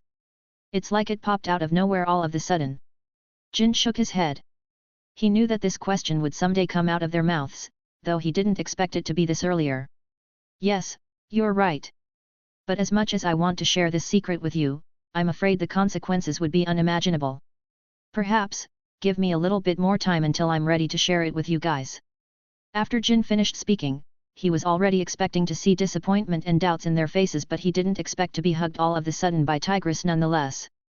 You know, it's quite rare for Tigress to take the initiative to hug him, as her pride sometimes stops her from taking the initiative. Unexpectedly, this is quite a surprise. It's fine. I've long noticed this burden on you. I knew you were hiding something heavy. As much as I'm curious, just take your time, and when you're ready, tell us, okay? Tigress then pecked his lips after she finished her words. After Tigress pecked his lips, the other two, Rapunzel and Elsa, soon followed and pecked his lips too. Jin could only stand frozen as they all engulfed his body with their bosoms. It's quite a sight to behold, as their bosoms were literally drowning his front, back and left side. One more and the right side would be drowned too. Jin said to himself before mentally coughing. Bad Jin, bad. Unknown to Jin, just as his mark on them makes him able to feel their emotions and such, so are they.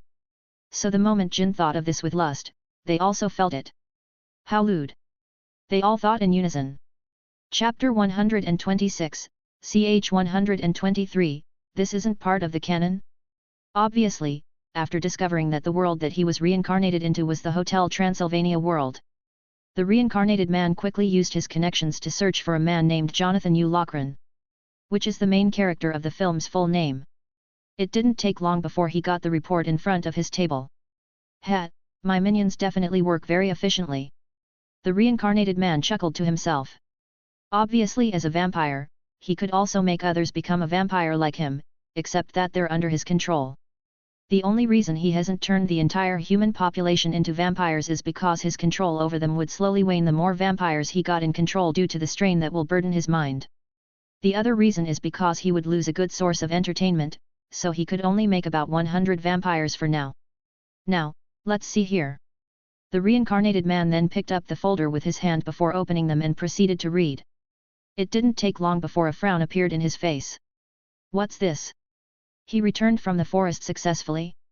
Isn't Dracula supposed to escort him back to the hotel by flying under the sun and almost burning himself to death? What happened? This isn't part of the canon.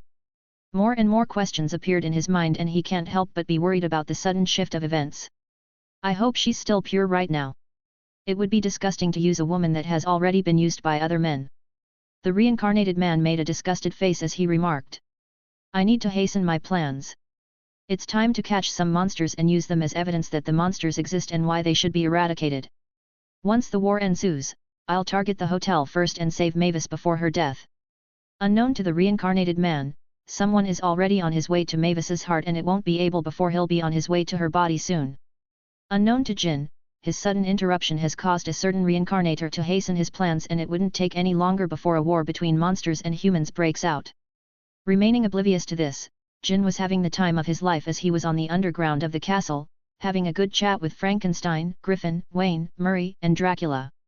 Okay guys, so hear me out. This'll be our plan for Mavis's birthday. We'll do the same as last time, Frankenstein, and the band will play music for her, and yes, Murray. Dracula wasn't finished speaking when Murray raised his hand, so his shoulders slumped off as his previous excitement of sharing his party plan was now gone thanks to Murray's interruption. Yeah, you already told us that just a few minutes ago, but the real question here is, who is this guy? Murray said before asking in confusion while his finger pointed at Jin, who was sipping on some bug juice. A juice made with a bug's blood mixed with some sugar and alcohol. At first, he was wary of this kind of beverage, but he quickly turned 360 degrees when he got a taste of it. It tastes like Coke but is much sweeter. Jin remarked as he finished his second glass of bug juice. All while ignoring the finger pointed at him along with the agreement stares of Frankenstein and the rest. They were also curious about Jin and refrained from talking to him until Murray asked the million-dollar question. He's heir. Dracula didn't expect that question to rise all of the sudden. He was so excited about sharing his party plan that it slipped from his mind on how he will introduce Jin to them. Seeing Dracula's predicament, Jin decided to help him out. A party planner? A what? They all asked in unison, including Dracula, who quickly realized what he said and quickly covered it by following up with Jin's words. "That's right. He's my party planner." Dracula nodded his head and said proudly. His respect for Jin just went up with a huge margin. As expected of Jin, he could quickly make a reason in tight situations. Unknown to Jin, Dracula already sees him in a very different light. Something mixed with respect and worship. "A party planner? Dracula, are you okay?" Frankenstein placed his hand on Dracula's forehead and asked with some worry, as if the legendary Dracula would get a fever. "What happened to you? Where's the Captain Control freak that we used to know?" Wayne jokingly said, though he was also a bit serious as he didn't expect Dracula to change all of the sudden. Guys, relax. This is just a little change since it is Mavis's 118th birthday, then this should be a very special birthday for her. That's why I hired a party planner." Dracula calmed them down and reassured them with closed eyes. "Yeah, you always say that whenever it is Mavis's birthday," Wayne said and chuckled, followed by the others. Though this ticked Dracula off, which prompted him to scare them off. Roar. Dracula's previously calm face suddenly took a shift turn as his face turned hideous and scary, while at the same time he was releasing a creepy roar from his mouth. It only lasted for a second before his face went back to his normal smiling face, as if saying that he wasn't harmful. "Am I right, guys?" he said with a happy smile. Frankenstein, Wayne, Griffin, and Murray could only keep their mouths shut and nod their heads. Although they were the best of friends, they shouldn't forget that Dracula is the strongest monster to ever exist, and if it wasn't for him, perhaps the humans would have succeeded in eliminating them all. Meanwhile, Jin just recently left his chair to get another glass of bug juice when a black gothic furball suddenly appeared behind him and whispered in his ear. "Whatcha doing?" "I'm just having fun with those old guys right over there," Jin casually remarked while pointing at Dracula and his friends. "You do know that Dracula is my father, right? Aren't you afraid that I will snitch on you for calling him an old man?" Mavis said with a teasing smile on her face. "Well, will you?" After getting his bug juice, Jin turned around and faced Mavis before leaning over, with their faces just a few inches away from each other. "WWL, IW1T. A blush quickly crept up on Mavis's face as she could feel Jin's breath smashing against hers. She didn't even know that she was stuttering when she replied. "That's good. Even if you do, there's nothing for me to worry about." Jin stood back up straight and confidently said. "Wow, confident much in your strength, hey?" Mavis also recovered her blush and her composure before replying to Jin's words that might draw some unwanted attention if someone were to hear him. "Oh darling. You don't know what I'm capable of," Jin said before winking. He winked at me. The previous blush went back up on her cheeks again when she saw Jin winking at her. Unknown to her, Jin actually winked at his woman behind Mavis, who has been watching their interaction a few minutes ago from now. "Is she the new sister? Won't she take our blood and drink it?" Rapunzel whispered to her fellow sisters and asked while shuddering. "No, she won't. I'm sure they aren't like that," Elsa said, though she won't lie when the same thought actually crossed her mind earlier before this. "What are you both blabbering about? Aren't you worried that things are getting way too fast for Jin and her? Shouldn't they also go through some challenges where Mavis would eventually fall for him?" Tigress reprimanded them and said. "This is simply just her speculation, as she doesn't have any idea about the zing and its capabilities. To be honest, when he got Elsa, I stopped worrying." Rapunzel shrugged her shoulders and said. "Sigh. Let's just continue to watch.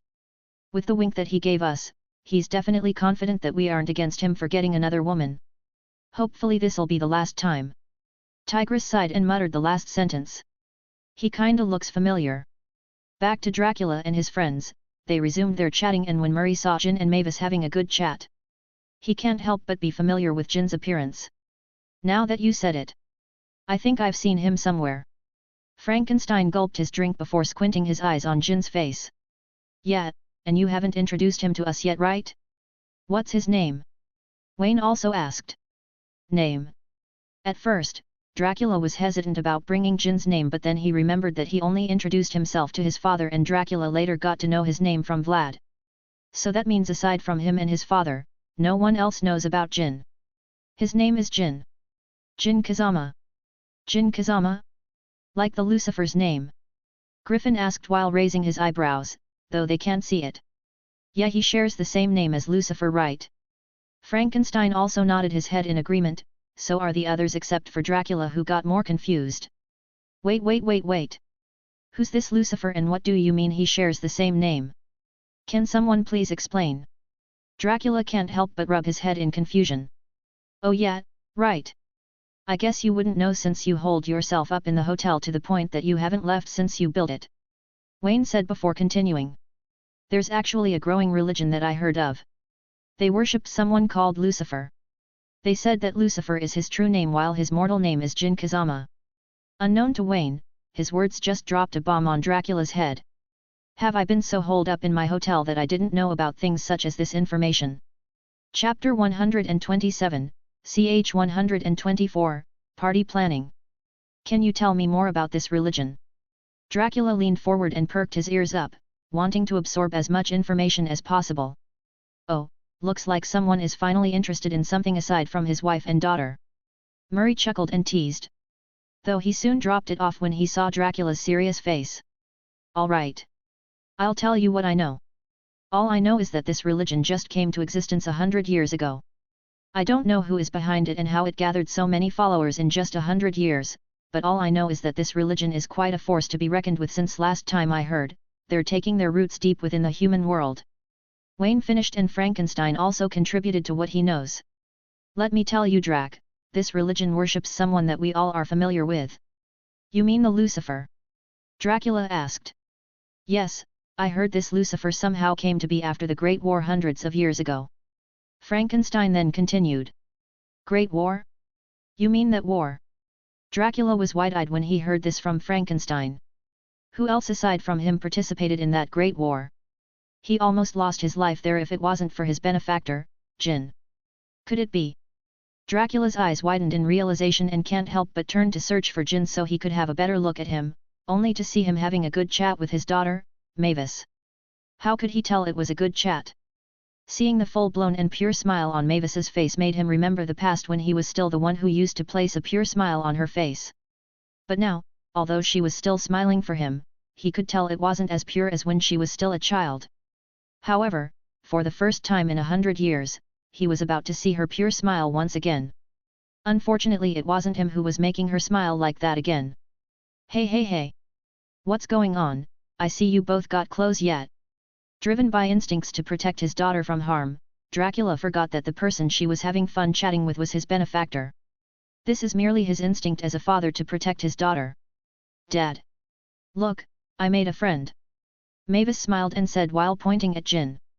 Even though Dracula already knew about him. Nevertheless, Mavis still felt like it was right for her to introduce her new friend to her father even though they already knew about each other. Yeah, I can see that. And I see you both got quite close to each other. Dracula's eyes darted between his daughter and benefactor. He felt like he was being replaced by Jin, even though he couldn't tell. Yes, Dad. He was actually telling me about the outside world. Do you remember when you told me that humans are bad and the humans that I encountered were bad? Seeing the twinkling eyes of Mavis, Dracula gulped his saliva in nervousness, especially when he heard about the humans that she encountered when they're really zombies that are disguised as humans. Why yeah, my maybe wavy. Dracula stuttered and replied. It turns out, there are two sides of humans. And the humans that I encountered are just some bad ones. Which means not all hope is lost, there are good humans out there. Jin here told me that there are more good humans than the bad humans. What I encountered back then was just bad luck. Mavis can't stop her mouth, and the more she spoke, the more Dracula felt like he needed to get out of here. That's nice to hear, Mavis. Now, how about I go first so I could make some plans, okay? Dracula smiled and said before leaving. Okay. Mavis raised her eyebrows, though confused at her father's weird behavior. At least she still got Jin to accompany her. Only for cold water to pour on her head as she heard Dracula say next. With Jin. Before he proceeded to grab Jin away from the scene. Wait, what? Although Mavis wanted to complain, unfortunately Dracula and Jin were already gone from her sight, so she could only slump back on a stool and drink the bug juice that Jin left behind. However, just as she grabbed the drink, a bunch of shadows suddenly loomed over her. Turning her head up, she was met with Tigress's gaze along with Rapunzel and Elsa. May I help you? Being stared at by three women with such a serious look, made Mavis a bit nervous. We need to talk. Tigress took the initiative to talk before picking her up by her waist and dropped her over her shoulder before she started to walk away from the bar. I don't have any say about this, aren't I? Mavis awkwardly smiled, and when she received Tigress's nod, she gave up resistance and just allowed herself to be carried. Mainly because she felt no harm from them. Meanwhile, in the middle of the room, Frankenstein and Dracula's friends were left gobsmacked at witnessing such a weird scene. Shouldn't we do anything? Murray whispered, as if he was afraid that they would get beaten if heard. Are you sure you want to help? Frankenstein replied with doubt while pointing his finger towards the three women, specifically towards Elsa, the renowned Ice Queen of Antarctica. Yeah, I'll pass. I think Mavis can handle her just fine. She's an adult now, haha. Murray quickly downed his glass of bug wine. I see nothing. Meanwhile, the others were also the same, especially Griffin, as he noticed that the stare that he got from the three women was mixed with disgust and slight anger. He doesn't know the reason why, but being stared at by them was enough to scare him shitless. Where are you going, Drac? Jin's mouth curved upward as he could feel the jealousy in Dracula's current attitude. So no matter if it's human or not, he's still jealous that his daughter is being stolen by a man. Jin shook his head and said to himself. He can't blame Dracula though. If he was in the same place and he sees his daughter being close with another man, Jin would definitely suddenly have the urge to punch the lights out of that man.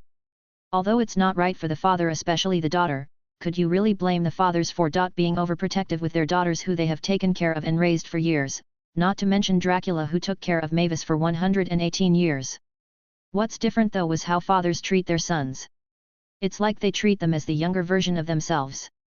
Back to the current situation, they arrived at the large hall where countless tables were unorganized.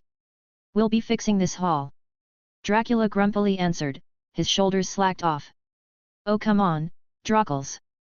Jin approached Dracula's side and called him by the nickname that he gave him while putting his arms over his shoulders. Tell me, what's the problem? Is it about earlier? Jin asked. Wanting for confirmation. Although Dracula doesn't want to reveal what he currently feels, seeing the knowing look on Jin's face, he knew he can't hide it anymore. Sigh, yes. I was wondering if I still have a place in Mavis's heart. Maybe he has already forgotten about me. Dracula vented, he even forgot that they're supposed to fix the hall here to prepare the party, as he slumped off on the ground. Jin sighed and sat beside him. You know it's not like that, Dracles. What you're seeing is a sign of maturity. She's getting old and she won't stay as your little princess for as long as you want. Time is indeed a hurtful fellow. But we can't deny that without its existence, the world wouldn't exist. Jin patted his shoulders and continued. What I'm trying to say is that you don't have to worry about Mavis forgetting about you. Tell me, do you still have your father, Vlad, in your heart? Of course, he's my father, I wouldn't forget about him. Dracula raised his left eyebrow and answered quickly. And there goes your answer. Jin smirked and said. Oh. Dracula absent-mindedly nodded his head in realization. Outside the halls, Martha just finished having her friendly chat with her friends when she accidentally stumbled on her daughter being carried by Tigress along with Rapunzel and Elsa. Cautious as she doesn't truly know about them, Martha squinted her eyes at them and asked. What are you three doing with my daughter?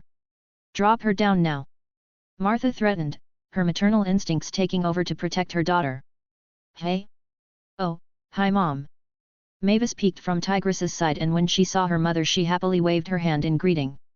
Mom. Tigress, Rapunzel, and Elsa all muttered in unison. They quickly realized that they were being misunderstood. Tigress carefully dropped Mavis back down on the ground in order to not escalate the misunderstanding. Please don't misunderstand, we just wanted to have a talk with her. Rapunzel stepped forward and said. About what? Martha raised her eyebrow and asked again, this time her cautiousness slowly reduced. About Jin. Tigress advertently revealed. Jin? You guys know about Jin? Instead of Martha, it was Mavis who asked. Seeing that Mavis seemed interested in what they were supposed to talk about, Martha sighed in relief. If ever they were here to harm her daughter, she would definitely not hesitate to fight then with everything she got just to protect her. I see that yo. Chug, 20x. She failed to finish her sentence when they all heard a weird air noise outside the hotel.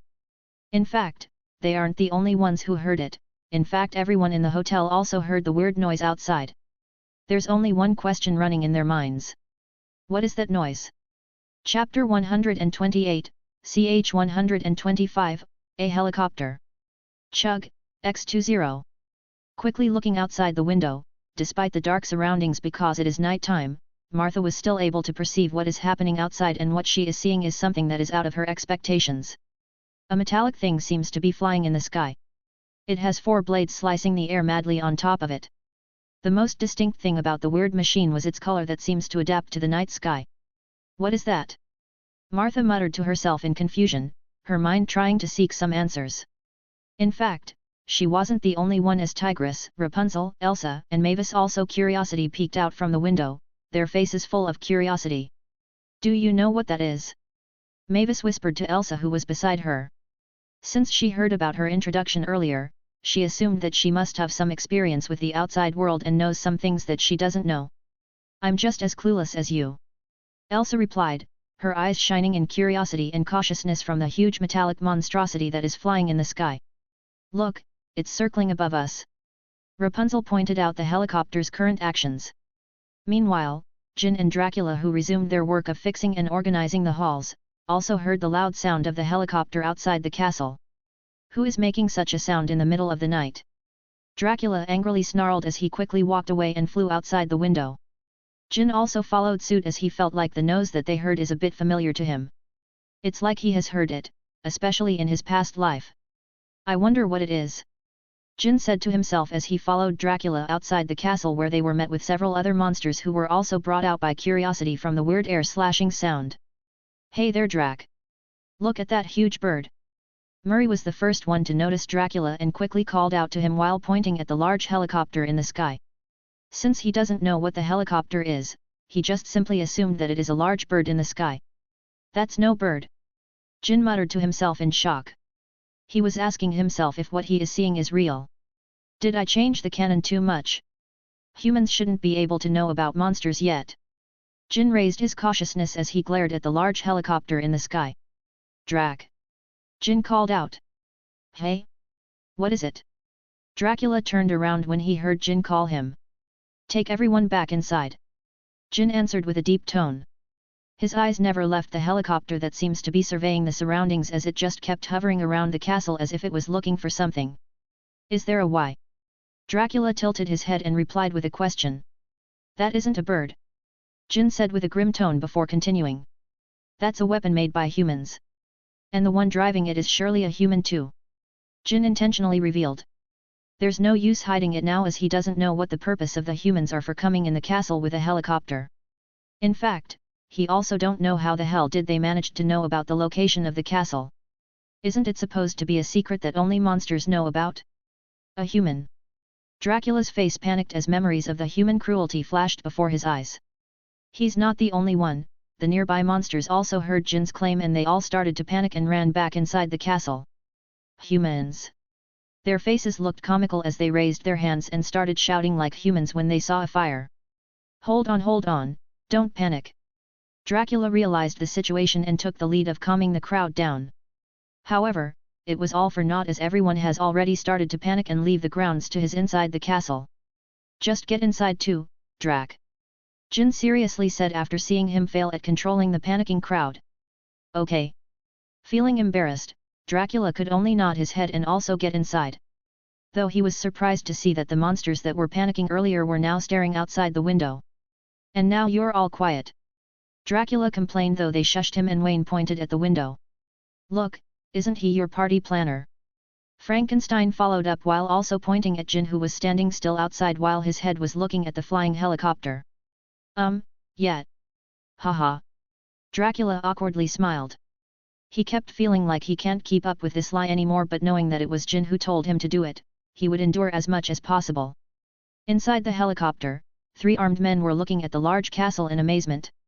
They're part of the special forces, and so, the president has trusted them with the information that monsters exist and that they have found the location of where they are hiding. Should we land? One of them asked while holding a Frankie Spa's 12 shotgun. What if the monsters attacked us?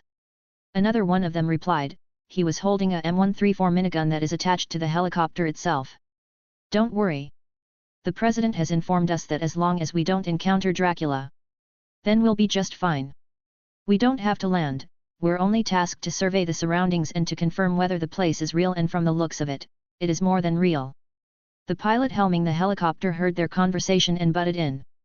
Hey, how about that guy? The monsters earlier ran back inside except for him. The soldier helming the minigun noticed Jin's presence and asked about him. Ignore him, he's probably pissing himself in fear. The president told us that the monsters don't have any idea how advanced the humans are already. The pilot confidently answered. As the captain of the special force that is specifically assigned by the president himself, he has access to some information that his members don't. We have already surveyed the surroundings. Although we failed to see the targets that the president told us about.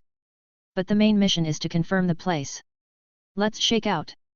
The pilot continued before shifting the helicopter away from the castle. Seeing that they're about to leave, Jin wanted to let them go. However, looking at this with his own perspective, he knew that his interference from the past has already fucked up the plot, so there's no point in holding back and letting the world flow as it should be. Where do you think you're going? Raising his arm, Jin clenched his fist as if he was grabbing the air itself. Chug, X10. Crank. The helicopter, who was about to fly away from the area, suddenly came into a halt, and no matter how much the pilot tried to increase the engine, it wasn't moving an inch, as if an indestructible lasso was wrapped around the helicopter, forbidding it from moving. What's going on? The soldier with a SPAS 12 fell on the ground due to the sudden stop of the helicopter. He fixed his helmet and used the walls of the helicopter to help himself up. I don't know. We just stopped all of the sudden. Our blades are rotating just fine, but the chopper won't move an inch. The pilot sweated profusely as he tried to look for the source of the problem.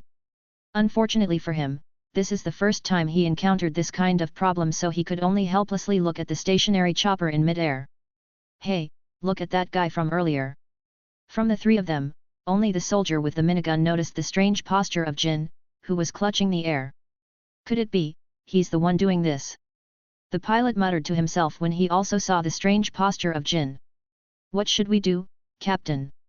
The soldier helming the minigun heard him and also agreed with his assumption, so he asked a question, though it is evident in his eyes that he wanted to use his minigun to shoot Jin. Damn it! Looks like we'll escape here, guns blazing, boy! The pilot cursed before giving the order. Timmy, blast that man out! After the pilot gave the order, the soldier with the minigun, who is now known as Timmy, grinned before turning off the safety of the minigun before pressing the trigger. After a few seconds of delay, as the barrels of the minigun started to spin, a blast of fire started spewing out of its barrels. Seeing the incoming fast bullets who were coming for him, Jin's expression turned grim. He just wanted to see if the humans would turn hostile if he stopped them, and it turns out he was right. Fuck it. Jin saw the minigun that started to spew bullets that were coming towards him. This might also be the best time to practice his psychokinesis ability. With the bullets' current speed, it is impossible to stop them all at once, so Jin could only place a dome around him, although it wouldn't be able to block the bullets, but it would be able to redirect it away from him. Boom! Due to the fast bullets, the onlookers, or in other words the monsters, only heard a weird set of sound before the entire area around Jin was blasted away. Even the concrete weren't spared. BRRRRRR, X1000.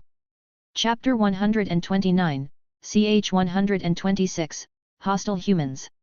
Soon, a few seconds later, a cloud of dust has covered the entire area around Jin, blinding all the onlookers who were shocked at the monstrosity of the helicopter. What is that thing? Wayne muttered in fear and shock. He thought that humans were still primitive like in the past, but seeing the firepower for the helicopter made him think otherwise. He's dead, right? Griffin's glasses can be seen shivering, which indicates that his way was shivering in fear. When they heard his comment, they can't help but nod their heads in agreement. Perhaps even the infamous Dracula couldn't tank those things. Meanwhile, although Dracula wanted to refute Griffin's claim, however, a small part of him says that Jin is dead and now they're doomed. He shouldn't be killed that easily, right? As much as possible, Dracula wanted to doubt this feeling that says Jin is dead. Thankfully, his worries were all thrown into trash when the dust settles in and a transparent glow of green goo was covering Jin like a bubble. What is that? Inside the chopper, Timmy was shocked at seeing Jin standing on his own just fine, as if he wasn't rained with bullets a few seconds ago. Don't forget, we're dealing with monsters here. Our current firepower might not be enough for some of them. The pilot was also confused, but as he remembered who they were encountering, he immediately warned his boys so they would be cautious. What should we do then, Cap? The soldier with the spas 12 gulped his saliva out of slight fear before asking his captain. We'll meet him on the ground. Seeing that he isn't retaliating, he must want to talk to us first. Timmy, stay here and grab the rocket launcher. If things go awry with me and Jack, don't hesitate to bomb us, and also, make sure you send the message back to the White House just in case we won't go out of here alive. The captain gave his order before landing the chopper off on the ground. From the looks of it, they weren't facing any sudden halts like earlier, which means that this is what their enemy wants them to do. After off from the pilot seat and grabbing an M4A1 from the weapon storage, Timmy nodded his head and proceeded to grab the radio transmitter and called the White House. Meanwhile, the captain and the soldier with the spas 12, who is now known as Jack, they both got down from the helicopter to the ground and cautiously looked at Jin, who was also looking back at him. What should we do? Jack whispered to the captain who was beside him. We'll approach and see if he's peaceful. If not, we'll take our shot. The captain replied with the same whisper. Unbeknownst to both of them, Jin's hearing senses were very sharp, so he not only managed to hear their thoughts but he has also started to read their minds the moment he laid his eyes upon them. Since they're only normal humans who don't have any experience about the monsters, they have no idea that their secrets were all being read by Jin as if it was an open book. I didn't expect this. Who the fuck is this President Ben Wilson? How come I haven't heard of that US president's name in my past life? Jin almost wanted to scratch his head in annoyance, but he needed to show mystery and look strong in front of the intruders in order to not be seen as weak. Good morning, sir. Do you speak English? While Jin was occupied with his thoughts, the two Special Forces soldiers had already approached him and asked a question first just to know if they will have a language barrier. Unfortunately for them, Jin already knows what they were planning, especially when he saw in their minds that the other soldier named Timmy, who was also the one to shoot at him with a minigun earlier, is already calling and passing a message to the White House. All of you are useless now. Since Jin got what he wanted, which is to know their purpose for coming here and how they got here, they're practically useless to him now. Cease. Before they could react from his words, Jin had already made his small move, which is to use his psychokinesis to hold them still. Even Timmy, who was inside the helicopter, wasn't spared. Jin then proceeded to drag them all using his telekinesis to stick them to one another. I want to turn them into a ball of nothing but flesh, but many monsters are watching me, not to mention Dracula and my women. I don't want them to see me as a bloodthirsty monster that turns people into a small ball of flesh. Jin muttered to himself before giving the Special Forces soldiers a small mercy by giving them a painless death. To be honest, he also preferred this kind of thing, as these kind of people are only following orders by the higher-ups. He can't blame them though. He read from their memories that they have families and friends to go home with. Though it's quite funny that they see themselves as the best special force trained by the US, clearly looking at their previous performance shows that they don't live up to their views on themselves, which just means that they're surely not the best special force trained by the government. Jin mentally chuckled to himself before turning back into his serious persona. Ahem. Goodbye and say hi to my pops after this. Jin cleared his throat first while giving his last words to them before eventually snapping their necks in 360 degrees. Crack, X3. I was expecting some grand fight to unveil, but unfortunately there's only 3 of them. I can't blame them though, as they were only sent for a recon and survey the area for confirmation. Unfortunately for them, they encountered me. If only they came a bit sooner before I came to this world, then perhaps they would have successfully transmitted their findings to the White House alive. No point in dwelling on things such as this right now. Jin shook his head before his eyes turned serious as he analyzed how serious this situation is. Since this isn't the world that I know of, especially since I haven't heard of that president, and seeing that he was the one to give the information about the hotel without knowing where he got that information from, just makes this situation a bit worse than usual. Jin rubbed his temples in annoyance. However, with how serious this situation is, then there's no need for him to take things slowly at any moment now. The humans might send their forces since Timmy was successful in giving out the message to the White House. Nevertheless, the monsters needed to prepare as soon as possible. There's no time to delay. I need to talk to Dracula about this first. Jin muttered to himself before turning around to find Dracula and inform him of their current situation and what the future holds for them. Unknown to Jin, Mavis and Martha were finally able to witness Jin's capabilities. That's our husband all right. Tigress proudly declared after seeing the shocked looks on the mother-daughter pair's faces. As the person who first-hand witnessed Jin's growth, she is very proud to say that she's his first wife, even though she's not the only one. But that's just a small variable. what's important is she was the first woman who was there for him even when he was still weak. He's your husband. You are Jin's wife. As they both shouted in unison, however their concerns were quite different from each other. While Martha's exclaim was because she didn't expect Tigress to be Jin's wife. Since she thought that Jin was single, she was even almost on the verge of accepting his relationship with her daughter, Mavis. Meanwhile, Mavis's concerns were different from her as she didn't meet the wife of Jin in this kind of situation. Unfortunately for them, their concerns were so different from each other that they failed to notice how Tigress said "are" instead of "I" earlier, which means that Tigress isn't the only wife. Why? Is there a problem? Tigress feigned ignorance from their shock, as she's quite liking this feeling of superiority over them, specifically towards Mavis. Nothing. Although Martha wanted to ask about Jin and tell her that she found him cheating on her with her daughter, but she doesn't want to hurt Mavis by calling her a mistress, so she refrained from speaking and decided to let Mavis do her job. Nothing. However, if she was afraid of revealing Jin and Mavis's relationship, so is Mavis. Hey! Don't exclude us, Tigress. We're also his wives. Rapunzel pouted from behind in jealousy of being recognized as Jin's wife. Although Elsa doesn't show it to her face as she needed to keep a cold person persona, deep down inside her heart she was also jealous and wanted to announce to the world that the man who stood against the humans and their metallic pet. Unfortunately she has training on how to become a queen. One of the first things that Jin taught her about being a queen is being able to maintain composure and a cold face so people wouldn't underestimate you. As she would be the first queen that will rule a kingdom without a king, there might be some times where people would underestimate her, so she needed to make sure that won't happen. And the solution to it is obviously turning her face into a cold face that could even freeze the volcano itself. Metaphorically. Chapter 130, ch 127, The Incoming Great War II. This is bad. Dracula, Murray, Wayne, Frankenstein, and Griffin all muttered in fear at the same time. Jin just explained to them that their existence became known by the US president, or they prefer to call the king of humans for some unknown reason. What should we do? Frankenstein was the first one to ask Dracula.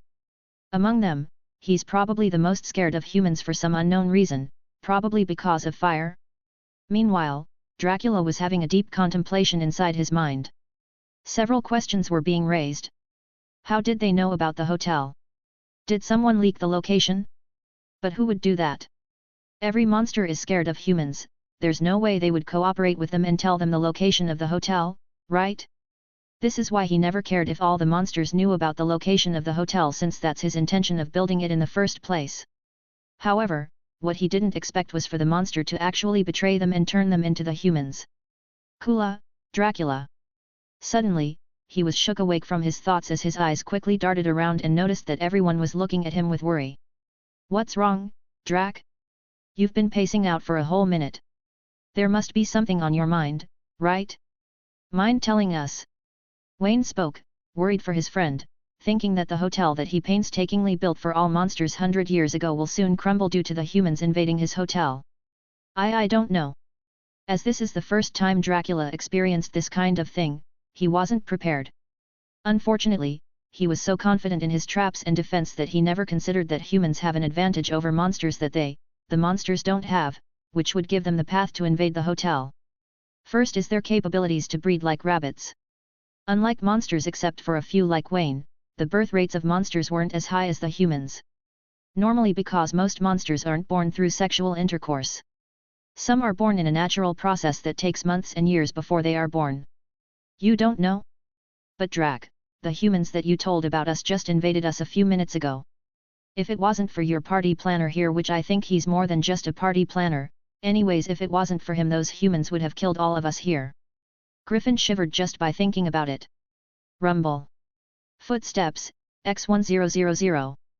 Just in time, the other tenant or monsters of his hotel all went down and approached Dracula while carrying their bags and luggage. Whoa, what's going on? Dracula immediately confronted them and went to assess the situation.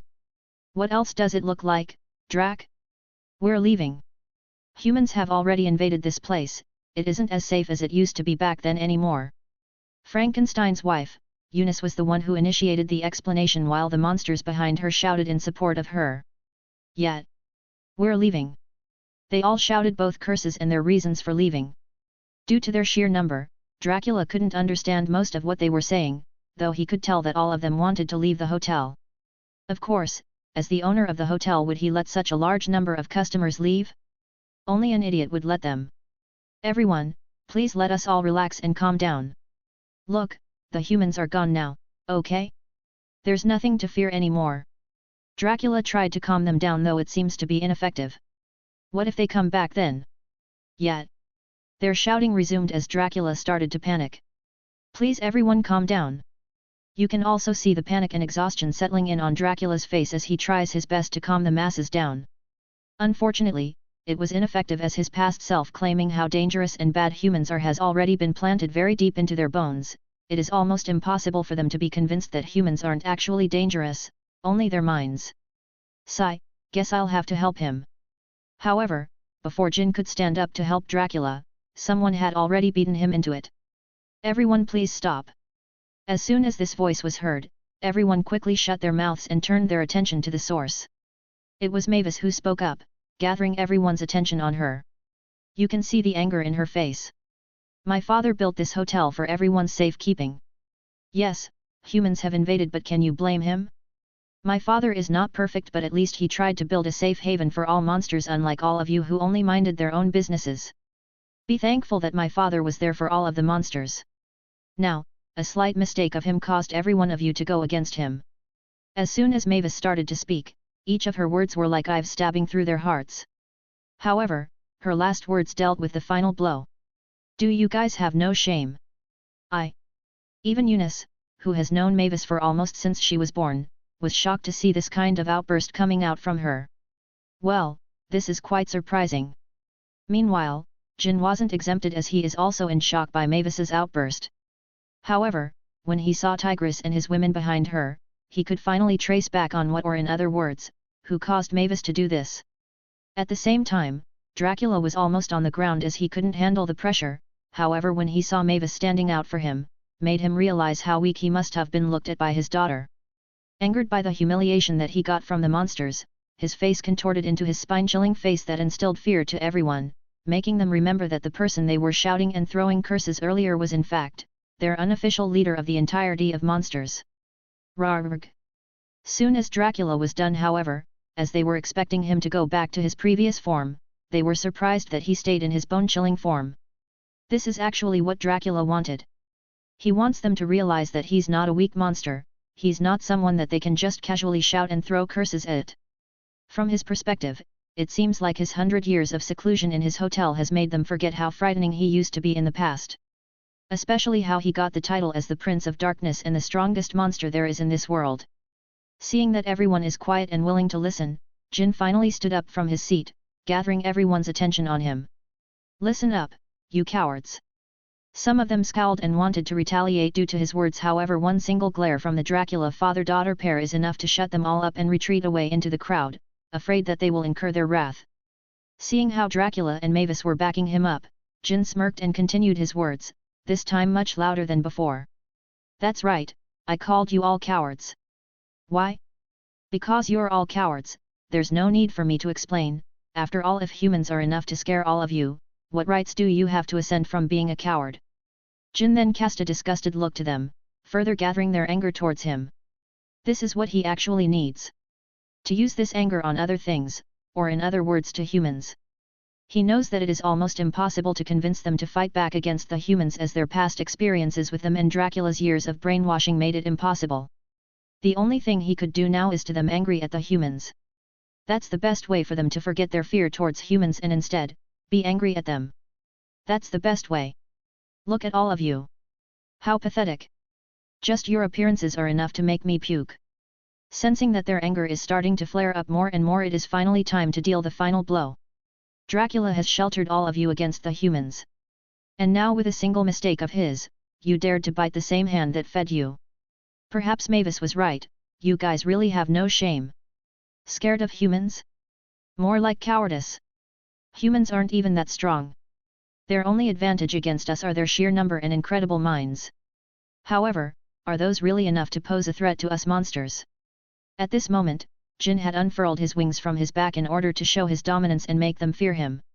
In fact, the moment he entered this hotel, he has been keeping his devil form for quite a while without any rest, however with how big his wings were, he was forced to furl them on his back so they won't break some things whenever he walks. We are monsters. We are born with advantage against them while it took them hundreds of years just for them to create mere technologies. How about you all? During those years of humans developing, what were you all doing? Hey? But we shall not falter. Yes, our safe haven has been exposed, and no matter how many more safe havens we create, humans will always come and destroy our peaceful lives. But what if I tell you that there's a solution to that? After Jin finished and noticed that he got everyone's attention on him, he smirked and continued. What if I tell you that the only way to get our peace back is to declare war with humans and show them that they shouldn't underestimate us and disturb our peace? Only through fear that we will achieve peace.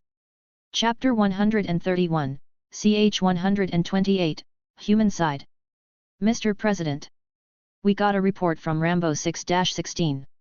Entering the office of the president, a man in a suit and tie breathed heavily as he gave the report to the person sitting behind the desk. Hand it to me. The president ordered, and the man in a suit and tie quickly gave him the folder. The president reviewed and read the papers inside the folder.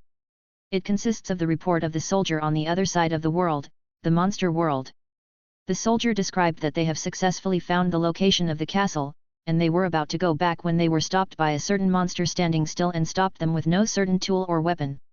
And before the end of the message, the soldier described how his fellow soldier and captain landed down on the ground to face off with the monster to see if it's friendly or not. Just a few sentences before the end of the message, the president could already figure out that the chances of the monster that the message was talking about is Dracula. Dracula isn't a bad person. They'll probably be fine. The president shrugged his shoulders and said to himself. You don't have to worry about them in the meantime, they'll come back at a later date. As of now, I need you to call up all executives and meet me up at the meeting room. Dismissed. After relaying the order and watching the man walk away, the president sighed and leaned back on the chair while staring at the ceiling. Sigh, what were you thinking of doing, Thomas? Are you so bored in your life that you decided to have war just for a woman that you just knew from the movies? Talk about the reincarnator's mindset. The president/reincarnator, who is now finally known as Thomas. Thomas, with his greed and racial abilities as a vampire, has decided to plunge the world into chaos just for fun and woman, forgetting about the word that his Rob told him before he got reincarnated. A word that he would regret forgetting later on as the story goes on. Back to Jin and the gang, he finally got his room thanks to Dracula after a long session of picking up the monster's long-lost courage to fight against humans. There is seriously something wrong in this world. How can monsters be afraid of humans when they used to be the top predators back then? It's like God just decided to fuck it up. Jin remarked while drinking a glass of some good OL milk. Jin. Rapunzel gave him a knowing look, thinking that Jin is biting the hand that fed him. No, that's not what I meant, I was not talking about God, I'm talking about the God in this world. Jin realized the misunderstanding and quickly fixed it up. Oh, my bad. Rapunzel decided to keep her mouth shut by burying her face on the pillows in embarrassment. Since Jin told Dracula that they're all together, the latter had some of his witches to work their magic in making the room's bed from 2-person to 4-person size bed. I should thank him later. Jin finished his glass of milk and jumped on the bed. I just finished fixing my hair. Elsa quickly evaded the jumping Jin as she resumed combing her hair. Really? Fixing your hair before going to sleep? I mean, I see many girls do it, but isn't it pointless since your sleep would just destroy it then? Rapunzel got up from the bed and said. I'm going to agree here, but she's kinda right. Jin followed up, though in a whisper tone lest he might get subjected to women's situations. He's still young, he can't handle such a thing yet. Sigh, it's a lady's thing. Elsa simply replied before continuing her combing session. You guys fix your hair. Tigress, who was laying beside them, couldn't help but hear their conversation and felt like she needed to have a say in this. However, the moment she spoke, Elsa, Rapunzel, including Jin, all looked at her short orange hair that looked unkempt but made her more beautiful. I don't think you should be in this kind of conversation, sis. Sorry. Rapunzel made an awkward face as she tried to soften up her words in order to not hurt Tigress's feelings. I agree. Elsa nodded her head. Why? Is there a problem with my hair? My little kitty, your hair is beautiful. As her charming husband, Jin quickly swooped in to save the day. Really? Maybe, I should grow it out. Tigress touched her short but fluffy orange hair before looking at Elsa's smooth and long white hair and then at Rapunzel's super long unbraided golden hair that looks good as new despite being littered all around the room. No. No, definitely no. 100% no. Both Elsa and Rapunzel quickly looked over at Jin, shocked at his reaction for such simple words. I can't tell them that I have many tastes and one of them is a short-haired beauty with a tinge of muscles on her body. Jin whispered to himself when he noticed the looks that they were giving him. I mean, you don't have to, right? It's not necessary anyway. Just keep your hair as it is, okay? You look more beautiful that way. Jin smiled and tucked her excess hair back inside her orange fluffy short hair. That's so sweet. Tigress touched her chest and felt it beating once again as always whenever Jin does something similar to her. Are we gonna have sex again? Rapunzel laid down on the bed with her back on the bed, as her slightly plump chest was heaving up and down as it rhythmed with her breathing. Wait, what sex? While it is normal for Jin, Tigress, and Rapunzel, Elsa is kind of new to the harem, which is why she was shocked by the vulgar word that came out of Rapunzel's mouth all of the sudden. Rapunzel. Tigress. Jin. Air. As the atmosphere turns more awkward, Rapunzel quickly grabs both Jin and Tigress and clumps with each other so they'll be the only ones to hear her voice. What should we do? She says in a whisper tone. It's only natural that she joins, right? She's already part of the harem that Jin here talks about. Tigress replied back with the same level of volume as she does. What's the harem again, Jin? Rapunzel turned her gaze on Jin and asked. Do I really have to explain it in our current situation? Jin deadpan stared at her but seeing the serious look on her and Tigress's face, he sighed in defeat. It's like a group of women that have the same lover. Jin answered with a shake of his head. Oh, right. It's that. I'm starting to like this harem thing. Tigress whispered. Okay, it's all decided then. She will join the night. Rapunzel made the decision. Oh god, this feels so wrong on many levels. Jin rolled his eyes and whispered to himself, though deep down he was celebrating. I mean, who wouldn't? All right, you're in. Rapunzel excitedly said as she pointed her finger at Elsa, who was as confused as a deer pointed with headlights. In? For what? Elsa just got more confused especially by Rapunzel's exclamation. The sex, silly. Rapunzel chuckled and answered Elsa's confusion before she started unzipping her dress. Following her up, Tigress on the side also started undressing her shorts and tight sleeveless shirt that hugs her assets. Oh my gosh, what are you both doing? Elsa quickly blushed and covered her face with her hands, though it's a wonder why there's a small gap between her fingers. I feel second-hand embarrassment from this. Shaking his head, Jin's eyes were glued on Rapunzel and Tigress who started playing with themselves while Elsa was watching. Can't say that didn't get me excited. Jin grinned and said while staring down on the huge bulge that is threatening to flash out of his pants. I should probably get her in the mood first before I flash my naked self to her. If I did that, I might appear as a creep to her. At this point, Jin has already accepted his fate, which is to provide relief to his women. If this is a dream, please don't wake me up. Jin said before approaching Elsa with slowly but surely steps. Elsa, oblivious to the beast that is walking towards her, continued to watch as Tigress and Rapunzel continued playing with themselves when suddenly, someone softly grabbed her chin and forced her head to turn on the side. Before she knew it, she felt her lips conquered like how Genghis Khan conquered all Mongol and Turkic tribes in Mongolia and southern Siberia. It's a weird way to put it but that's how it is. Chiyu. The moment Jin felt Elsa surrendering to his touches, that's when his hand takes it as a signal to start roaming her slim but perky body. Starting from her neck to collarbone, and downwards to her medium-sized breasts. Jin could both feel and hear Elsa shudder and moan under his touches. It's like I have Midas's touch but I could turn women on instead of gold. Jin remarked to himself. Chapter 132, ch 129, How to Melt an Ice Lemon. Jin started by planting several kisses on Elsa's neck, collarbone, and breast. Mist started to form on Elsa's breaths as her eyes were closed with her head raised high. Jin's head is like a fluff of black cloud that envelopes her neck and chin. Chew, x5. While Elsa was having the best pleasures of her life, Tigress and Rapunzel stared and watched them with bated breaths. This is so hot. Rapunzel said as her haggard breath started to take a toll on the surroundings. The air around the room started to get hot from their breaths and sweats forming in their bodies, all thanks to the room lacking equipment in making the room cooler. As a result, the four of them were now sweating bullets, though that didn't stop them from what they are doing, as the hot temperature just helped in turning on the mood. Jin, the more Elsa calls out to his name, the more it turns on Jin. With a simple but swift movement, Jin successfully removed the garments on Elsa's body and she's now on her birthday suit along with Jin, Rapunzel, and Tigress. Let them have their time with each other alone. We'll join in once they are done. Tigress declared while Rapunzel pouted when she heard her. What? That's unfair, when we did it first, I didn't get to have my time alone with Jin. That was then, it's different now. And besides, you're cheating as you always use your powers to heal yourself so you can have more time with Jin.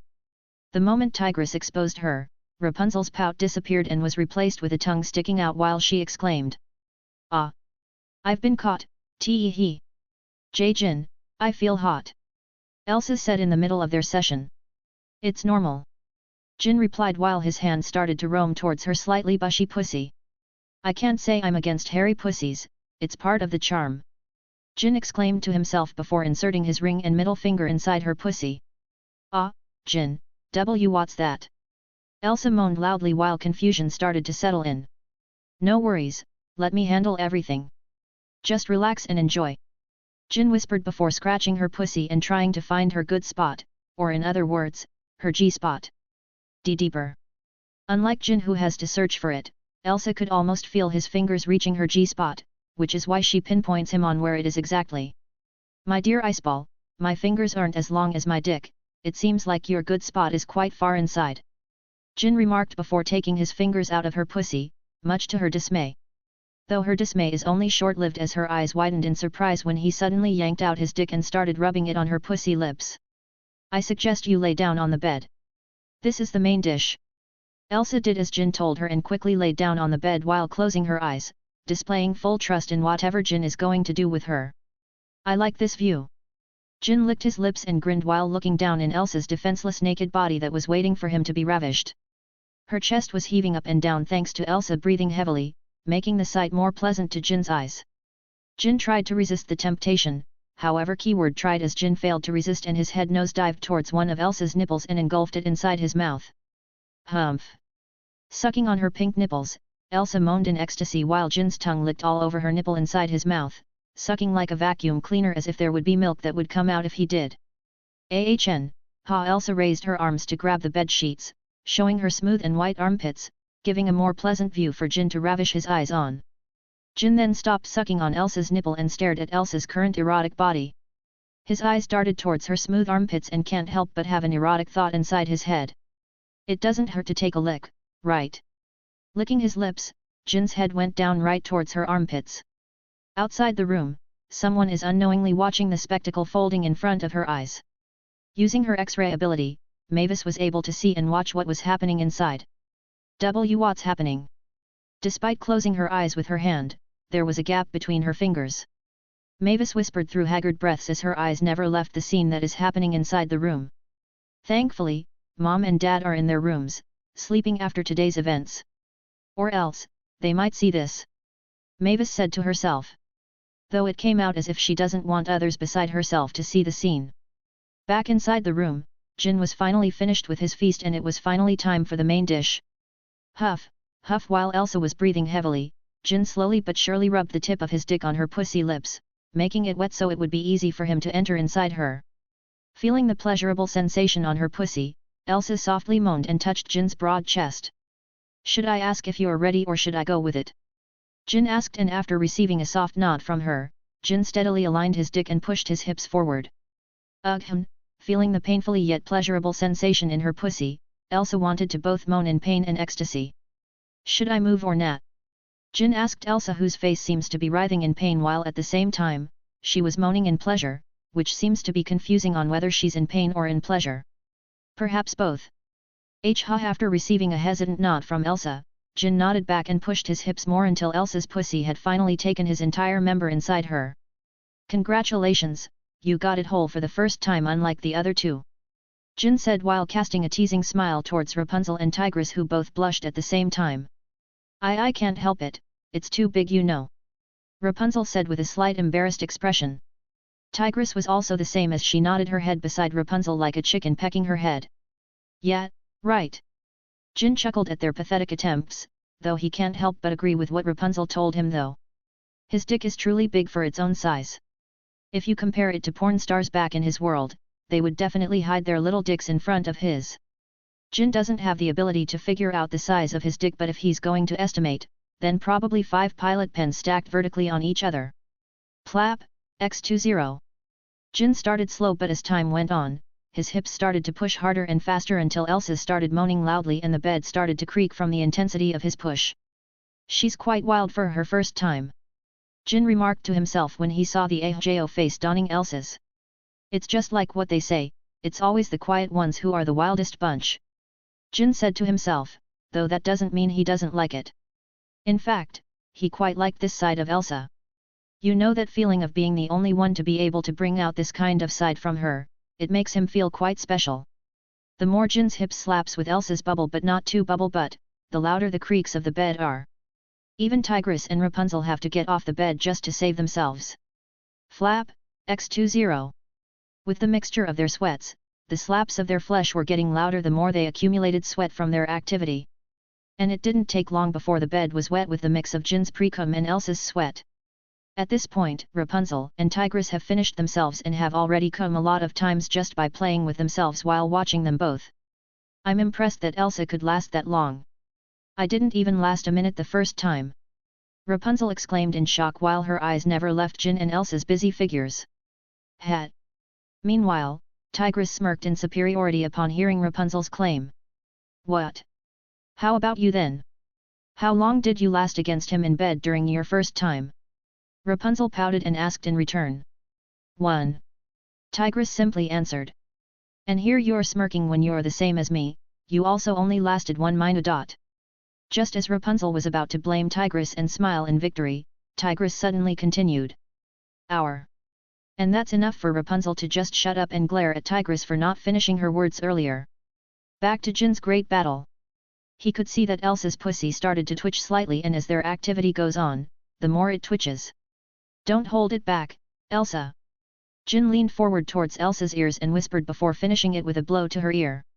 As if it was some kind of trigger, Elsa's eyes rolled back and she gritted her teeth while her arms were clutching deeply on the bed sheets. Splurt. Elsa started to squirt heavily, and despite having Jin's dick inside her, her cum still managed to squirt outside and landed on Jin's broad front. Splash. Ah. Jin was also surprised when he saw this. He could feel the hot liquid dripping on his chest down towards where they were interconnected. Well, that's something. Thanks for listening.